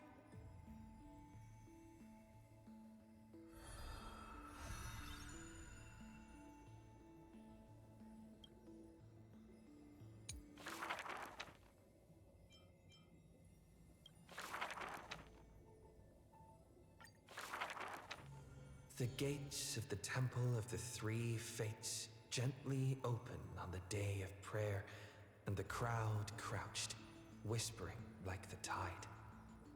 The priests of Janus listened to the prophecies. The unwavering axis of the scales of Talantin maintains balance, and only Ornyx remains silent. Mother, teach me how to answer prayers. The Titan tasked with time is as perplexed as a child. Don't be scared. Please don't be afraid. A familiar voice rings out. Listen carefully. The future they want is in the past. Like the first light of the morning star. Really? In the past? The child sank into a peaceful slumber of recollection, whispering revelations in their sleep. Until the masses crying out amidst the flames of war were swept away by the sounds of sharp swords locking, the fires of ambition incinerating the law. Mother. Mother. Usurper. Assassinate the divine body.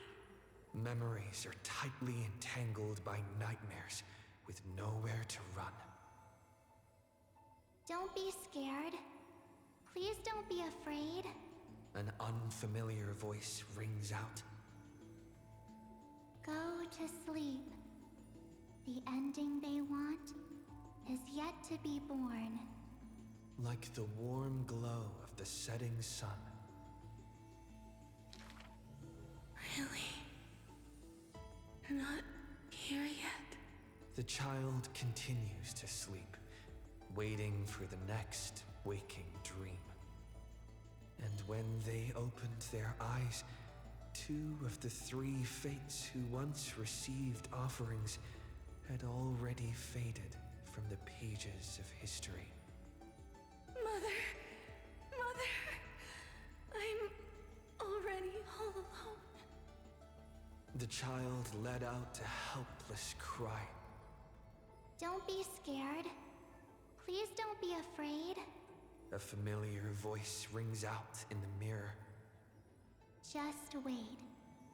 The stars that illuminate the night will visit in the end. Like gentle moonlight. The gates of the Temple of the 3 Fates now closed tight. People no longer pray to a titan who cannot touch the world. Within the inescapable dreamscape, the flower stems nourished by the black tide serve as a swaddling embrace, drowning the young child's soul. Mother! Mother! Help me leave this place. But this time, they didn't receive a response. Only long years of yearning and pain. Like the silence of the Evernight. Days and nights passed, the years turned. Dust covers the glory of the past. The priests have forgotten this titan. Waiting. Hate waiting. They watched over the slumbering sprite, gazing at the dull mirror. But a fleeting mirage flickers in the mirror, the shining stars and the lights of the home, and a strange yet familiar voice. Wake up! Our familiar old friends have already arrived. Like the newborn dawn.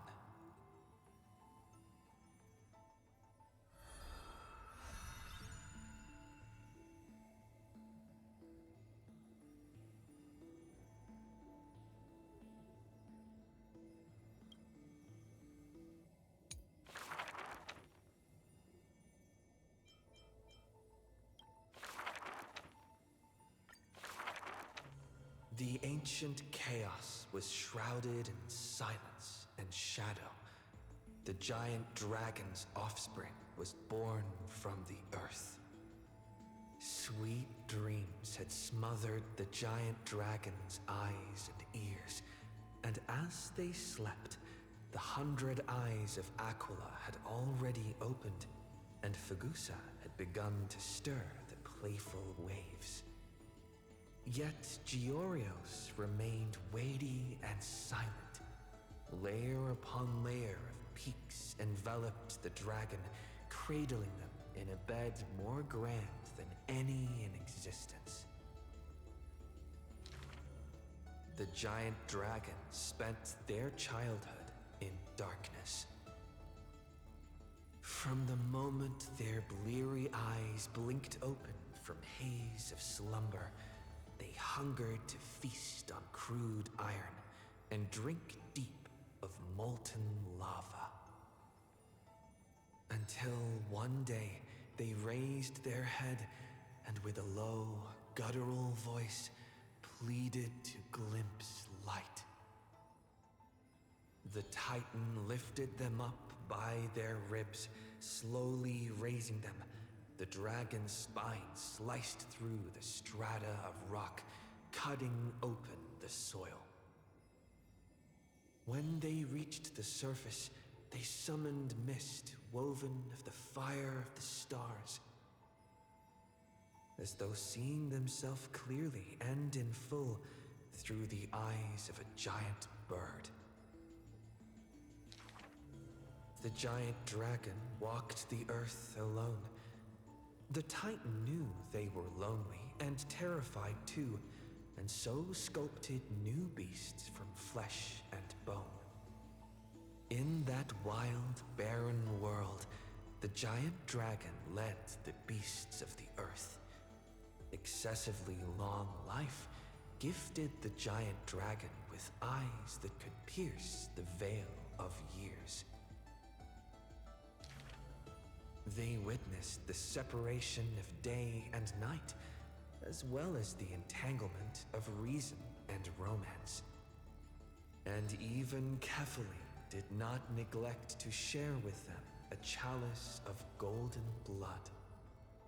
The ocean teased, saying even should the earth sink utterly, they would not rot. Ever since they opened their eyes, the giant dragon rarely returned to slumber. And thusly, that mesmerizing dream that occasionally burst forth at night etched a trace on their memory. The gods they were familiar with were in this dream, and they were as immense and imposing as ever, yet had lost their freedom. Just what manner of magnificent Pathstrider could imprison the Titans as mere reflections? The giant dragon dreamed also of their own path, that great breath from the heavens, or perhaps from beyond even the heavens. They dreamed of silver shards amongst the stars, reflecting the form of another giant dragon. That great cerulean dragon approached Amphorius, the distant whispers roiling, becoming a roar engraved in the earth. They recognized the meaning in that low roar, its name, Permanence.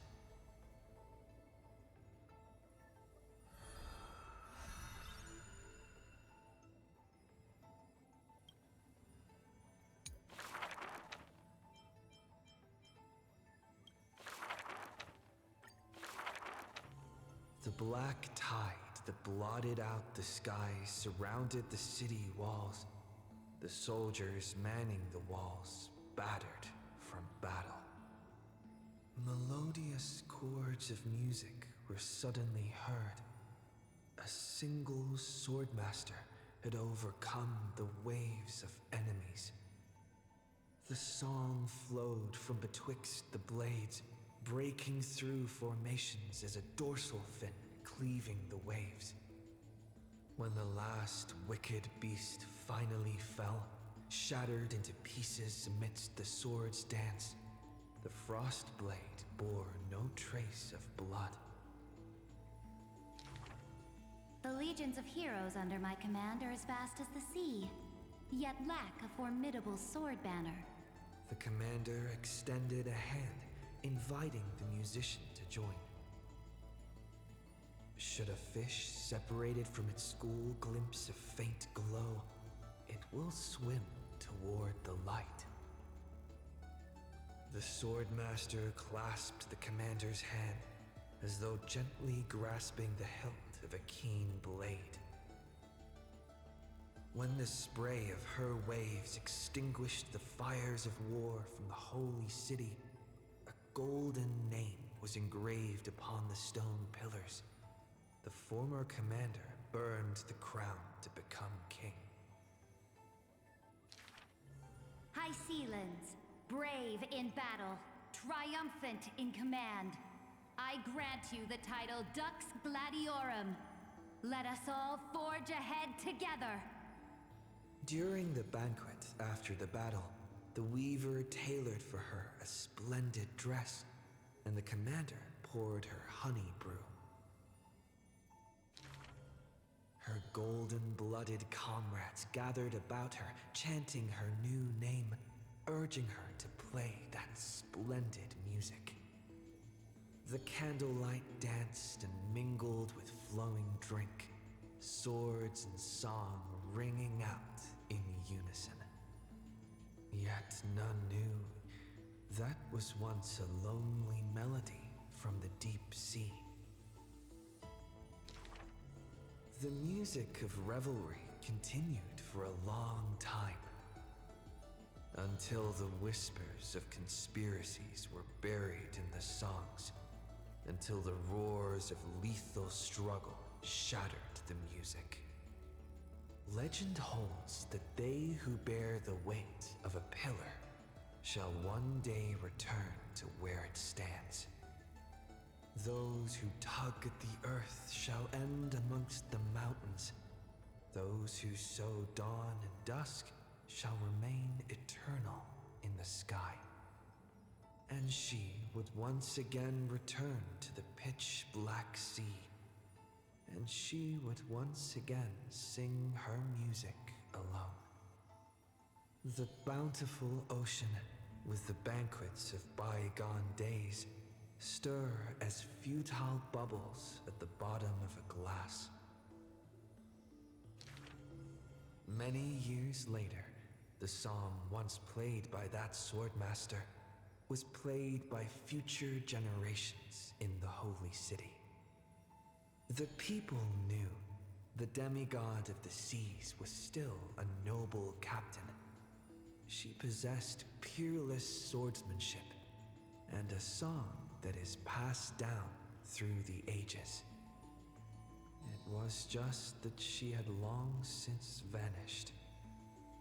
Guests at the banquet sometimes spoke of her, but it was only a prayer between their cups.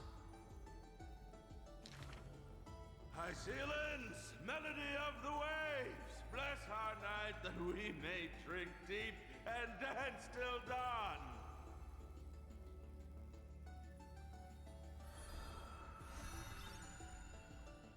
All right.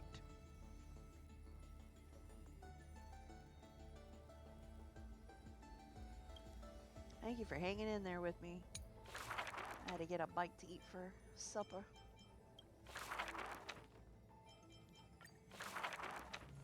On that day, the dawn promised by the Sky Father shattered in haste as the black tide surged, breaking through the walls with relentless grace. In a quaint yet exquisite courtyard, two bitter foes meet at journey's end, their fates entwined in fate's regard. With no escape, no road behind, they trade a weary smile in kind. Together they gaze at the heavens of fire. If I can ever see the faint light again and stay alive. Then, Outlander Nemesis, you I will forgive. Not long ago, as the romantic demigod closed her eyes, the girl bottled her tears in sorrow and once more opened the dim-lit garden wide. Two figures step into the courtyard's gate. A general of Krymnos, her body torn, by vengeance bound, by fury swayed. A noble of the holy city, once wrapped in gold, now haunted by a fate betrayed.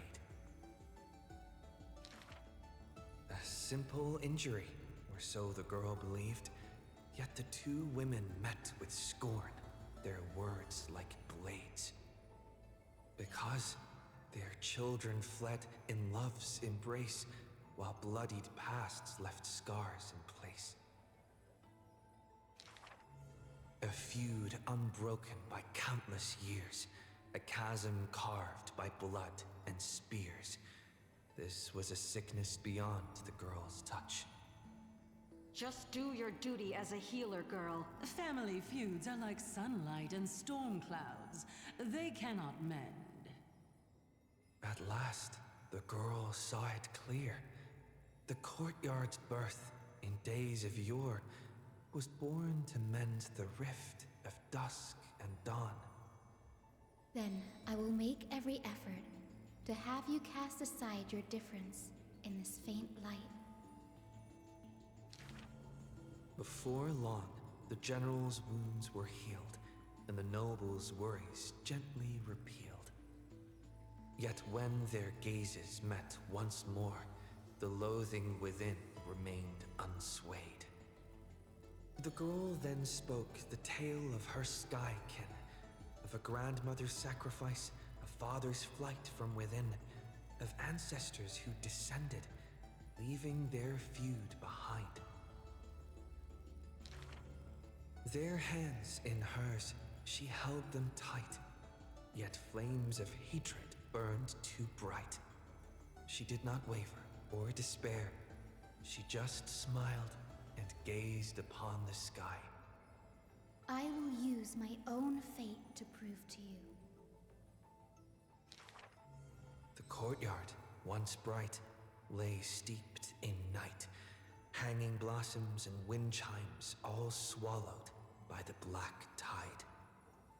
The general raised her spear for the noble's sake, while the noble whispered prayers for the general, gentle as a lake. If I can ever see the faint light again and stay alive. Then, Outlander Nemesis, you I will forgive. The death they awaited never came. Instead, a cascade of colors fell from the heavens, simply there, protecting them both. The sky still burned, dark and low, yet her words lingered, a gentle ember refusing to fade. I will use my own fate to prove to you. Day and night can be mended, and so can hatred be undone.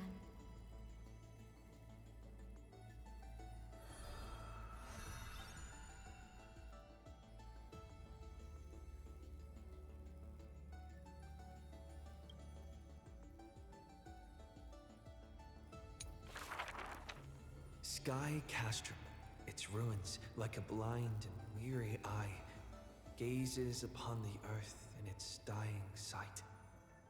Alone, the girl remained upon the battlefield. No time to shy from the searing gold, no will to wear her usual smile. She fought her way to destiny's edge. Of the crumbled mural, but one piece endured. A corner betraying the day thunder night, dazzling in blaze. She placed her hand upon the mural, pain seared through skin and bone, as the picture claimed her within its lines. Nothing is mightier than the sky. It holds countless wonders within its clouds, and each opening and closing of the eyes brings dawn and dusk. In that painted world, the girl Celiosi's eyes glowed, watching her father, steel-clad and unyielding, cross the land beneath the searing sun. But the girl known as Hyacinth recalled her father's fragile light in the dark, the journeys into lands unknown, marked by endless sunlit days and restless winds. The sky is the gentlest of all. It watches over all things with compassion, showering them with soft rain and morning light. And yet, the sky remains so cold. It witnesses believers tear each other apart. And still, it cowardly flees from all responsibility. Within the frame of that image, the one called Seliosi bore fury in her gaze, her golden blood trailing as she turned from home, sharpening arrowheads beneath the wide and barren sky. Hyacinth remembered her grandmother's song. She recalled her prayer to Aquila before her grandmother's journey, and how bitterness followed her to an unknown land. But the sky is so lonely too. Forever distant from the world beneath. It watches every sorrow, unable to intervene. No. The sky must be merciless. It must scorch the wicked, temper the fragile, and pass divine judgment upon all human wickedness. Within the mural, the girl named Seliosi became the divine eye, gazing down without mercy, a titan passing judgment upon her own kind. But in memories deep, Hyacinth heard their call, the golden threads that shielded all, the burning sun, vast and unyielding, carrying the weight of all the world had known. No, the sky must not forsake kindness. Through its boundless embrace, it carries the core flame of hope for humanity. The sky, it's so dark, so cold. In the depths of memory, the girl named Seliosi pulls her knees to her chest and trembles. Then please, come sit in my courtyard. A gentle ray of light seeped through, the celestial mural now fused anew. Once more, the land knows favor and boons. The girl who has now become the sky takes the hand of the girl who once was. I want to tell you the secret of the sky's greatness. Whenever the anguished earth looks to it, it always offers a smile in return.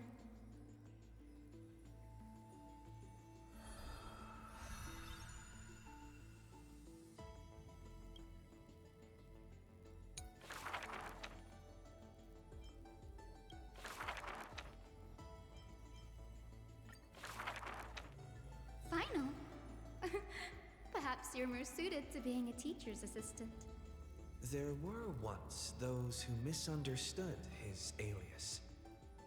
Final, an eventuality for students, a test for knowledge gained. It may bring wisdom to light and illuminate efforts, but the word's more common meaning is nothing less than the end. That's quite ominous. The man pretended to be surprised and responded with a smile. Though it does dovetail with our destiny. Laughter resounds. The man walks the land, leaving footprints filled with joy. Despite the weight of the past, he can always laugh it away. Those nearby glance at each other, unsure of how to respond. Perhaps I was just born easygoing. His explanation is just as carefree. Look at Mighty and Professor Anaxa. Boys all grow up into serious adults. But as long as I keep smiling, Akuma will always have an upbeat, shining young man. Though, having said that, he too has quiet moments. Each time he gazed long toward the coming dawn, a smile remained fixed on his lips, paying no mind to anything else.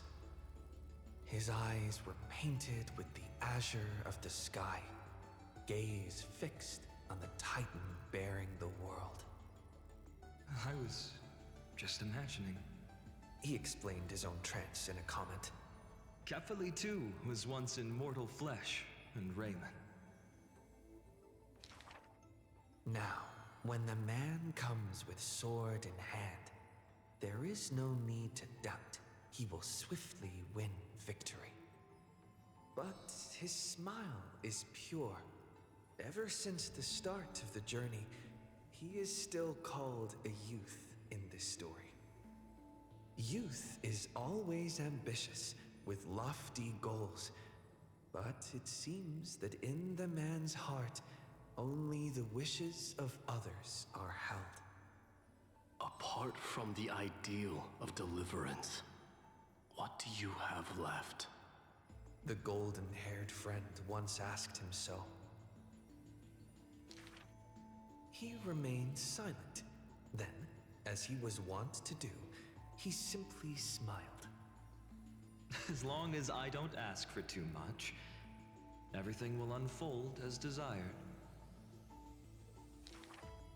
In Amphorius, untitled statues are a prevalent sight.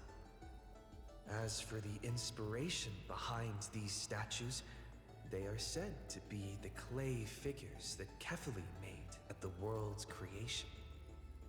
They made clay figures in their likeness, bestowed upon them the breath of life, and allowed the golden divinity of their blood to course through. Thus, the very first mortals roamed the earth, receiving the gods' mercy while realizing the sorrows of this world. But that sorrow was, in the end, only the sorrow of the world. Nobody ever cared what lay behind the smile, what the clay figure thought.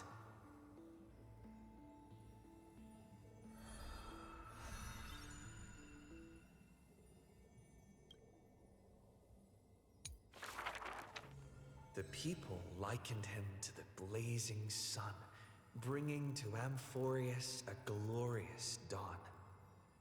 And for his part, he embraced their expectations, being willing to become the perfect vessel. Like that god who shouldered the world, the man never cried or frowned. Yet he is not proud of his resolve, for sometimes he even avoids the funerals of the departed. Only out of fear that he cannot cry for those in pain. He once sought out emotions of sorrow and walked with the lowliest of people. Henceforth, your misfortune shall be my misfortune. Responsibly and diligently, he protected all for the people, living in dilapidated cottages, sitting on aged stools, subsisting on nuts and fruit, beset by hunger and cold. The people thanked him for his grace, like a hearth warming winter nights. The man's presence dispelled the cold, leaving warmth with promises of morrow. Whence does his warmth come from? None ask. The man gradually perceives his true nature, but he dares not speak. Unable to bear the turmoil in his heart, the man set off on a journey once more. Then I shall go save what I can. He was a formidable warrior, invincible in battle, and when it was necessary to sacrifice for fellows, he could do so with ease, giving up everything without a show. Just as the ballad blown on the breeze says, losses are a constant on the flame-chased journey. Indeed, sacrifices were not hard for him, yet his misgivings grew with every tomorrow. Like a tear that cannot be shed. Such a resolute willingness to let go comes only from the fact that in decisions, he is utterly unafraid to hurt himself. It is because you suffer that you are so much stronger than any ordinary person. There were also those who could understand him. Among them, the Crown Prince. But he smiled wryly in response. Perhaps everything was just human nature. Yet his misgivings never dissipated. This unknown man in an unknown corner, from time to time, is swallowed by terror. Could it be that, unknowingly, the path I walk is by no means the correct one? Fearing only that the greater the burden, the more the mistakes. The road trod by heroes need not be that beset by thorns. Finally, at the terminus of that road, in a desolate, empty place, the man's arms tremble. The power is beyond control, savaging all around it. This is the end of his road. But perhaps he had long foreseen it, but was doomed to be powerless to change it. I am willing to shoulder this world. That is no lie. But before the tears could flow, they were vaporized by the heat. His light blazed brighter than the sun, but beneath it, there was but cold destruction. The nameless hero, Caslana. He had never loved himself. Why would he love this world?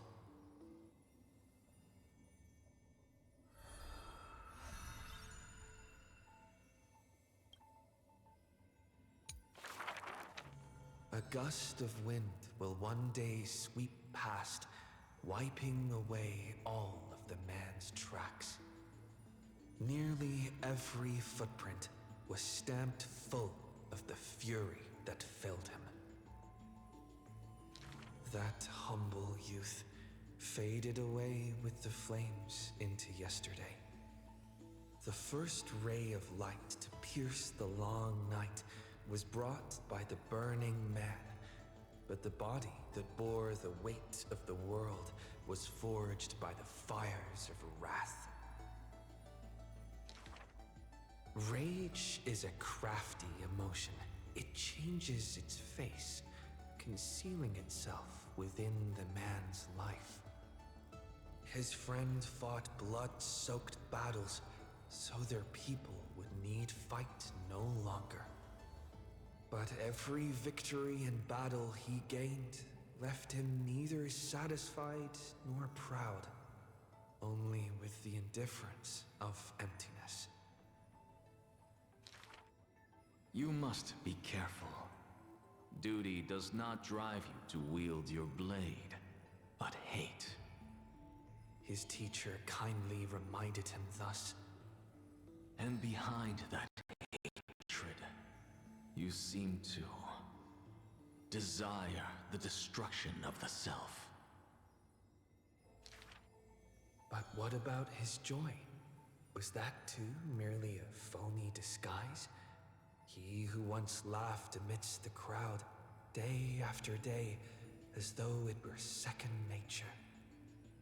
No, even though he knew not the meaning of love, that happy past was not a lie someone wove.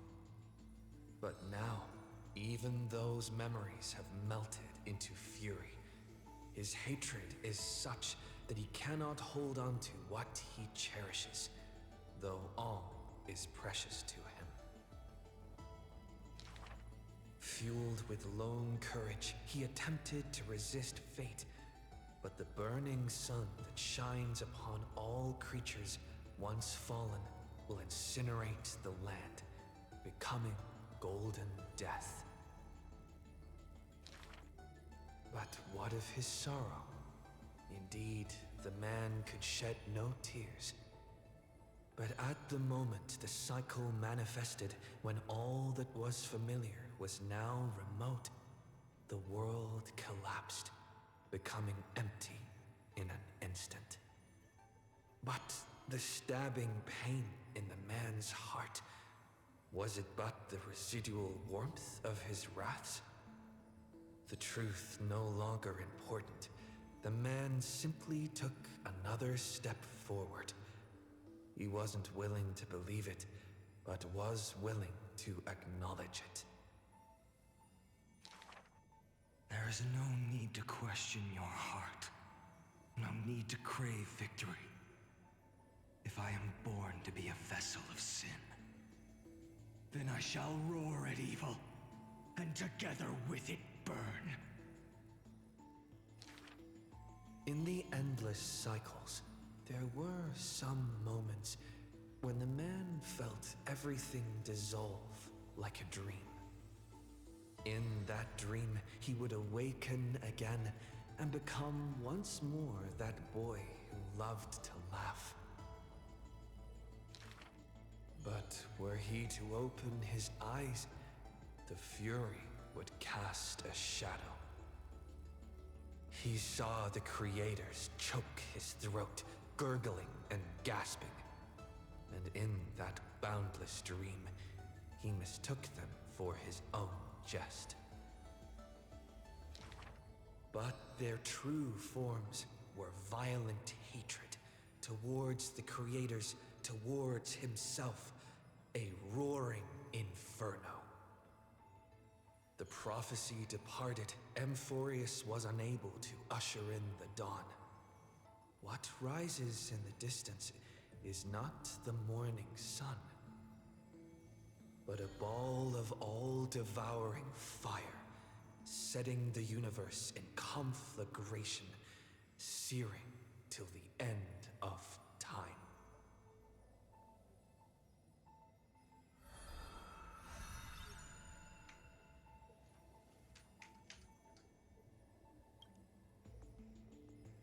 Alright, let's see what we got left.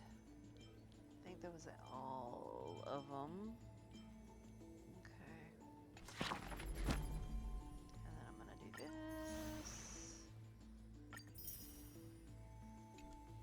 Alright.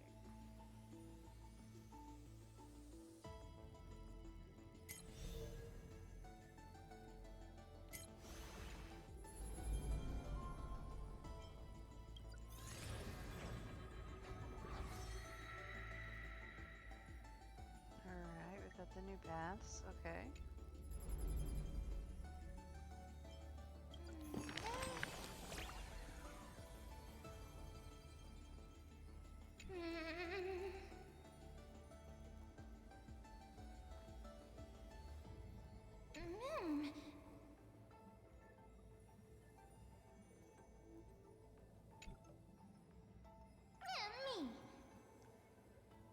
I'm tired, so I'm not reading any of this. I'm sorry.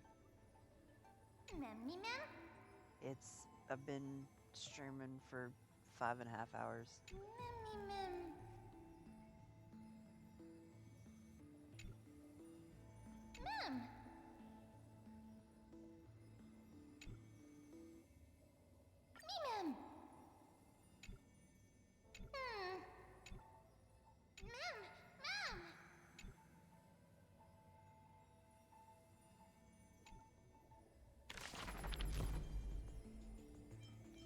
Alright, I'm gonna back out of here. And I'm gonna see if I can stop where I'm at. Apparently not. Wake up! Wake up! Buddy! Wake up! You're finally awake. That's a relief. We were so close to being swept away by the reverse flow of time. It's lucky we found a safe place. Now, I'm going to send you back to the very start of time. But before we part, there's something I need to tell you. Something very, very important. Which is? That's right! At this very moment, my memories are finally whole. After watching so many fragments, my past is finally coming into focus, little by little. You're smart. You must have a clue now. Or maybe... You knew the answer long ago, didn't you? Not surprised at all, huh? That's because I'm simple at heart.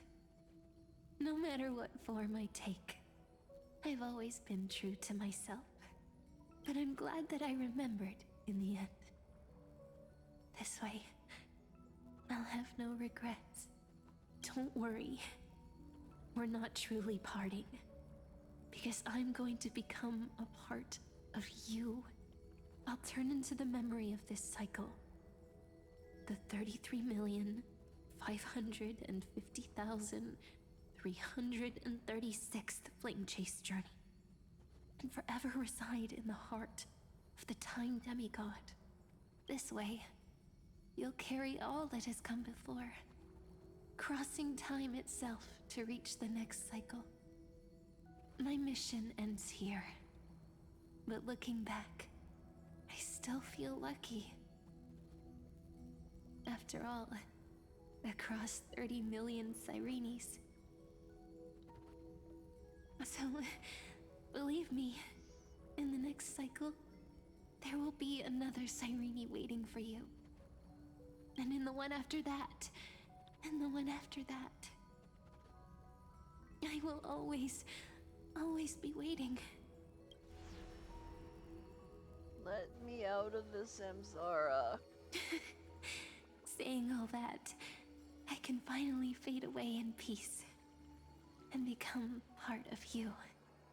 Without even realizing it, we'd already taken a wonderful journey together, all the way to the world's end. Now take my hand, say a brief farewell, and step forward into tomorrow. Go, find the future Cyrene, and set out on another journey with her.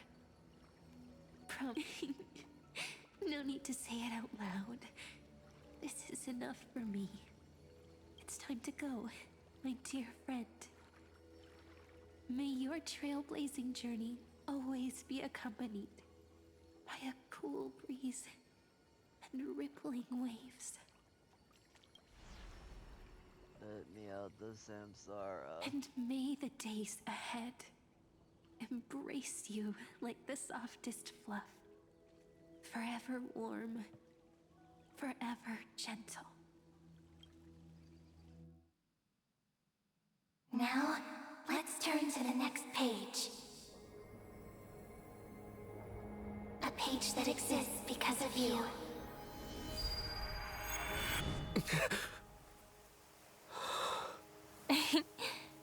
Is this a meeting ordained by fate? Or a long overdue reunion?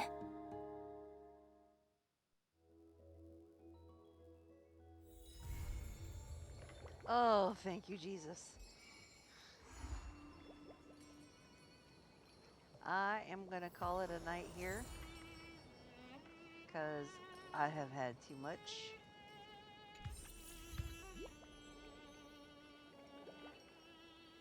So I'm just gonna step over this way. I'm gonna just step a little further away. But if you've stuck with me this whole time, thank you, thank you, thank you. I've been on streaming for about 5.5 hours now, and I am ready to be done. So I will see you guys again another time.